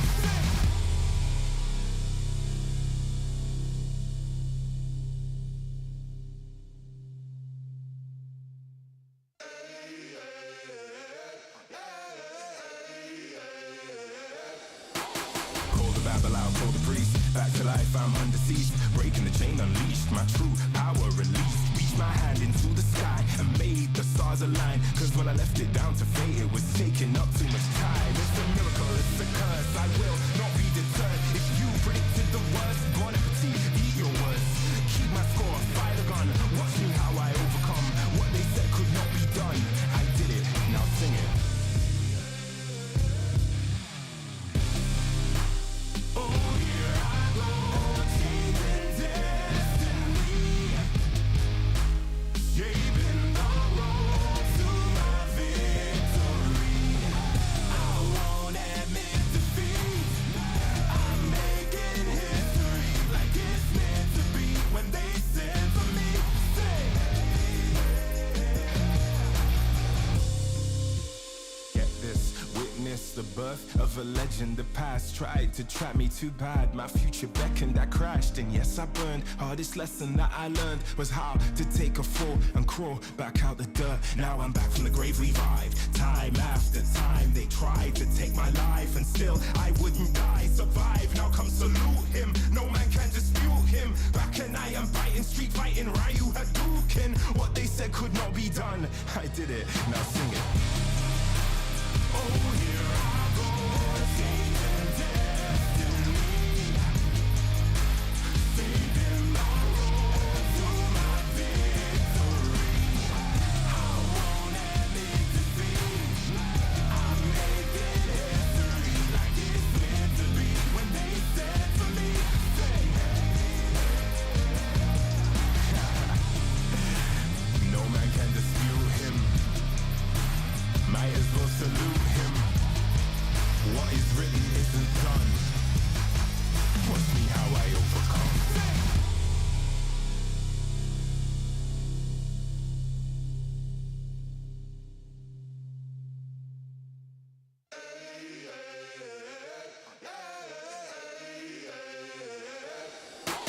Call the Babel out, call the priest. Back to life, I'm under siege. Breaking the chain, unleashed. My true power released. My hand into the sky and made the stars align. Cause when I left it down to fate, it was taking up too much time. It's a miracle, it's a curse, I will not be deterred. If you predicted the worst, bon appetit, eat your worst. Keep my score, fire the gun. Watch me how I overcome. What they said could not be done, I did it, now sing it. Oh, here I go, changing destiny. Shaping the road to my victory. I won't admit defeat. I'm making history like it's meant to be. When they said for me, say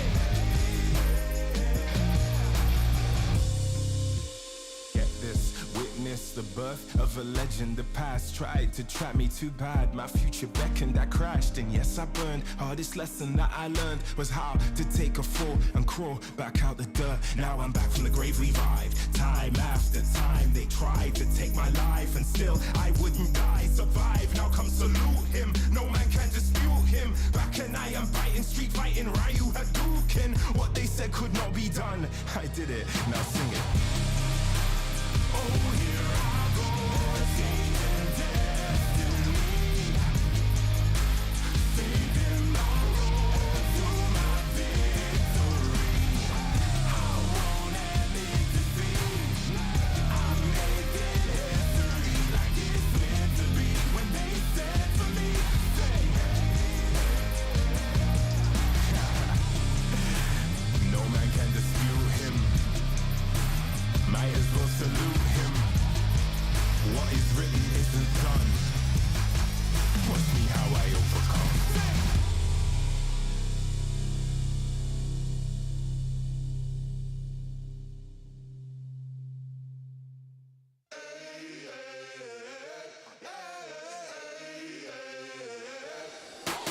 Call the Babel out, call the priest. Back to life, I'm under siege. Breaking the chain, unleashed. My true power released. Reached my hand into the sky and made the stars align. Cause when I left it down to fate, it was taking up too much time. It's a miracle, it's a curse. I will not be deterred. If you predicted the worst, bon appetit, eat your words.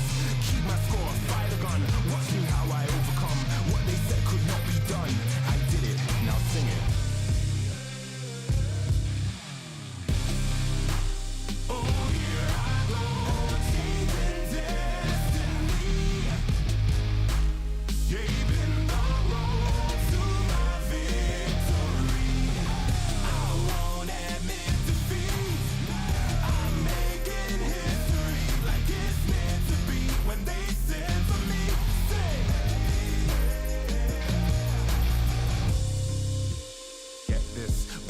The birth of a legend, the past tried to trap me too bad. My future beckoned, I crashed, and yes, I burned. Hardest lesson that I learned was how to take a fall and crawl back out the dirt. Now I'm back from the grave, revived. Time after time, they tried to take my life, and still I wouldn't die, survive. Now come salute him, no man can dispute him. Back and I am biting, street fighting, Ryu Hadouken. What they said could not be done, I did it, now sing it. Oh, here I go, changing destiny, taking the road to my victory. I won't admit defeat. I'm making history like it's meant to be. When they said for me, say, no man can dispute him. Might as well salute him. What is written isn't done. Watch me how I overcome.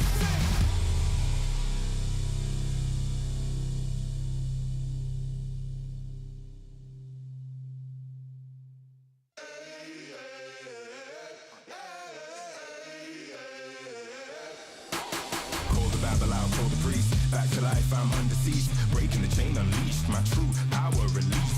My hand into the sky and made the stars align. Cause when I left it down to fate, it was taking up too much time. It's a miracle, it's a curse. I will not be deterred. If you predicted the worst, bon appetit, eat your words. Keep my score, fire the gun. Watch me how I overcome. What they said could not be done. I did it, now sing it. Oh, here I go, changing destiny. Shaping the road to my victory. I won't admit defeat. I'm making history like it's meant to be. When they said for me, say, get this, witness the birth of a legend. The past tried to trap me too bad. My future beckoned, I crashed, and yes, I burned. Hardest lesson that I learned was how to take a fall and crawl back out the dirt. Now I'm back from the grave, revived. Time after time, they tried to take my life, and still I wouldn't die, survive. Now come salute him, no man can dispute him. Back and I am biting, street fighting, Ryu Hadouken. What they said could not be done, I did it, now sing it. Oh, here I go, changing destiny, taking the road to my victory. I won't admit defeat. I'm making history like it's meant to be. When they said for me, say,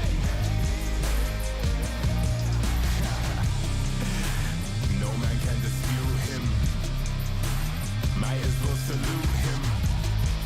What is written isn't done. Watch me how I overcome.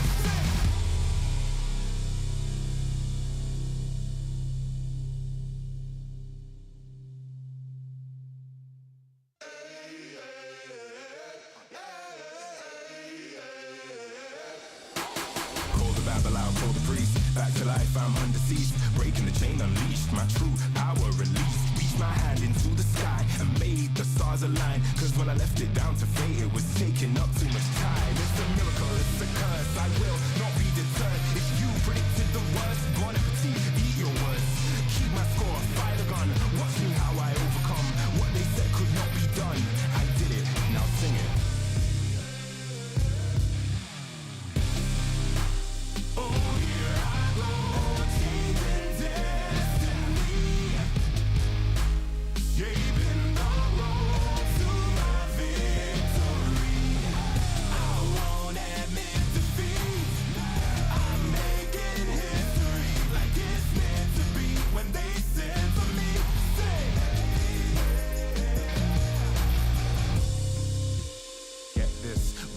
The birth of a legend, the past tried to trap me too bad. My future beckoned, I crashed, and yes, I burned. Hardest lesson that I learned was how to take a fall and crawl back out the dirt. Now I'm back from the grave, revived. Time after time, they tried to take my life, and still I wouldn't die. Survive, now come salute him. No man can dispute him. Back and I am biting, street fighting, Ryu Hadouken. What they said could not be done, I did it, now sing it.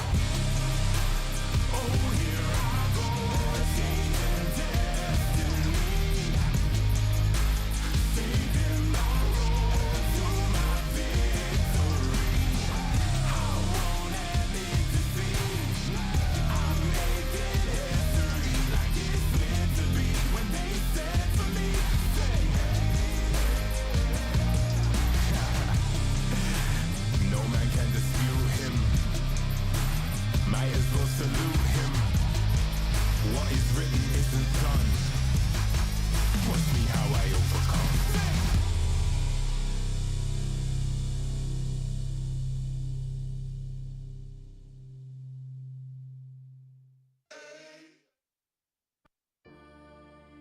My team name is The Group and my IGN is Exusier.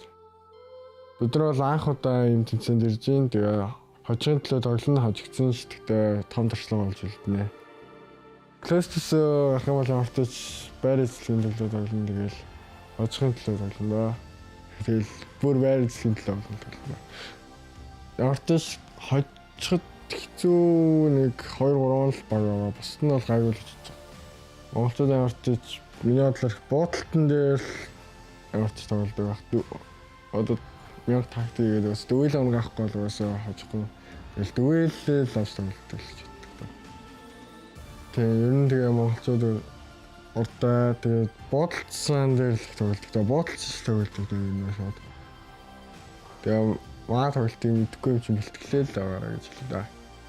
Манайг бол буудалтан дээр тулгуурлаж юм тактик гаргадаг болохоор тэгээд гой буудалтаа үзэжтэй тоглож юм гаргаж чадна.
being able to come over to China and play on a big event like this is amazing.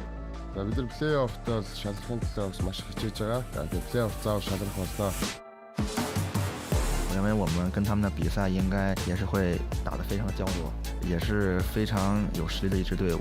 我们也需要个别的这种个人能力的爆发。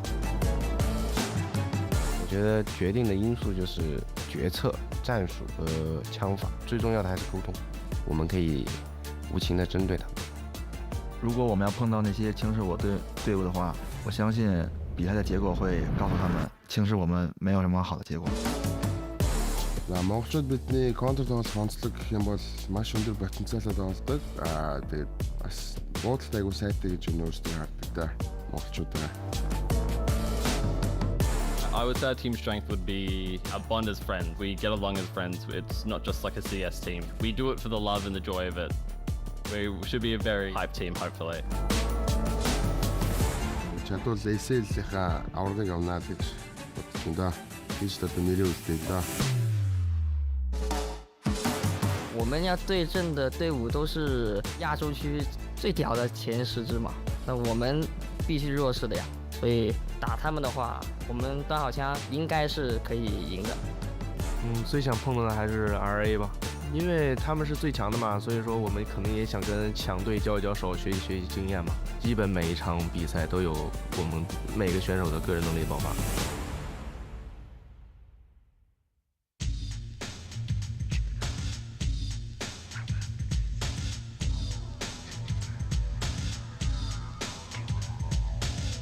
Hello and welcome back. Our final game of the day here for day 2, and we're looking to see how one of, if not the best, can perform here. But it's off the back of, unfortunately, a bit of a heartbreaking situation for them. They're looking to bounce back tea time and hopefully bounce back better than God's Reign did after missing out on the major. Well, God's Reign probably didn't expect to make the major either, to be fair. Rare Adam are probably going into this one thinking, no, this time, guys, I'm telling you, this time we're going to beat Tyloo for sure. They're hoping. And Yubi, if we're being completely honest as well, for Rare Atom, this is actually now probably, if we're being honest, in terms of the scope of this part of the year and looking to the second half of the year, is actually quite an important tournament, right? They actually really need to now secure some serious VRS points going forward because they're actually getting pressured from all sides. Tyloo, Lin Vision, you've obviously got Chinggis Warriors coming through as well. They've actually got to be kind of careful. Yeah, that's the problem, is that even domestically in the Chinese region, it feels like they are getting usurped in a certain way, and there's a lot of experience on this Rare Atom roster, and so you would think that when they bring in some younger players and they might be able to utilize their strengths and actually find great ways to facilitate that kind of growth, but it actually hasn't culminated that way. It's these younger rosters that seem to be being put together that are finding a lot of success, and some of them have been plugging away for some time to get that good, but they're almost kind of leaps and bounds ahead of Rare Atom, just in terms of the expectations of what we have for these players in their whole careers, because like the accomplishments of, you know, Somebody, Summer, Kaze, they don't need to be reiterated for Chinese viewers especially, but I mean, there's still stories to be told about a lot of the young guys coming up in Lin Vision and in Tyloo. Yeah, exactly that. T, let's talk about the other side as well. Reverse Sweep Gaming, they are the lowest ranked team at this closed qualifier. They only just squeaked through as well, the Chinese qualifier. It took a bit of work. It really took a lot of time to kind of get them going in that one.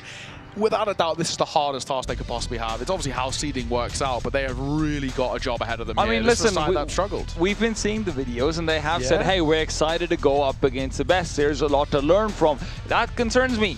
They're not saying, hey, we're going to take down the best. They're want to play Rare Atom. Yeah, and look, they're going to get their wish, but it is one of those things where, not to be cliche, but be careful what you wish for. I don't know if you really want that. Also, was that recorded before or after they knew they had Rare Atom? I think because they knew, and they were like, yeah, we want them, and it's like, well, you got them, I guess. I think it was actually done before. I'm pretty sure their media day was like before the seeding was then changed, so I actually think there was a little bit before, so they did get their wish a little bit, but I don't know if they're going to be thankful they got it after this game. This is a side, you know, we've looked at the results coming through that close qualifier. 13-6 lost to Gateron. They were okay, but I wouldn't say they're like a, you know, a real world beaten, as we just saw. They lost to Chinggis Warriors, so not a good sign early doors. And then on top of that as well, they also lost to Gateron in that lower bracket, 2-0 again coming through. They did beat 5 handsome guys, and that's the team name, not just 5 random guys. Yeah, you guys were looking for Bear and Poo Poo and this, and I was just hunting for 5 handsome guys. I was looking for Bear, yeah, I wanted Bear. But they beat them 2-1. So again, only squeaked in. This is a side of 5 handsome guys, you know. when I saw them, didn't really look anything too great. They were a complete mix. But the worst part about their qualifying route is like, look, they actually had some good leads in some of those games, and then they ended up seeding or having really, really terrible sides on the other in the second half, and they feel like a kind of a one-half team, unfortunately, which is I guess a bit of a shame. But the guys on our screen, Rare Atom, these are the guys that we expect to be, I mean, one of the guarantees out of the close qualifier, like you said, coming off of a pretty woeful MRQ exit. But I mean, with the amount of experience that you have with Summer, Somebody, Kaze, some of the founding members, or I guess some of the foundations of Chinese Counter-Strike for a time, and bring in some younger guys, that's certainly nice. But whereas on the other side, for Reverse Sweep Gaming, it's basically all younger guys. Yeah, we look at recent results of them as well. You know, losses to Tyloo and Envision. Fair enough, it's, you know, it's a pretty difficult qual in the grand scheme of things. The two sides are actually, you know, are quite scary. And then before that as well, you know, Bucharest, it's, you know, a win of a VP to start off that tournament, but then 3 losses off the rip. And yeah, I'm sure they're good teams, but we also know that Falcons and G2, they've had their woes at times, and it's a side that maybe can be upset by Alex or Rare Atom, but wasn't. So I think there's a lot to prove here for me for this side. Now, see, look, let me paint a picture for you. Go on. All right? Okay. For what Reverse Sweep Gaming is going to be right now for Rare Atom, right? You get done from work, you've had the boss yell at you, you've been threatened, hey, you're on PIP, you might be laid off in a couple of months and whatever, right? You're really coming home and you've got all this frustration built up inside you, and the first thing you see is just like a glass sitting there. You're going to fling it to the ground, you're going to watch a break, you're going to try and get some of that out of you. Reverse Sweep Gaming is going to be that glass today. Sure. So Rare Atom are just going to be using them as a punching bag. We're going to see Child King, we're going to see Summer, we're going to see somebody running at them, hoping to just beat them up. It's an interesting analogy. Yeah, punching bag is the word that I would use. And it might be the case, you know, let out a little bit of frustration. If we're looking at players as well as Rare Atom, Yumi, obviously Child King is a name that kind of comes to mind. But I actually think Lihang has really been pulling his straps recently. He's been looking really, really solid. So this is a side with obviously a lot to bring to the table and a lot to prove to us that they still are at that elite level. Yeah, no, absolutely. I just really hope that Reverse Sweep Gaming are able to keep some good spirits about them really coming into this matchup. Not only because they make it to this stage, but then also the fact that they have to play up against a behemoth in the opening round. Yeah, exactly. They've got quite the mammoth task ahead of them. Question marks is how we're feeling about this side. But we're going to throw it over towards the stage. Baseline J going to be bringing in both of these two sides for our final game of the day.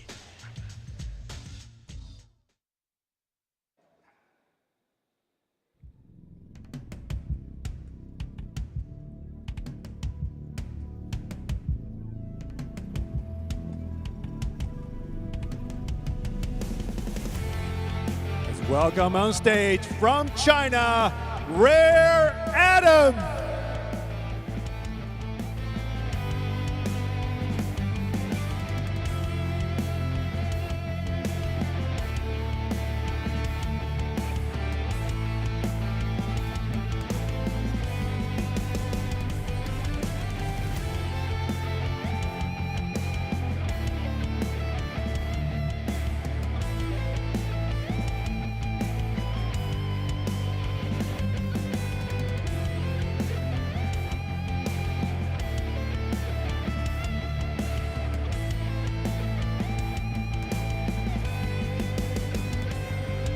Their opponent, also from China, Reverse Sweep Gaming.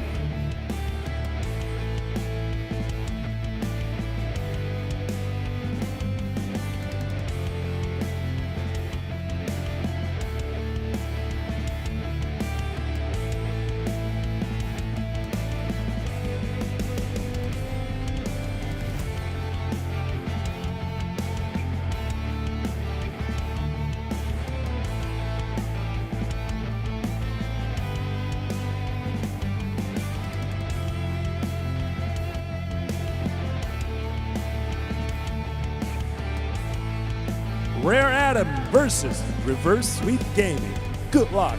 Have fun. Alrighty, teams out and looking ready to go. Of course, we built up a lot of this narrative. All expectations, Rare Atom should be taking this one. Should be taking it pretty easily. This should be a comfortable end to the day. But I feel like, Yumi, we've learned a lesson a little bit at times. We've seen some close games. This one is very doubtful. So if we're reverse sweep, what are we, to kind of earn our respect in a way, what sort of round score are we looking at here?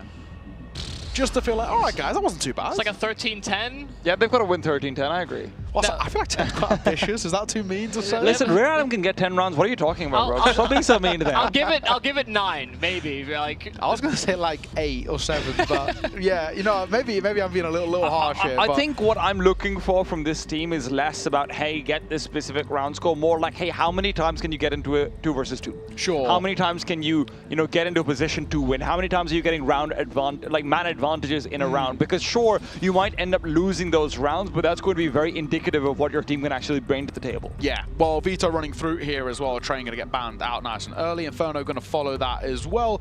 It's quite sad, actually. It seems like a lot of teams not really too fond of Train. Apparently, speaking to Baseline J, he was saying this region, China as a whole, loved Train way back when it was in the pool. Yeah. But since the new release, they actually all hate it. So I don't know if we're going to see it too much in this tournament. Nuke, Dust2, and Mirage also going to get banned as well. What a Dust2? Ancient or Anubis? Yeah, Dust2 it also feels like a map that is quite popular in the region, but apparently not here. We're going to be going towards an Ancient. T, how are we feeling about that? Listen, I remember once upon a time, Mongols 16-0'd Rare Atom on Ancient. This was a long time ago in a finals, and then they lost every single match afterwards. There's a different thing, but that's the energy I'm sort of manifesting for Reverse They were Sweep. IHC at the time, right? Yeah, they were. Yeah, that was a long time ago. Yeah, we're really going back to the history books. That was the end of 2020, if I remember correctly. It wasn't even the same roster.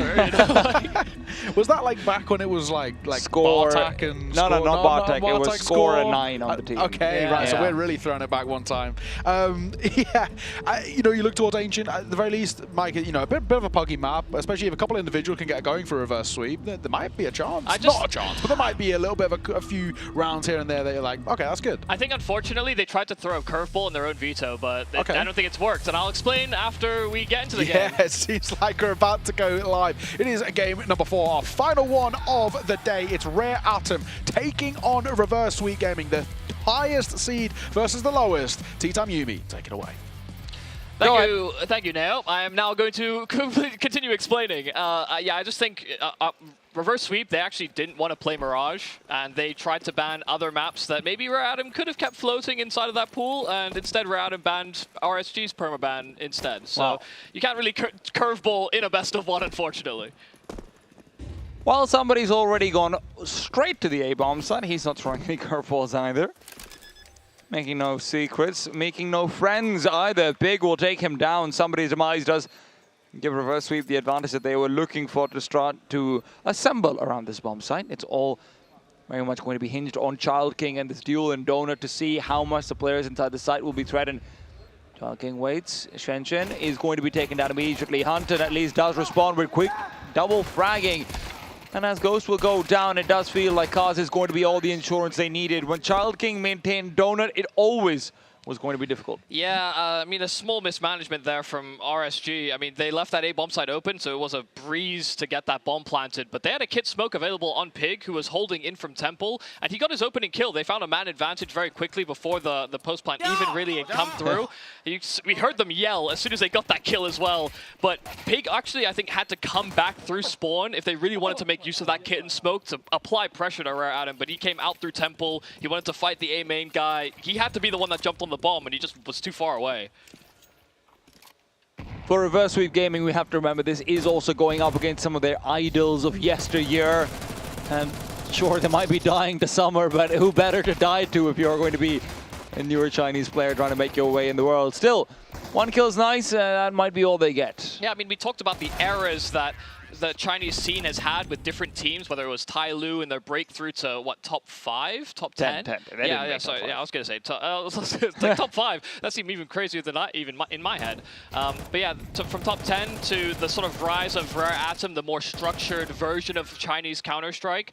And we have players representative in this Rare Atom roster now that are a part of both those different eras. So yeah, that's why you would see players of RSG's nature, I guess, having looked up to players on the other side of the server. Some would say even Li Hang and Child King are the generation to come. Yes. Rare Atom might have a lot of different generations, but right now they have a lot of space as they try and go in onto the side. Big continues to be a stalwart defender of A, as he will find another kill. Now remember, they've got 3 players inside Donut. And as the bomb is being planted, it is not going to be interrupted. So Rare Adam will be given a lot of room because of this extra smoke that they've chucked out. They do not have a kit on the CT side. That could be problematic. Good kill for Li Hong. Just Yuan that tried to get ahead of the play, but actually segmented so hard by his teammates because of those 3 players trapped inside of Donut. But a nice kill back. So Hunton giving them a way back in, and they find the player on the boost. They cannot line up the trades, and Kaze tried to contribute, but he gets gunned down. This is a long stick defuse. It is really tight, but it looks like it should be close. I actually, oh my goodness. Oh, the bar just stops moving. Yeah, it starts slowing down at the end. Oh. I really wasn't sure because some of them are so like easy to read, but yeah, you could tell, you could hear the player saying, Howler, it's like, it's good, like, you've got it. Honestly, Hunton's been really good on these retakes. I know it's only been 2 rounds, but it's pretty impressive what he's had to show so far. Rare Adam do get the bomb plant and everything, sure, but losing that early man as Pig continues to make sure they're always in an advantage. That makes a big difference. I do like the setups from reverse sweep, especially if they're trying to counteract what they're expecting to be very early sort of bull rushes from Rare Adam. They're just gambling. There's 4 players now on this B bomb site. They're getting ready to push through with the MP9s. Kaze is just trying to anticipate, but when you're being double swung by MP9s that already have position of yours available to them, it's not the easiest. That's if you're double swung. Second man never actually shows up. It's a cute play, but Flash is going to push Shenxiang away. So a man advantage retained here for Rare Adam, but Kaze is walking wounded. It's just that you could tell reverse sweep wanted to go for an aggressive play on those SMGs, and so they'll try it through the edge of the smoke and just phase it. They find Li Hong and Summer, but somebody's there to collect and maybe even capitalize on that low health player, but they play so close to one another that they're able to keep each other safe. Man advantage taken back for RSG. Oh, Pig's not going to know about Child King. He turns around at the wrong time, and right as that man advantage is taken, reverse sweep will have it quickly wrested back. Now the problem is, for Rare Adam, they don't have the bomb. The problem is for RSG, they won't stop moving. And Incendiary chucked out, goes with his back turn, gets a chance to fight, but Child King will still assuage the pain. That's like a 20 bullet spray. You can see them all chuckling about it like, that gets a little too hairy. Kaze was on 7 health. It wasn't like he was feeling too healthy about swinging into that last player. But I like the counter reaction here from RSG. Their initial plan got snubbed. You know, they were trying to find this timing. They caught it on Kaze, but they didn't get the kill. And instead of, you know, completely calling it quits and falling into a default setup, they still go for some kind of an initiative-driven play. And it almost pulls them back into the round. It is a bit disappointing to see Shenxiang not actually fully swing with that commitment. Otherwise, it did feel like it was a good place to fight. But in the meanwhile, Hunton kind of fire, man.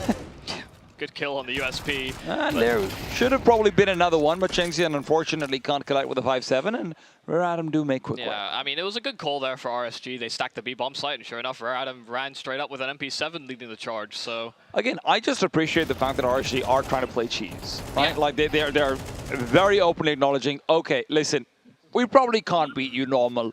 Let's try and make it abnormal. And listen, that's exactly how upsets happen, is that teams think it's going to be more traditional or very baseline Counter-Strike, and if it's very initiative-focused, and if you know you're not as good as the team you're against, you actually have to play with more like pocket strategies and more gimmicks.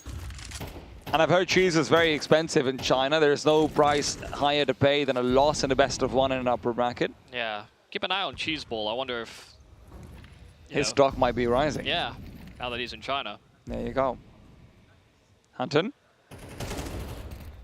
And chance given over, but he will be receding. Summer's more than happy to collect, or not just him, but another behind. Child King is there to make sure that his death is also quickly dealt with. Time aplenty. Rare Adam do not want to waste it, though. They continue forward. Yuan to intercept with the AWP now shown off. Some people might think, let's go back to B. Not Rare Adam. Not today. It's actually mental. I can't believe they kept going A. They killed 3 towards B, and they said, yeah, you know what? We're gonna run at the remaining players on A. Michael, this is a team that just lost their major qualifying match, all right? They don't want to spend a second longer in the server. then they have to. I actually can't believe they did that. If they lost, they would just look so stupid. How do you kill 3? Like, guys, they're probably going to save. Oh my god, I can't wait. Yeah. Let's just go, let's just go. How do you kill 3B on the CT rotate and just think, yeah, it must be A. We must go A now. Like, well, if we plant the bomb, we have to wait 30 seconds more. The flow chart's not flowing. Well, neither is Reverse Sweep Gaming. Oh, in with 5-7s, and it's a 2-2 setup from Donut and Red. Hoping that they can catch Rare Adams swinging, making use of that mid-smoke, and instead it will be somebody that catches the swing. Maybe more than he bargained for. Child King's thereby. Child King can make sure that things are stabilized, and although...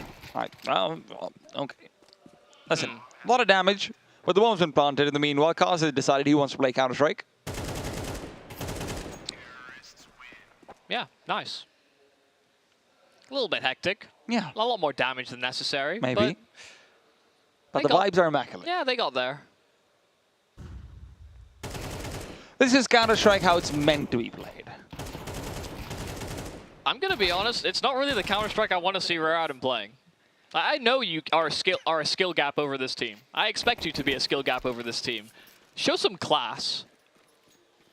I understand, like, we've seen so many of these times where, yeah, you play lower level teams, they do haze them a bit, and, you know, I referenced this earlier today as well. Rare Adam were definitely a team that did that. You know, they used to play very defensive Counter-Strike, but then they play a team that they know they're better than, and they play very aggressive.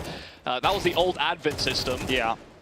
But, of course, with Summer and Somebody at the helm, it's, you know, harder to... You'd think it would happen more, to be fair. Like, this is Summer and Somebody's style of Counter-Strike. I know. I don't blame them for this. I just want them to issue some restraint. And restraint is for the strong, and right now Reverse Sweep Gaming have yet to display their strengths. That was a very good move there from Hunton. Once again trying to recover the situation, but Somebody does find a good timing, concerned about a red lurk. Hunton's shown some promise. I won't lie to you. You won. Left, right. Met by a Molotov, obscures vision, somebody peeks behind it. Yeah, I mean, this just looks pedestrian.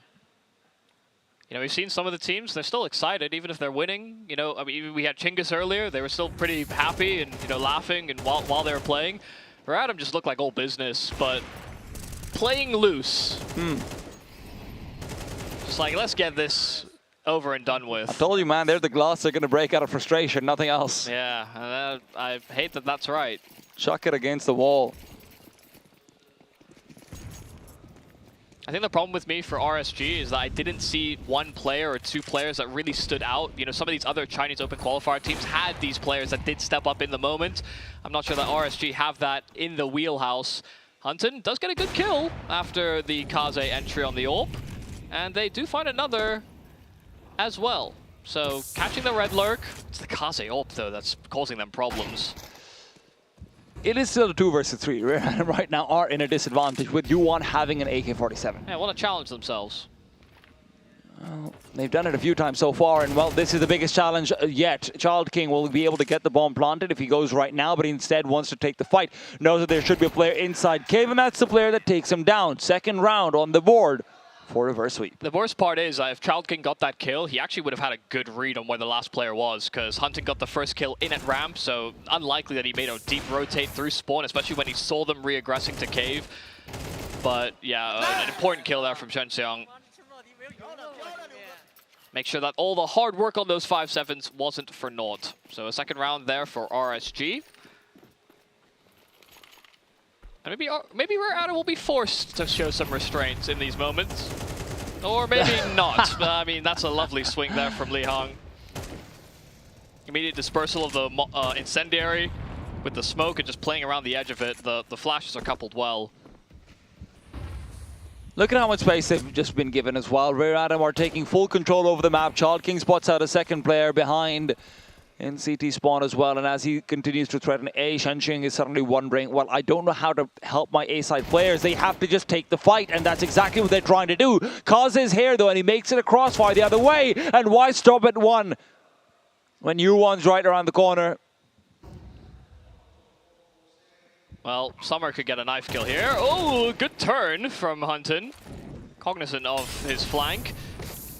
Shensang trying to chase after this kill, but he's getting flanked as well. So players are getting shot in the back left and right Some here pretty on RSG. sloppy sprays, though. Yeah, I mean, it's not the cleanest kills from Rare Adam, but they're playing some pretty clinical Counter-Strike. And listen, as much as I want to say, like, yeah, they should show restraint, they should play more structured in certain moments, I think there's something also to be warranted in the idea that, again, if you're not a team that has been around for that long, or you don't have the experience to back it, you're going to have less protocols in place to stop some of these more ambitious decisions that Rare Adam are going for. It's like pressure testing, and I think it's why some teams, when they used to play against the Bad News Eagles, is a great example of how I liked some teams, or how I wanted some teams to play against them, is because if they play only structured CS the entirety of their careers, or if they only play very default style Counter-Strike, these teams that pressure test you actually will find massive hull breaches in your defenses. So in a way, there is a warrant to, I guess,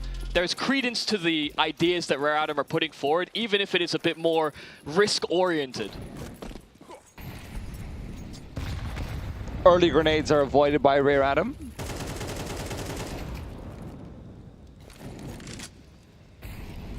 They're really expecting reverse sweep to try and make a play happen, and when they don't, Summer decides, well, I'm kind of sick of waiting, I want to go in for a bit of action myself, and he gets it. He gets it done. Great timing on the smokes as well to Bloom, and right as they will, Ghost turns around, Summer gets a free 3. Okay, well, that was simple. Also, I think, is Summer's cam Kaze? I'm pretty sure it is. I will not lie and pretend that I know. Yeah, maybe, I'm pretty sure I was paying attention enough to that was true. Hell of a round from Summer. And he's going to keep it going for a potential ace, but Child King is on intercept. He's done a lot of damage, and he will not wait around to see if Summer can ace. He'll finish off the job himself. Yep, there's Summer, but that wasn't the guy on the player cams, I'm pretty sure. Well, they removed the player cams there for the replay. It is a cute play, though. I like the idea, right? You know, the instant bloom of the smokes right as you're moving in as well. Great timings, great little, you know, squeeze onto cave because you've got a player coming in from outside it as well. But yeah. Well, a 9-3 half is likely a very light util set to go in for a mid-take, but they're going to go for it nonetheless, see if they can punish Rare Adam with these faster approaches that they've been going for. And Ghost will get himself in a really nice position. They blow the smoke, but Ghost will take that opportunity to swing, and he'll catch the kill as well. It's quite low, though, and Child King will start to come through for a very late peek. In the meanwhile, Hunton finds Summer. Child King good for 1, but there's 3 where that came from. Almost gets all of them. And as difficult as some of his sprays have been to collect upon, that one almost works. Yeah, 2 on 3. This was another round where, I mean, Rare Adam have been kind of toying with pace. They've been doing it mainly very fast pace, but they slowed things down here, and maybe that's part of the reason why they've been playing fast. The slower roll seemed to work for RSG. That's a kind of a botched fake smoke over on long. But it's still pulling RSG towards that B bomb site. They even have a flank lined up via Yuhuan, and there's nobody that can serve as any mark of defense on A. I mean, this plant is going to be free if Rare Adam want to just go out and commit to it. They only are going to be a little bit concerned about A main, but they're not even going to try and cover it. Now, A main will be occupied, but later on, Yuhuan is the man who is moving over. This is going to be a slightly slow retake attempt from Reverse Sweep Gaming, but this time they do have the kits. Got a smoke as well, and being in Donut, when there's a smoke down, it can get very dicey. Do they have a smoke? Or is that a flash? I think that's a flash. Yeah. Yeah. Flashes on either side, and as they peek behind them, Li Hang's already been taken down. Now the bomb is being defused, and with a lineup, Kaze would have had to get a 3-man spray. It will not work. 3 is found. Reverse Sweep Gaming will at least save some face. Yeah, I mean, my mistake, but they still had the manpower, and they did push through, and I guess come to the right conclusion. You know, especially if you're Rare Adam, they get into that A bomb site, they see 0 resistance, but they also don't know if that A main position is being occupied, and the last serving anchor on that side of the map is just doing what he can to not give an isolated fight and put it back into a 2v2. So yeah, playing from Donut was the kind of the best choice they had, given it was the route they took into the A bomb site.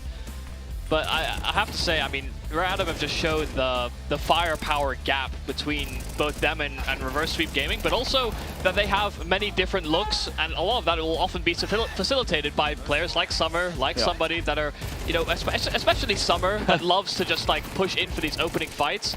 But they're willing to take risks. They're not going to shy away against a team that they know they should be beating. And look, right now we're not even getting the best out of Random, right? We have seen some of those slightly sloppier sprays. We have seen some of these small mistakes here and there coming through. It's very clear that they're not feeling themselves, but regardless. Yeah. The biggest smiles they seem to actually whip on their faces when they make mistakes. Yeah, was when they were making mistakes. Like, how we got away with it, I guess. Well, it shouldn't be too surprising. Rare Atom, of course, one of the teams that, again, between them and Chingis Warriors, you could very well understand that they win the entire tournament. Yeah, but there's still some good teams waiting in the wings outside of the close qualifier. That's true. And some of them will be looking for redemption themselves. So. All of them, pretty much. Except for Linvision and Tyler. Well, that's half of them, so... That's true. I have nothing to say about FlyQuest also made it. No, but FlyQuest looking for general redemption after the year they've had, right? I suppose, but, you know, making the major is one thing, right? Yeah. But then winning another tournament on top of that would be validation, I think, of the direction that they've headed. So, yeah, there's I think, a lot to be taken away for teams of Rare Atom's nature, where, to be honest, you know, the fact that they're in the close qualifier and not actually directly pushed forward into that next stage is kind of a sign of those times. The fact that there is Tyloo and Linvision ahead of them in that Asian VRS. I mean, the idea that the top team from Asia isn't participating and you still aren't in the direct invites, that is surprising, right? You look back a couple of years, Asia did not have that depth at all. And now when I think about it, there are teams that I would have loved to see in this tournament that aren't there, right? Like, you're looking out for teams like Eruption. You're looking out towards, you know, some of the Australian teams that obviously had to participate in the MRQs, so they couldn't participate over here. You know, teams like Semper Fi, teams like former Talon and whatnot, Mindfree come to mind, right? It just reminds us of this is a different era of Asian Counter-Strike, and Rare Atom have to keep up with it. Yeah, and listen, I have to say, I mean, it can't be underestimated as well, just the fact that, you know, Rare Atom went through like a massive rebuild last year in around April time, right? So it was something that they had to fight for, they had to almost fight for their rights to get back into the circuit, and they did a pretty good job in the opening. They made the Shanghai Major as well. Yeah, exactly, and that was a massive thing for the crowd, but also for themselves. Making the major was something that, you know, Kaze himself had missed out on a number of times, and, you know, Summer and somebody in previous attempts had also been kind of looking on the outside in, and then they get to do it on home soil. It's great, and it's maybe it is sad that they don't get that chance in America too, which would have been a cool experience, I'm sure, but hey, you know, you can't have them all. Yeah. And it's actually a good thing for the region to have multiple representatives that can fight for that type of spot. I agree. Even if it is a little sad for those that miss. Well, Rare Atom are hoping that they can at least clean this one up quickly. The pistol round will be a big help in their journey forward. Tall King's the only player who can really reasonably defend this A bomb site, though. He's moved past the smoke, and he's well moved past this life. The afterlife might be kinder to him than it was to Pig. Pig's put down in through the smoke, and as Summer fades back, looking for another duo, Cheng Chan to take him down. And why stop there? Why stop at all? Reverse Sweep Gaming, well, they're going to be meeting up with Kaze and Li Hang back in Temple, the 2-on-2, where the CTs are aggressing and fast. Both players now spotted out to the back of the bomb site, and it's all down to Yuan, and Yuan himself is down. Not a lot you can do about that. Somebody got a kill through smoke and then kept on pushing. It did feel as though there was a little bit of weakness shown there by RSG. I mean, the first one is not really their fault, but it is very difficult to get into this bomb site and not actually meet any significant resistance. You see what somebody's up to. I mean, there was a Molotov there. He still ran into it past the smoke. But yeah, I mean, the two players remaining there from Rare Atom understood that that headshot angle was only going to actually, in a way, kind of benefit them in that their crosshair didn't have to do too much adjustments. It's the point that they hit the shots. When you look over toward the RSG side, right, I mean, numbers are at least there for Hunter and Yuan. But Yuan is hoping to increase those numbers on top of the board as well. Li Hang didn't have the best spawn or what? Because he should be able to make that jump and not get caught like that. Probably something like it. Still, a lot of information, a lot of presence out deep into B with Kaze there. And the rest of the team is starting to rotate back. This is a great call from Reverse Sweep Gaming. Flashbang doesn't hit though.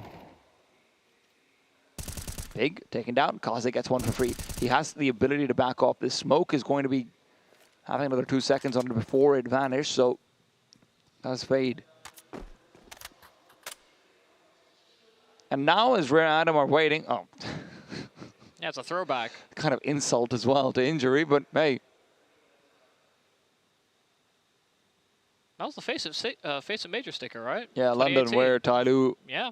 had their big run. I think they made 9th through 11th.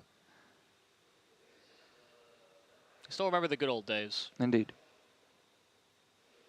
Hard to believe it's 7 years ago now. God, don't do that.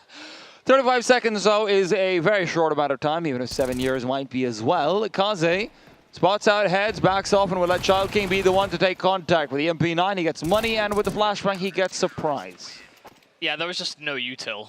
Unfortunately, there for RSG, as much as they get that opening kill in through mid, they'd made use of all their utility prior in the round, and so they were hoping that they could find a kill, find at least some information to answer back with. And they just get absolutely fleeced. 3 players were there quick to respond, another one that was floating red, so it wasn't like Rare Adam were going to be outnumbered on that bomb site by any significant margin. Quick save as well coming out from RSG, as they will be down to just the Eagles. A round like this would be nice to take home. Yeah, low buys on that A bomb site, it's can certainly work to your advantage, but again, they just have no util. You kind of need a smoke if you want to get a plant, unless you find some quick kills. Long-range Deagle shot into CT spawn. Yeah, it could have happened. Somebody does start to put his gun away. Now he's just going to be happy with the pepper. Summer is Mr. Salt. Put them together and you've got a nice little omelette. Who's the eggs? Well, it's RSG. They're being cracked. Some good kills, some good damage, but yeah, I mean, getting that bomb down or really winning this round is very difficult. Little jump spot there from Li Hang, and some overconfidence given the flash went a little too far, but it's all well and good. They have inched closer to the finish line once again. Things can always be worse, and they can always be better. Rare Adam are right there at the precipice of closing this game out. A 12-3 scoreline. We'd have to see, genuinely a different RSG than what we've had in the server rear its head if we wanted a comeback to happen. And even then, I mean, 9 in a row, bit much.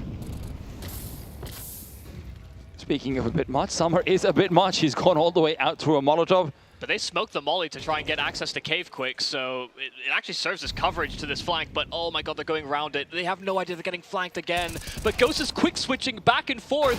Just the jitters. Summer gets his kill from behind, and there's still another layer to this ramp hit. Kaze is still just waiting for this bomb to start making its way up above. Yuan is going to be in such a dangerous position. The bomb is down. Kaze knows that the remaining players should be over here in B lane. Shenchan is hoping that Kaze will overextend, but Kaze is the lone remnant of the Advent system. They do not overextend. Li Hang, though, is not one of those members. Yeah, nor somebody. So, a little bit of an ambitious push, but that bomb is still inside of those B doors.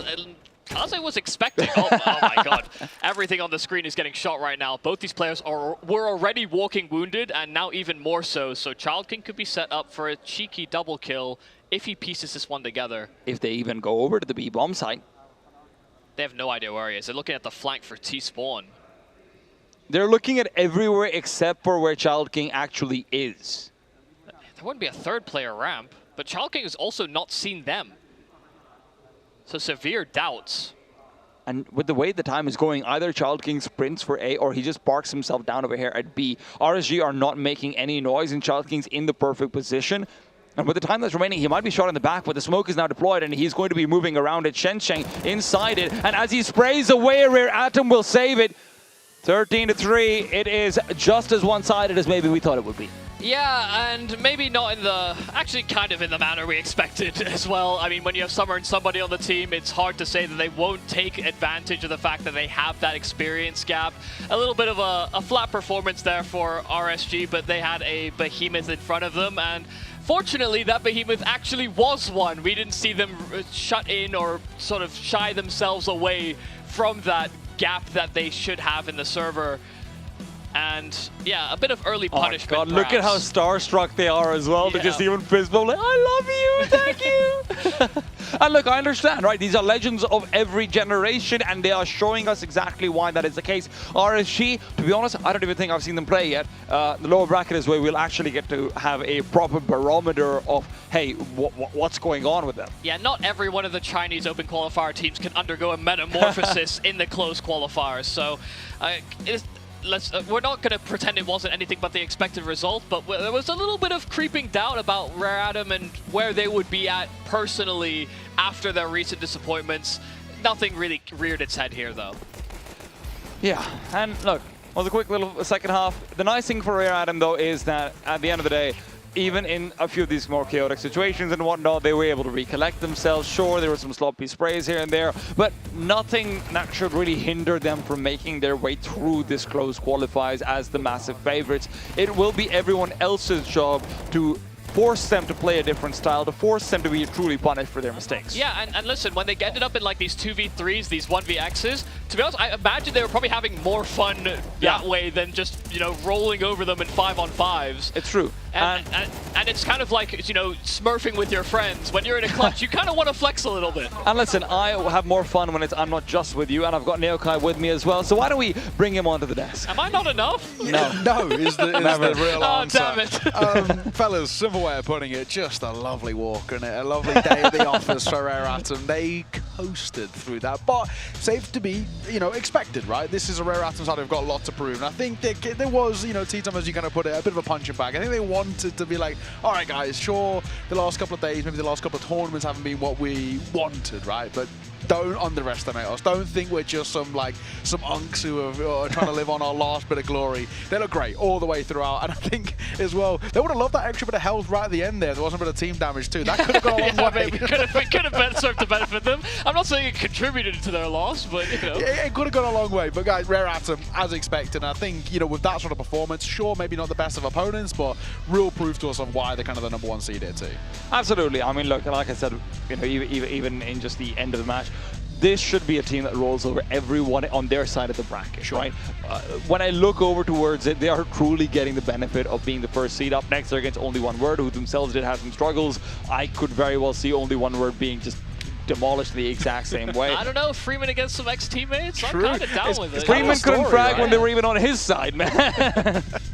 It is kind of a cool story, and of course we'll come to that when we get that game, but yeah, I mean, if we're being completely frank, right, you are right. Rare Atom have actually got a really nice run of it. You only need 3 wins. They've already got 1. They should get 2 as well. And then it really kind of feels no matter who they face at the moment, there isn't actually really anybody here, unless it was sort of Chinggis Warriors, there really isn't anybody who I think actually could test them. Chinggis is on literally the opposite side of the bracket. Exactly, right? So it's sort of perfect. I think Chinggis Warriors are actually in the same spot as well, right? Which I don't really think there's anybody here who can really test those guys. So they've got already what is a bit of a free run that next stage. And I think, you know, absolutely deserved, right, for being completely frank. So Rare Atom, they're just making sure they get their reps in nice and early here, make sure that they can, you know, make light work of the teams who are in front of them, which is sick to see. So Yumi, on the flip side, if we look at Reverse Sweep, it was a rough qualifier for them. They squeezed through, then a rough opening game.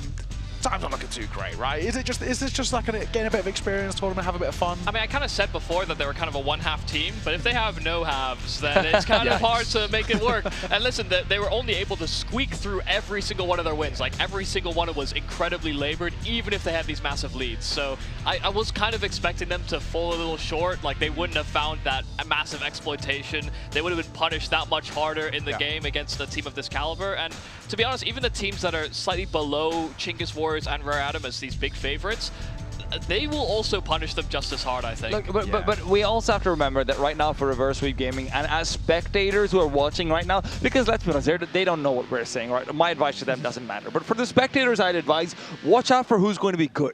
Right, sure. Because we had some moments from Hunton. We had a couple of moments here and there where, you know, in these chaotic retakes, maybe pigs getting a kill before they move into the side, things like this. If you can have the air markers of success, that's going to be the pathway to the future, and that's what we have to keep an eye out for RSG. I mean, I was talking to Baseline about this, and I think this is actually a great tournament, especially for domestically within kind of China. it's a pretty good opportunity to sort of prove yourself as a new player, right? And start to kind of show yourself and maybe even make a bit of a name for yourself for future. I mean, you've spoken about kind of, you know, Arukul, for example, you know, if there's a chance in a top Mongolian tide, there could be a world and he gets a call up, right? We'll have to wait and see. Either way, we've got an interview to bring you, so we're going to throw it over towards Baseline on the stage to have a little chat with Rare Atom.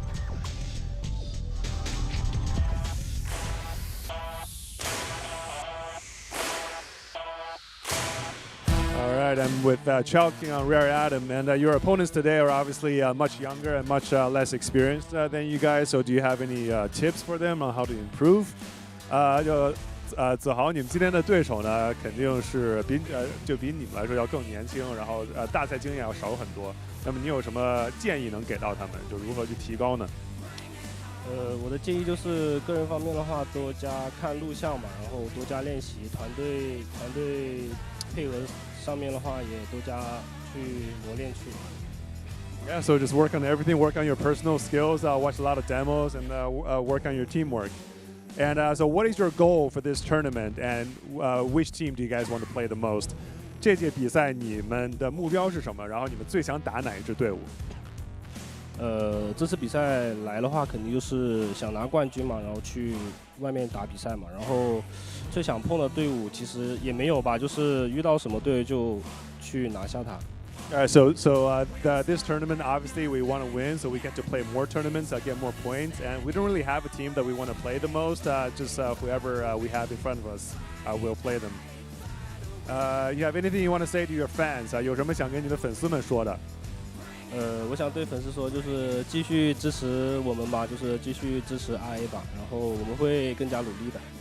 So I just want to say to my fans, please continue supporting us. Continue your support on Rare Atom, and we're gonna keep trying.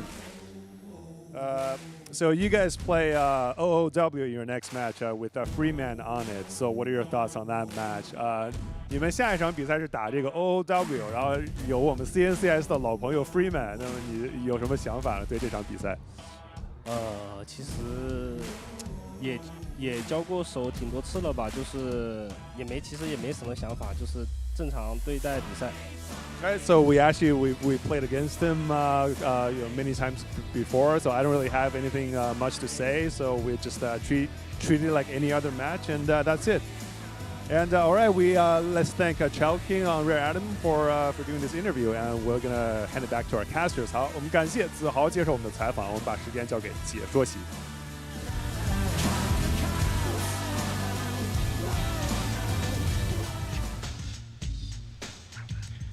Shout out Baseline J one time. Live on the spot translations from English to Mandarin. It's crazy. It's not an easy job, and he's made it look pretty seamless as well. So, sick stuff. Always good to hear from Chalking as well. And I think, you know, maybe hiding a little bit of feelings with that Freeman question. I mean, to be fair, Freeman wasn't his teammate, right? Yeah, exactly. So, it's like he's just another dude for me. Yeah, it's like Freeman, like I replaced him. Really. What, I'm gonna have to kill him now? Yeah, exactly. Either way, though, always good to hear from him. And I think for Rare Atom, sort of maybe hiding their feelings in a little sense. I think, you know, they've obviously don't want to get really too emotional at this stage. They've got such a long tournament ahead of them. They obviously know they're going to be making it towards the depths of it as well. So there's just no need to rush things at the moment. They also really get to they also all would have vented that already, right? Yes, like exactly. They understand that they're here at a tournament where they can actually climb up the rankings. They can actually, I guess, start to rebuild themselves back Win up. $100,000. Yeah, I mean, they have to get past the close qualifier first. You know, let's not jump ahead of the guns too fast. But let's be honest, that's what they're competing for. I know that's what we're competing for, and I know that will be their expectation. But you know, they would have put all those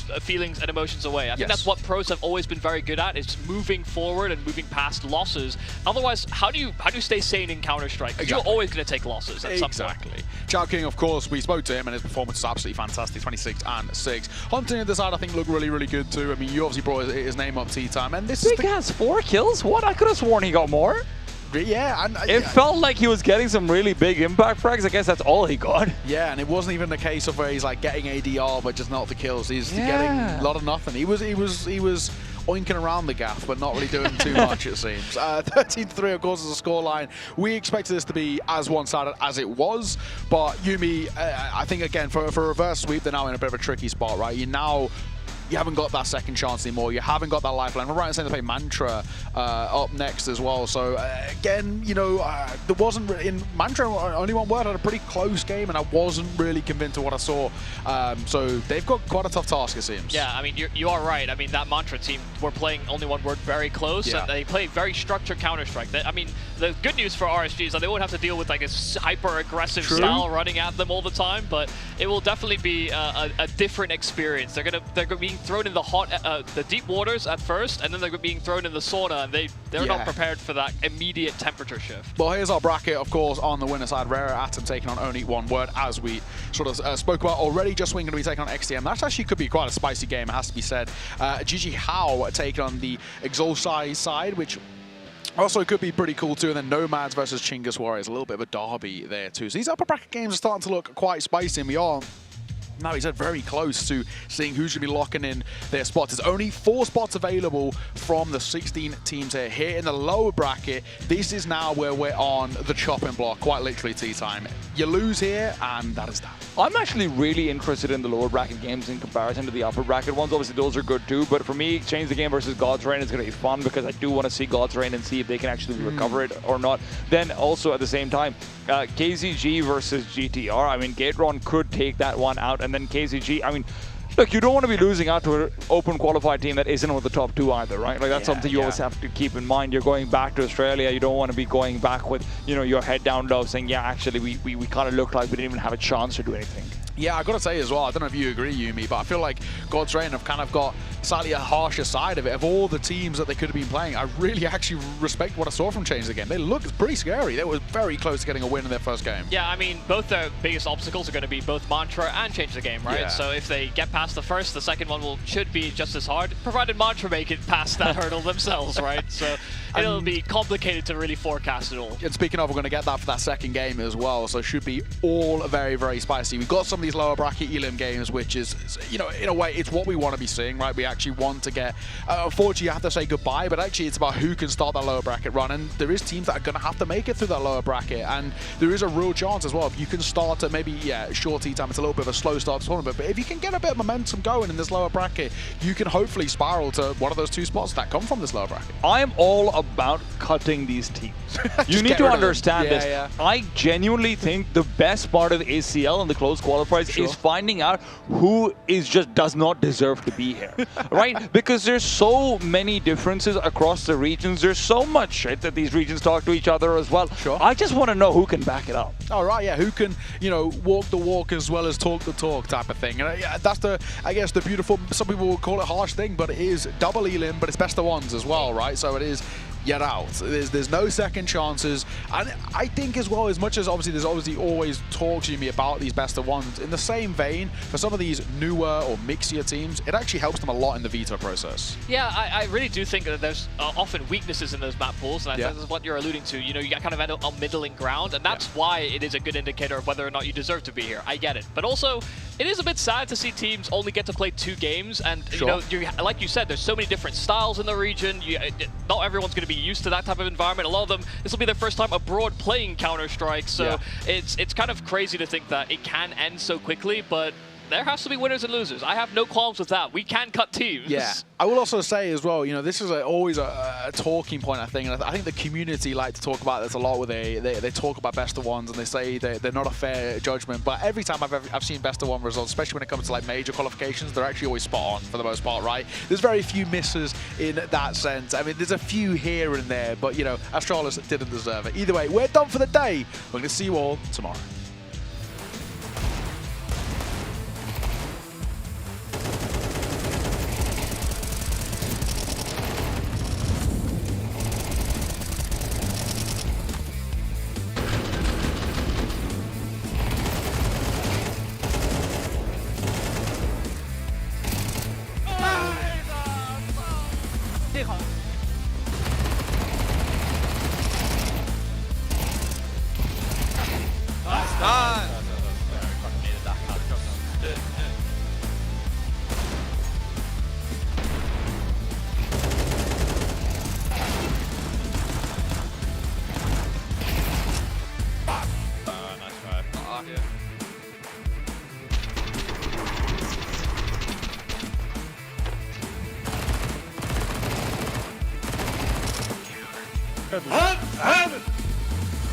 咱们实力去下去。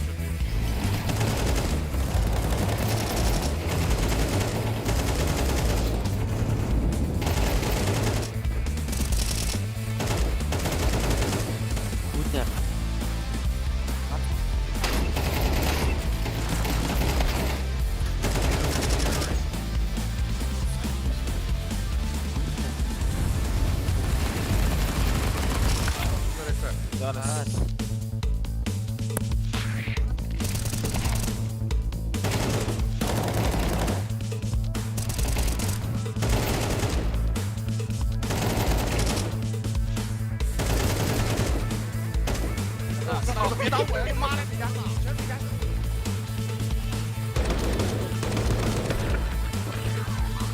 真的，我操！